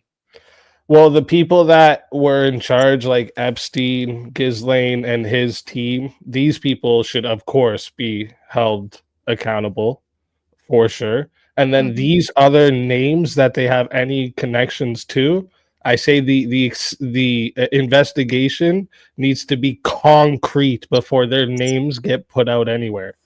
Like, I agree don't with think we that. should just release the client list. That would be dangerous. It'd be that is calling for vigilante justice. We need to Yes. see justice, and then they get their name put out. Right? Yeah, because what if the name's put out there and then everybody rises up and goes to this guy's house or this girl's house, causes problems, kills the, and then come to find out later that it was a complete setup. Right. And that'd be horrible on top of an already horrible situation. Yeah, so I totally, because that would jeopardize the whole case. Right. So 100%. yeah. And therefore I think that's why it's being played the way it's being played right now, because they have got to, like you said, man, they have got to make this concrete. It's got to be. 100%. That's gonna take years. Well, it may not take years, man. And the thing is, there's some of us believe that those investigations have been going on right now. And I think it's being played the way it is in the media. So the normies, the people that don't know much about this, can start learning about it. It's that important. Yeah, and I think it will take a long time for sure. You're right. It will take a long time because, like I said, it should be done in a way that we're making sure these people are guilty. Then we indict them all, right? Yeah. Well, how did the Diddy case end? Sorry? It's still going. Yeah, he's got his sentencing coming up in October. He got acquitted on 3 of the more serious charges. Acquitted, yeah, and he was found guilty on 2 of the lesser charges. Well, see what we're talking about. What he was talking about. Silence is golden in this case, because you're dealing with, like you said, Jimmy, the Mossad, and it goes deep. It's so deep that it's probably scaring them. This is why, when the news broke, I had the emotional side kick in immediately. It was just like immediate reaction. But then I had to step back and be like, okay, I know there's more going on to this. Now that I've explored all that, I'm just going to sit back and see what happens next. That's all I can do. It's all I can do. Yeah. Well, remember the 9th promise of Trump, it was to end weaponization against Americans. Yeah. And that's a big promise. Yeah, and this thing has implications worldwide. It goes to the heads of state, to many different countries. I mean, he was worldwide. Epstein was. Well, you can mention the bankers involved. Oh, JP Morgan. JP Morgan paid out, I don't want to get this wrong, but I probably will, $325,000 to victims in the Epstein case. JP Morgan paid that. Why did JP Morgan do that? Yeah. Okay. So question, what if nothing ever comes of it? Then what? No list, no arrest, no indictments, no nothing. Then what? Then I believe that's when we're all screwed. They will use that information to get their agenda done. Well, how did he push the one big beautiful bill on time? So he was on the phone talking to all kinds of people. Or they told the information and they buried it, and we will never know the truth. I tell you what, I cannot wait till, I hope I'm alive 30 years from now and I can look at the documentaries done on 2020. They'll be amazing. So just a quick question for Speak Easy. Thank you for joining us. Yeah, it was cool, man. Yeah, you're Yeah, new. Yeah, thanks for having me. yeah, very good comments. Yeah. I like it when we Yeah. get new folks on here. Yeah. Do you have a channel? Speak. Yeah. It's just called Speak Easy. Yeah. I just finished sharing your channel in my chat now. Is this it? How did you come up with that name, Speakeasy? It's actually because I used to I still make music, but that's what I was heavily focused on, is making music. Oh, And nice. I came up with an idea that even if my music was made illegal, people would still listen to it, like a Awesome. speakeasy. Okay, yeah, I got you. Yeah, thank you. How'd you come across our channel? Actually, I was literally just searching through live and I found it there and clicked in. I was like, oh, this is a combo I like. Well, we appreciate that. Thank you. Yeah. Thank you for having me. We do this every Tuesday. Every Tuesday? Oh, okay, nice. Every Tuesday, 9 o'clock. We start at 9 and we usually end around this time. But since everybody's here and Wild just joined us, so I'll stay like a few more minutes and then I'll start wrapping it up. But Yeah. No, yeah, I appreciate it, and I'll definitely come back again. This is Yeah, well, I'll go subscribe to your channel when we're done tonight. Oh, I appreciate that, and yeah, everyone that's watching on my side, make sure you guys come over here, sub up, give a like. Appreciate it. Thank you. It's great meeting you, and join Speak Easy. Join on here with us here. Yeah, it's good meeting you too. I appreciate it. Thank you, Dallas. Did Wild want to say something? Night, Dallas. Did Wild want to say something? Yeah, can you hear me okay? Yeah. Yeah. All right. I wanted to say something. You know, Jimmy, when you wrote down the date that Ruby said that she wasn't a Trump supporter, and you said, I'm going to write this date down because I think you'll change.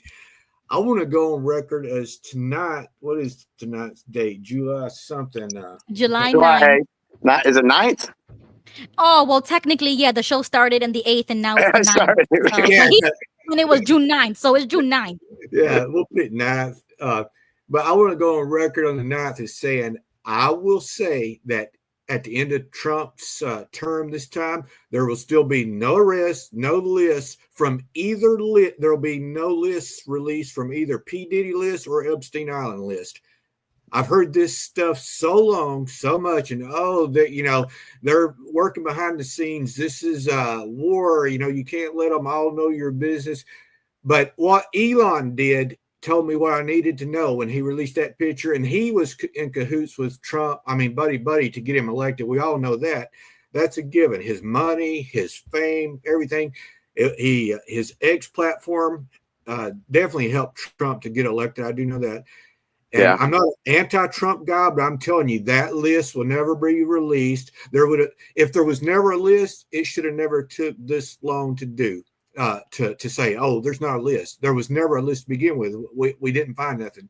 But at first, for people to say there was a list, and it's conveniently, oh, well, there's not now. But I do want to go on record as of today saying his presidency will end. There will be no arrest, no list. He's too much involved with, same way with when Obama had those pictures with P. Diddy. That's why P. Diddy's not going to get what one of us, I'll put it this way, if me or Jimmy Bell or Dallas or any of us was to just go up and slap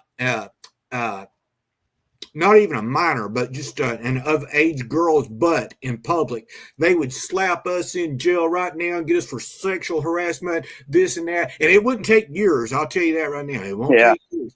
But these guys are good at what they do. The celebs, the politicians, they're all they scrub each other's back. They're doing smoke and mirrors right now to us. Oh, look, this is going to be done. Oh, this, that. Remember, Trump told us in his first term, Mexico's going to pay for that wall, did they? I know people's going to do like the watchtower and pull from here and say, well, in theory they did because, they're having to send troops here and they're doing this. But I knew, and you've got a doctorate like the watchtower does to make it look better, but he is if you research Trump real good, his sister's a judge, federal judge. If I remember right, Jimmy might have to correct me on this, but they all know how the system works. We don't. They do. They know how to use it to their advantage.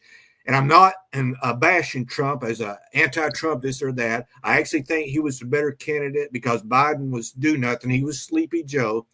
But as far as it goes, nothing's ever going to come of this. I don't care if it's 3 years on the road, 5, 7. They are in cahoots. They will rub each other's back. And well, I think that's a misconception a lot of people have, is that they think if you point out something wrong that Trump is doing, this means you're anti-Trump, right? Like I was just saying that, like this, the way this has been handled, the whole Epstein thing, is a failure on Trump's part, because this is something he like held part of. Like, we're gonna release all of the stuff, you know, we're gonna get the truth of everything. So like this is a failure on his part, and it's not anti-Trump to say that, right? Right. But like I think he's winning a lot more than he's losing. So like it wouldn't be fair to just say because of this failure he's just a failure as a president, right? That wouldn't make sense. Agree, That's what a lot of people do try to do, and I get why you're saying I'm not being anti-Trump, because a lot of people do say that. And like Elon doing the whole like putting Trump is on the list thing, like that looks bad for Elon, right? Because Elon also was part of helping Trump get reelected. So what are you saying about yourself, right? Like that was a whole, he does a lot of really like socially awkward things to try to boost his businesses. Right, but we all do know Elon got access to some information none of us common Joes have, right? And that's what a lot of people's complaining about. Oh, he's got my name, he's got this. He got a lot more information than people realize, and that's why Trump ain't going to shake the boat too much. I'll put it that way.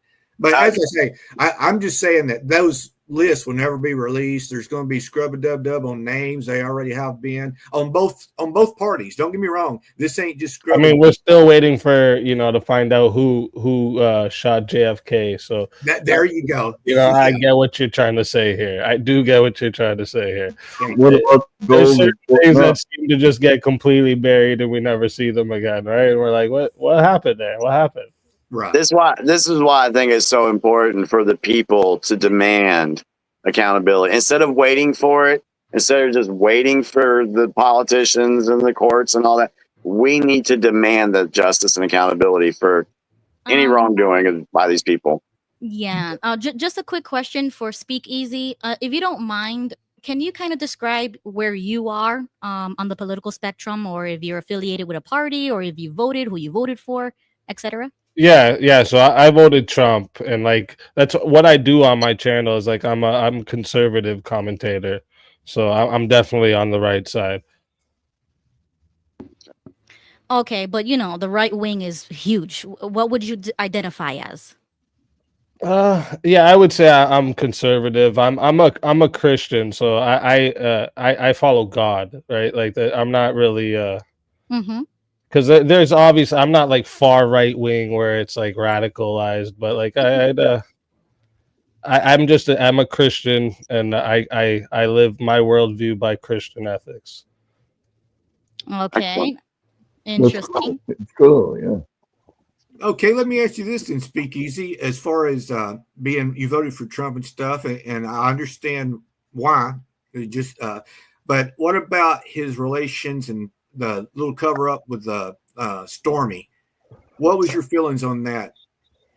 Oh, of course, it's degenerate, right? But like I wouldn't say this is something to characterize. Like I think somebody who does like degenerate things could still fit perfectly as a president, as long as this doesn't get involved with their decision making, right? Like yes, he was involved with the corn star, but he's also somebody that wants to like bring back a more traditional family style life. So like he's for the adding of age verification for corn sites and stuff. So like he doesn't let what he did, his love for women, involve into his political decisions. So I would say yes, it's a degenerate move for him, but it's it doesn't really speak to him as a president. Okay, one more quick thing, if I may, and then I'm gonna have to get going. But what you said earlier really resonated with me, Speakeasy, about, well, what about if a girl was underage but the guy didn't know? Are you familiar with Tracy Lords? What happened in the sex industry with her? She was just 15. Actually, almost what you said about a 15-year-old girl. I watched interviews with them other girls that had talked about her. They said they would have swore she was at least 21. They said at 15 she had a body that most girls can only believe or dream about. And she almost took the whole sex industry down because she had fake IDs. Everyone they said that ID'd her, she had proof. What were they to do back then? They couldn't verify it like they do today. So it got a lot of guys in trouble. But that I agree with where you're just going with that. It's like you're supposed to be innocent until proven guilty. But in today's world, most women, I ain't gonna say all of them, but most of them, all they gotta do is say, "Oh, he raped me," and it's up to the guy to prove he didn't. It ain't up to other people to prove. He's supposed to be innocent, but that's not the way it's viewed. Especially with the rise of the Me Too movement. There you go. And feminism infecting everything that you look at or hear about. This is a huge, any man that gets an accusation, even when they're proven innocent after, that part gets buried. They just have this black mark on them forever.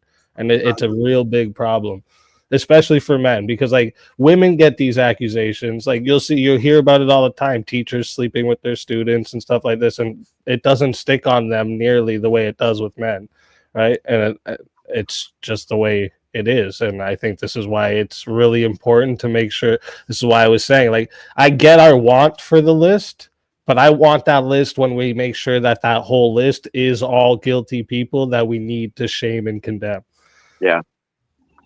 Well, and I think too, with politicians we see today, like the Trump and the Stormy Daniels, that stuff's going to get blown up. We had the Monica and Clinton, that all got blown up. But I don't see everybody going off on Clinton like they have Trump. That's just, what I see.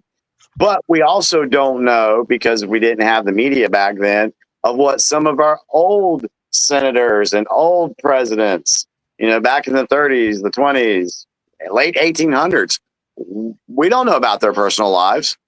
We don't know if they had a love for prostitutes or not. No, we just know that what they did as presidents, and exactly. They were good or not, right? Okay, and that's what's important when it comes to the president, right? I as much as I want the president to be a God-fearing man and a man who lives by Christian ethics, I'll put that aside for him being a good president and running the country this way. Yeah. What about the next Republican candidate that follows him? What if he says, well, I want to finish what Trump started. He couldn't release the list, but I'm going to get that list out. Would you buy into that again? Or would it be fool me once, shame on me, fool me twice? Or fool me once, shame on you, fool me twice, shame on me. Would you accept that as the next Republican candidate saying something similar to that? Or would you be like, nah, I ain't going to buy into that list stuff again? Yeah, I would look at this as a desperate attempt. I don't think this will even be brought up. I think right now, the way it looks, as things it's such a far away prediction to make, but the way it looks like Vance is probably gonna take the next spot up, unless somehow, we get to vote for Trump again, and I would do that. You do know when Trump was asked that point blank, he said, "Do you see J.D. Vance?" I don't want to put words in his mouth, but something similar to about being your right after you or taking your spot after you're gone. He said no. He said no, I don't. I don't know if he was hoping one of his sons might take his spot or who. I don't want to make assumptions, but he definitely said that he didn't see J.D. Vance taking it.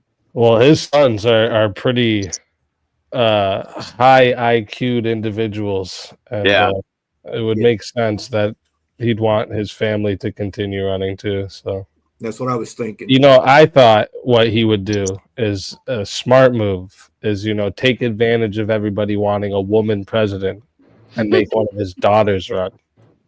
There you go. I was thinking that same thing, especially since his one daughter did marry a Jewish guy. No. You don't You think guys it already was- know how I feel about women in politics. Absolutely not. Well, it would be Trump really running it. That's why I want it, right? Oh yeah. Just because you have that opinion, other people can have other opinions. Yes. Yeah. Yeah, I think it'd speakeasy. be great.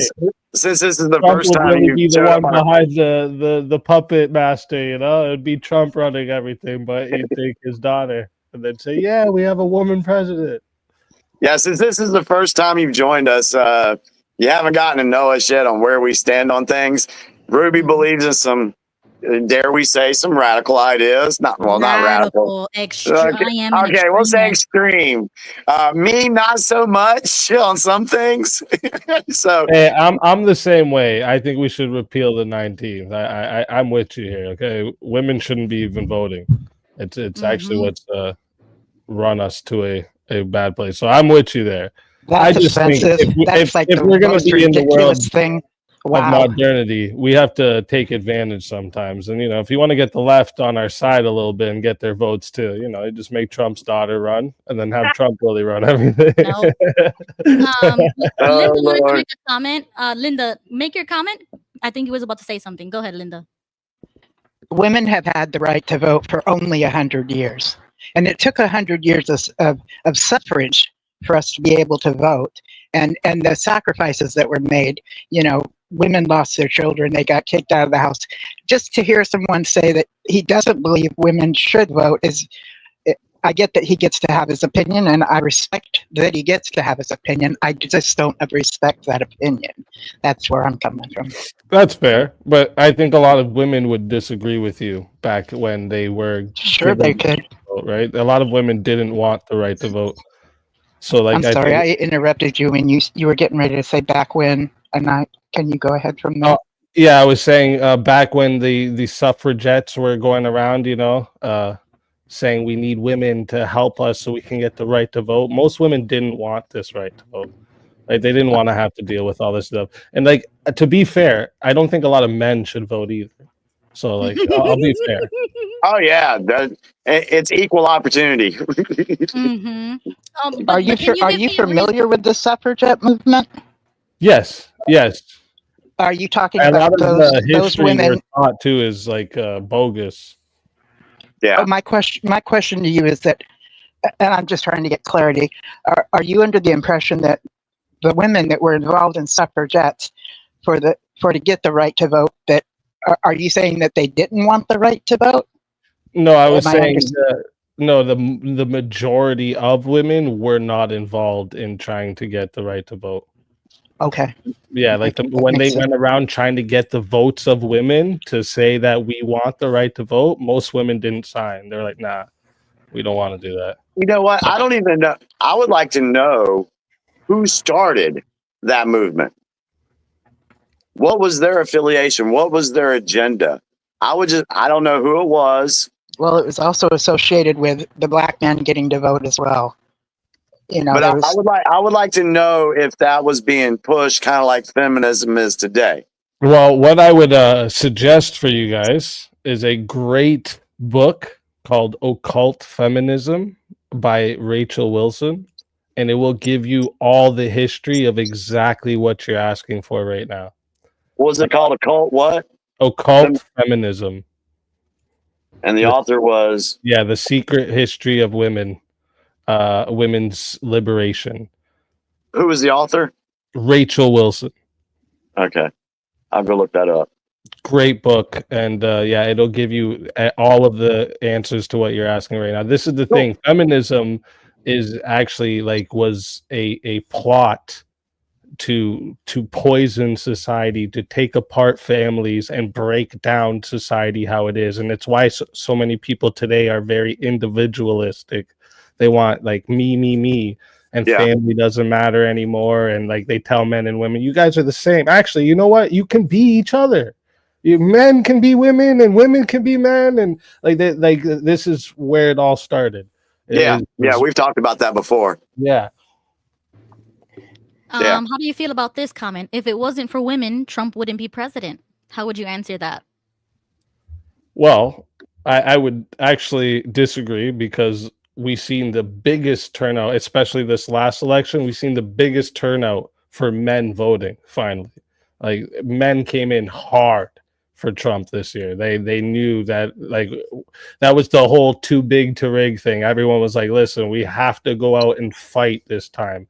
So like men really turned up for Trump. So I don't think if it wasn't for women, a lot of women actually don't even want to vote, and the ones that do vote more based on like their feelings of security rather than like the freedoms and of the people and the country.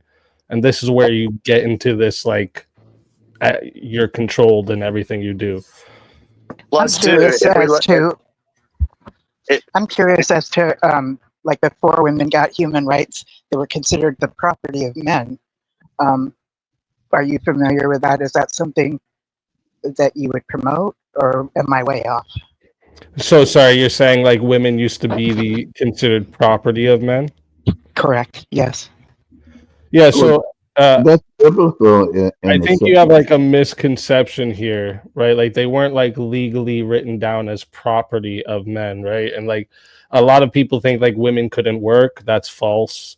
The whole idea of women not being able to have bank accounts and not have lines of credit and stuff like this was so that women could never accrue any debt, right? So like the debt was always on the man. It wasn't that women weren't spending money. It wasn't that women couldn't work. It wasn't that women were just locked up in their houses on chained to the stoves. None of this. It was that so that all that responsibility was always on the man, how it should be. Right? It was to make sure that if something happened, that woman wasn't left with a bunch of debt and property to pay taxes on and everything. Nothing fell on her shoulders. She was freedom. Most freedom a woman could have had was back then. Now they're slaves to a owner of a job company they work for. They're slaves to the bills they have to pay. They're slaves to everything now. And I want to go on the numbers. The person said, "Oh, if it wasn't for the women, Trump wouldn't have got president." Well, if the women weren't voting, there would have been no female votes for Trump. There would also been no female votes for Kamala. So it washes out. Good point, Jimmy. Linda, I think you wanted to give one more comment, and then I have a question for I was Speakeasy. just Go gonna, ahead, Linda. I was going to thank Speakeasy for his comment, his reply. That's about it. Yeah. I didn't know about the whole not wanting women to accrue debt. That's interesting. I never heard that before. Yeah, that was the whole idea of women not having to have things in their name. They were never able to have lines of credit and none of that. It was because women even had bank cards. They still had bank cards. It was just in their husbands' names. I mean, that's good. That was good for women. Women had it, right? Women had ownership of properties. They just never had the responsibility that come with it. Because Sorry, I apologize. No, go ahead. But yeah. I wonder how many women today would be more than happy to trade the financial aspect of things with the women back then. Because how many women and men, but since we're talking about women, how many got debt? Tons of debt. Yeah. They hold 80% of the consumer debt of today. Yeah. And so this just takes it back to the whole them trying to get a system of complete control over everybody and make us all slaves to their system. The women they wanted to tax the household twice. They were only getting one tax out of each household, right? Well, why not make the women go out there and work too so we can tax it twice? Exactly. And their kids are just right of age, make it so hard to live that their kids have to work right away too, and we can tax 3 people in that house. Like that's all it's about is the money. Yep. Yep. Does that happen when a couple files their taxes together? They're taxed twice. Is that how that works? No, they're taxed twice on income. Sorry, so like that's what I mean. When they make their income, they're taxed twice. Right. Yeah, we're taxing. If the couple does their taxes like joint tax, does that happen? And would that qualify under what he's just now mentioning, being taxed twice? Okay.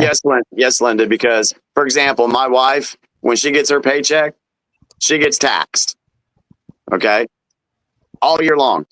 Me, I'm self-employed, So I have to pull my own taxes out. So I wait to the end of the year and to let them tell me, how much tax I owe or don't owe. So Right. I used yes, to be an independent contractor. Yes. yeah. So Okay. so yes, we are both taxed. Okay. Do you file your taxes together as a Yes. couple? Yes. Okay. Thank you. That's what I was curious about. Yeah. Okay, so quick question for Speak Easy, because I have never had another conservative. I mean, aside from the chat and Jimmy. So Speak, let me know. You said you're like a Trump supporter. Is that correct? Safe to assume? Okay. I'm curious, what in your opinion, what don't you like about him? Because I could pretty much guess why you love Trump, because I used to like him too up until 2 weeks ago or 3 weeks ago. 3 weeks ago. So I want to know your opinion. What don't you like about him? I don't like. So I find that recently he's seeming to bend a lot to the lobbyist, which was a strong suit of him that he never did that, right? And it seems certain ways he's going, and like that's why I said with the Epstein thing here too, it's a failure on his part, because it seems another thing. I was all for the TikTok ban. I was for this. Like I was talking about it long before they even said it. And when it failed, when he said no, actually we're not going to ban it, I was like, wait, what? He said specifically he was going to ban it. Like he was a big part of he's going to ban it. So I was upset about that. Like I'm one of the first ones to say, like, yes, I like Trump, but I'm not going to blindly follow him like he's God or something, right? Like I'll be the first one to tell you when he's doing stupid shit. I think that's I think that's the misconception a lot of people have about Trump supporters. They think that whatever he does is all hunky dory with us, but no, there's some things that we question and we've gotten upset about. Yeah, but the problem is that people like that, they'll acknowledge that, but then they'll vote for him again. Whereas I am like, if he doesn't change this X, Y, and Z stance, I'm gonna switch my party to, because I do feel like I'm a constitutionalist. So I would rather support that party that mirrors my values and morals more than the Republican Party just because Trump is running. Like, no, I'm not gonna support him until he goes back to the Trump that we fell in love with years ago. Right. I get that. Yeah, and I get what you're saying. I have run into certain people that will just like anything that he's done wrong, they will fight tooth and nail to like justify it and say it's not wrong. But like the TikTok thing I brought up, like literally one day says he's gonna ban it, caves the next day after he gets voted. It's like, wait a minute, wait, dude, that's But no, I think that's I'm not with that.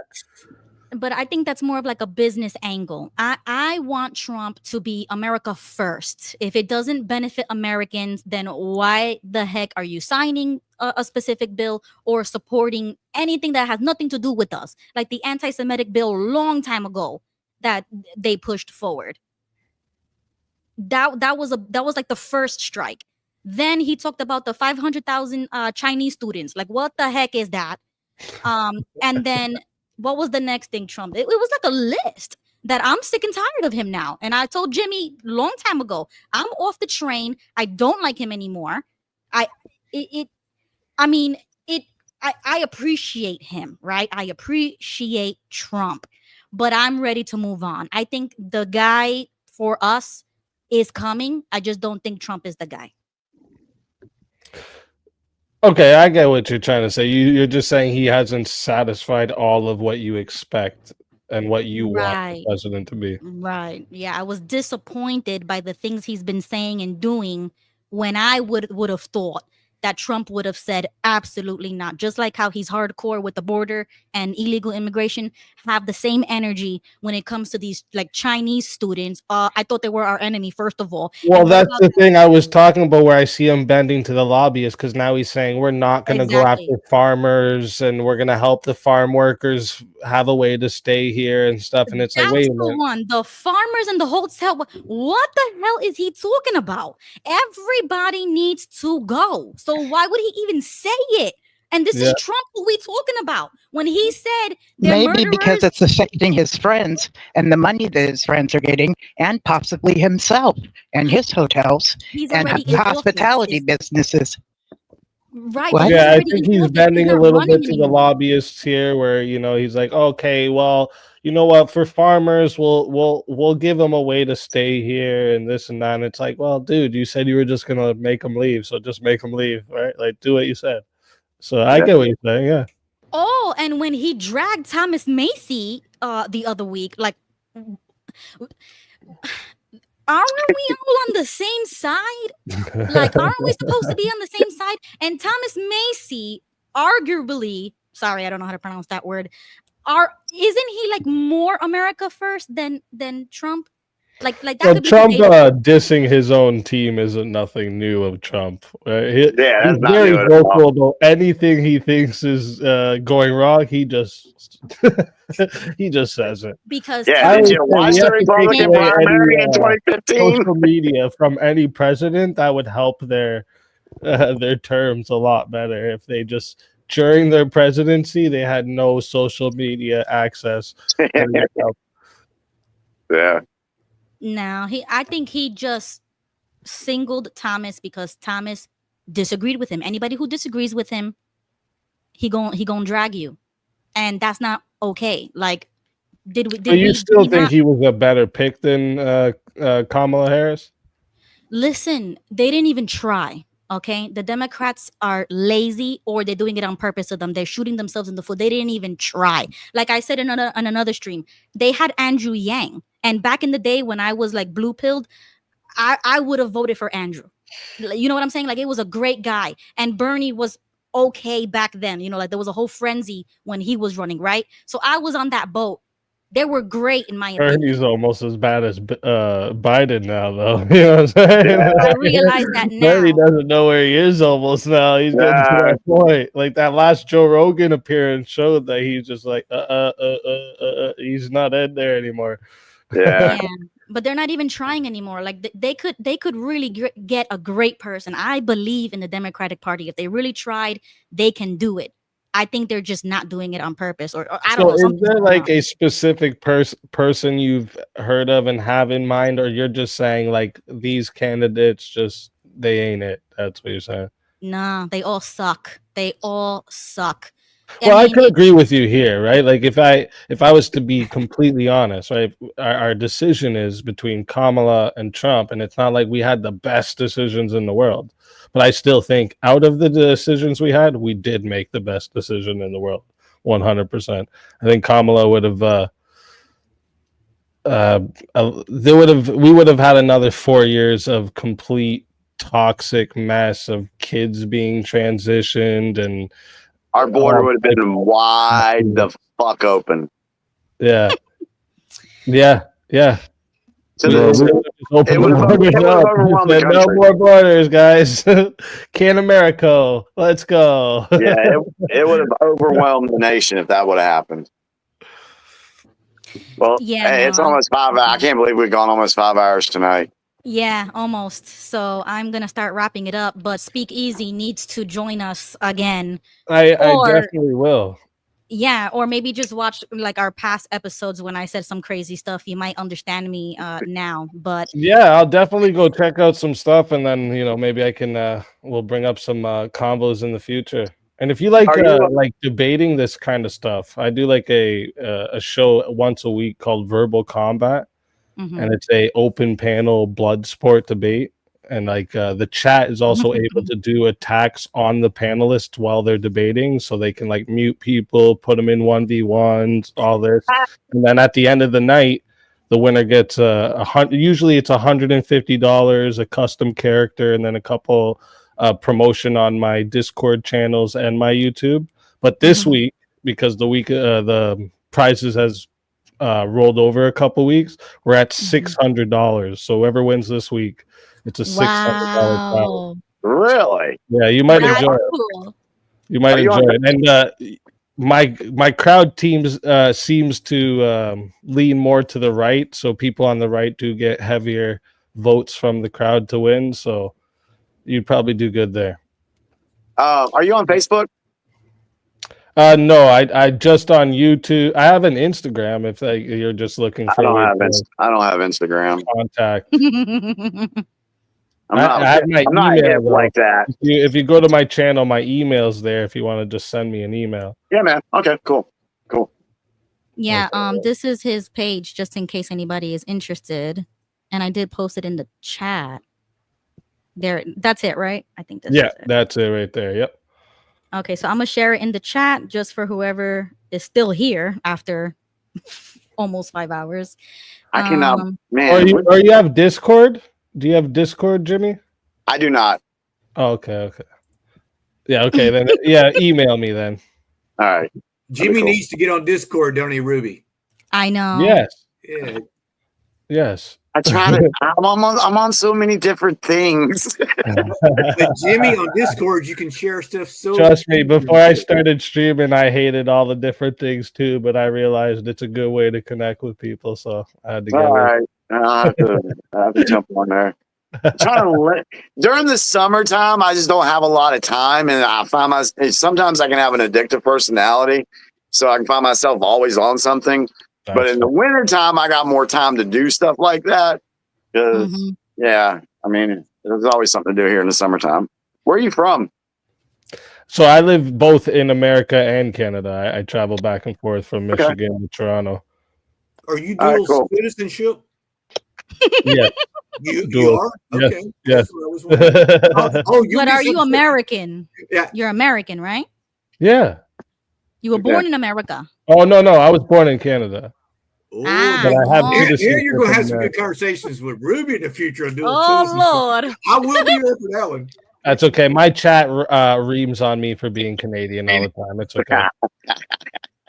Wow. But you'll find that if you ever come around and watch that I tend to know a lot more about American politics than a lot of the Americans I run into. So it's that's not even hard to fathom. Yeah. See, this is why I say even, I understand when I say women shouldn't vote. It seems rough, but a lot of men shouldn't vote either. Yeah. I've said worse things and people still put up with me. So we need to compare notes because I need to know how extreme you are or what would you debate something. You know what I mean? Like I want to gauge your conservativeness, I guess, because you consider yourself a conservative. So I want to gauge we'll that. definitely have some more talks about it for sure. Yeah, definitely. I'm gonna visit your channel. I already subscribed. Thank you for joining. This is really fun. Absolutely. And educational. Because I just woke up to politics in 2020. And Jimmy was the only person that had my back. He opened the floodgates for me. And then I started this show about a year ago. And I've been saying crazy stuff ever since. Our 1 year anniversary is coming up soon. Actually, tonight was our anniversary. Me and you, our very first episode, Jimmy.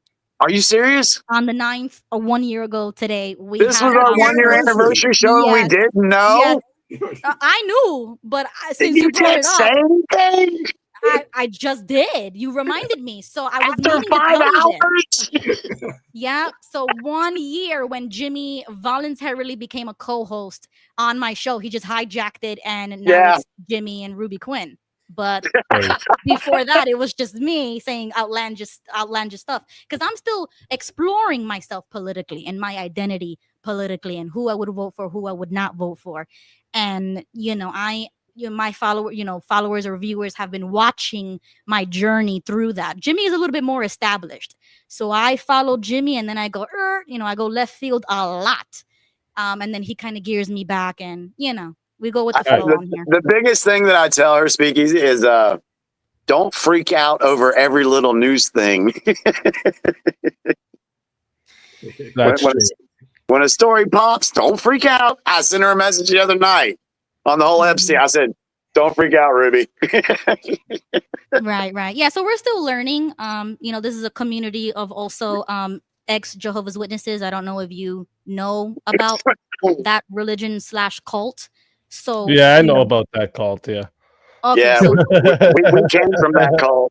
Oh, that's the only thing that would make this show better right now is if he opens up and says, well, my family was raised witnesses. Oh, my God. I'm waiting for it. No. He knows thank somebody the Lord for that. He knows somebody that is, though. Yeah, I do actually. I've met a couple of them, and I've debated a few too as well. So. Yeah, so have we. Not me. I mean, we're former members of that cult, so we were never allowed to vote or to get politically involved or opinionated. So this was like my coming out of being politically motivated and involved. And so that's Right. where the journey kind of started. So I'm still pretty new to a lot of things. So I'm gonna definitely check out your channel for educational purposes, and to gauge your politics. And you claim to be a Christian, so I would like to learn more about your Christianity. Yeah. All right. Yeah, well, come thank by. you. Come by, and everyone, it was great talking to you all, and everyone in my chat again. One more time, make sure you guys come over here, hit the like, hit the sub, all of that. Okay, send in super. Are you monetized? Send in super chats. Okay, all of that. Okay, and We appreciate that. great talking to you all, and I can't wait to talk to you all again. Looking forward to it. Yes. Thank you so much, guys. Thank you to everybody in the chat. Thank you to Linda, Joseph, Wild, Jimmy. Who else joined? Jesse. Who else joined? I think I got everybody. I think you got everybody. Yeah, especially the chat. Everybody has been here sticking with us for almost 5 hours. That's insane. But it's really cool that you guys have stuck around this long. Oh, and thank you to this guy, Speakeasy. I almost forgot. Yes. Oh, how cool. Bobby just sent $1.99. Oh, that's awesome. John Marciano is a real one. All right, guys, I'm gonna end the stream here. Jimmy, any final thoughts? Hey, who knows what we'll be talking about next week? There's always something new. You never know what's going to be happening. The news cycle's running so fast. But yeah, just we'll see what next week holds. But it's really cool. This was our 1 year anniversary. I didn't know that. Yeah, our very first episode, and it was tonight. Wow, that's awesome. Tuesday 1 year ago, we had our first episode. Awesome. Well, thank you everybody for being here this evening. Hope you enjoyed the show. And yeah, we'll be back next week. Yeah, Tuesday, 9 p.m. Eastern time. And I was already slurring my words, man. I'm tired. Yeah, I'm a little tired tonight. Yeah, I couldn't even say arguably. Arguably. Like I feel like on the back of my throat is numb. Pause. All right, guys. Have a good have a good night, evening. everyone. See you next Tuesday. Bye. Trump, yeah, okay, bury him a legend, yeah, Trump, hey, okay, America's biggest blessing, free speech advocate, packing, never lacking it, I just bought another gun and ain't nobody taking it, gang, okay, the White House going crazy now, MAGA season, tell them liberals they can't break us down, it's up, they know we run it, best believe it now, about to paint the city red, please don't burn it down. Gang, gang, gang, MAGA gang, gang, MAGA gang.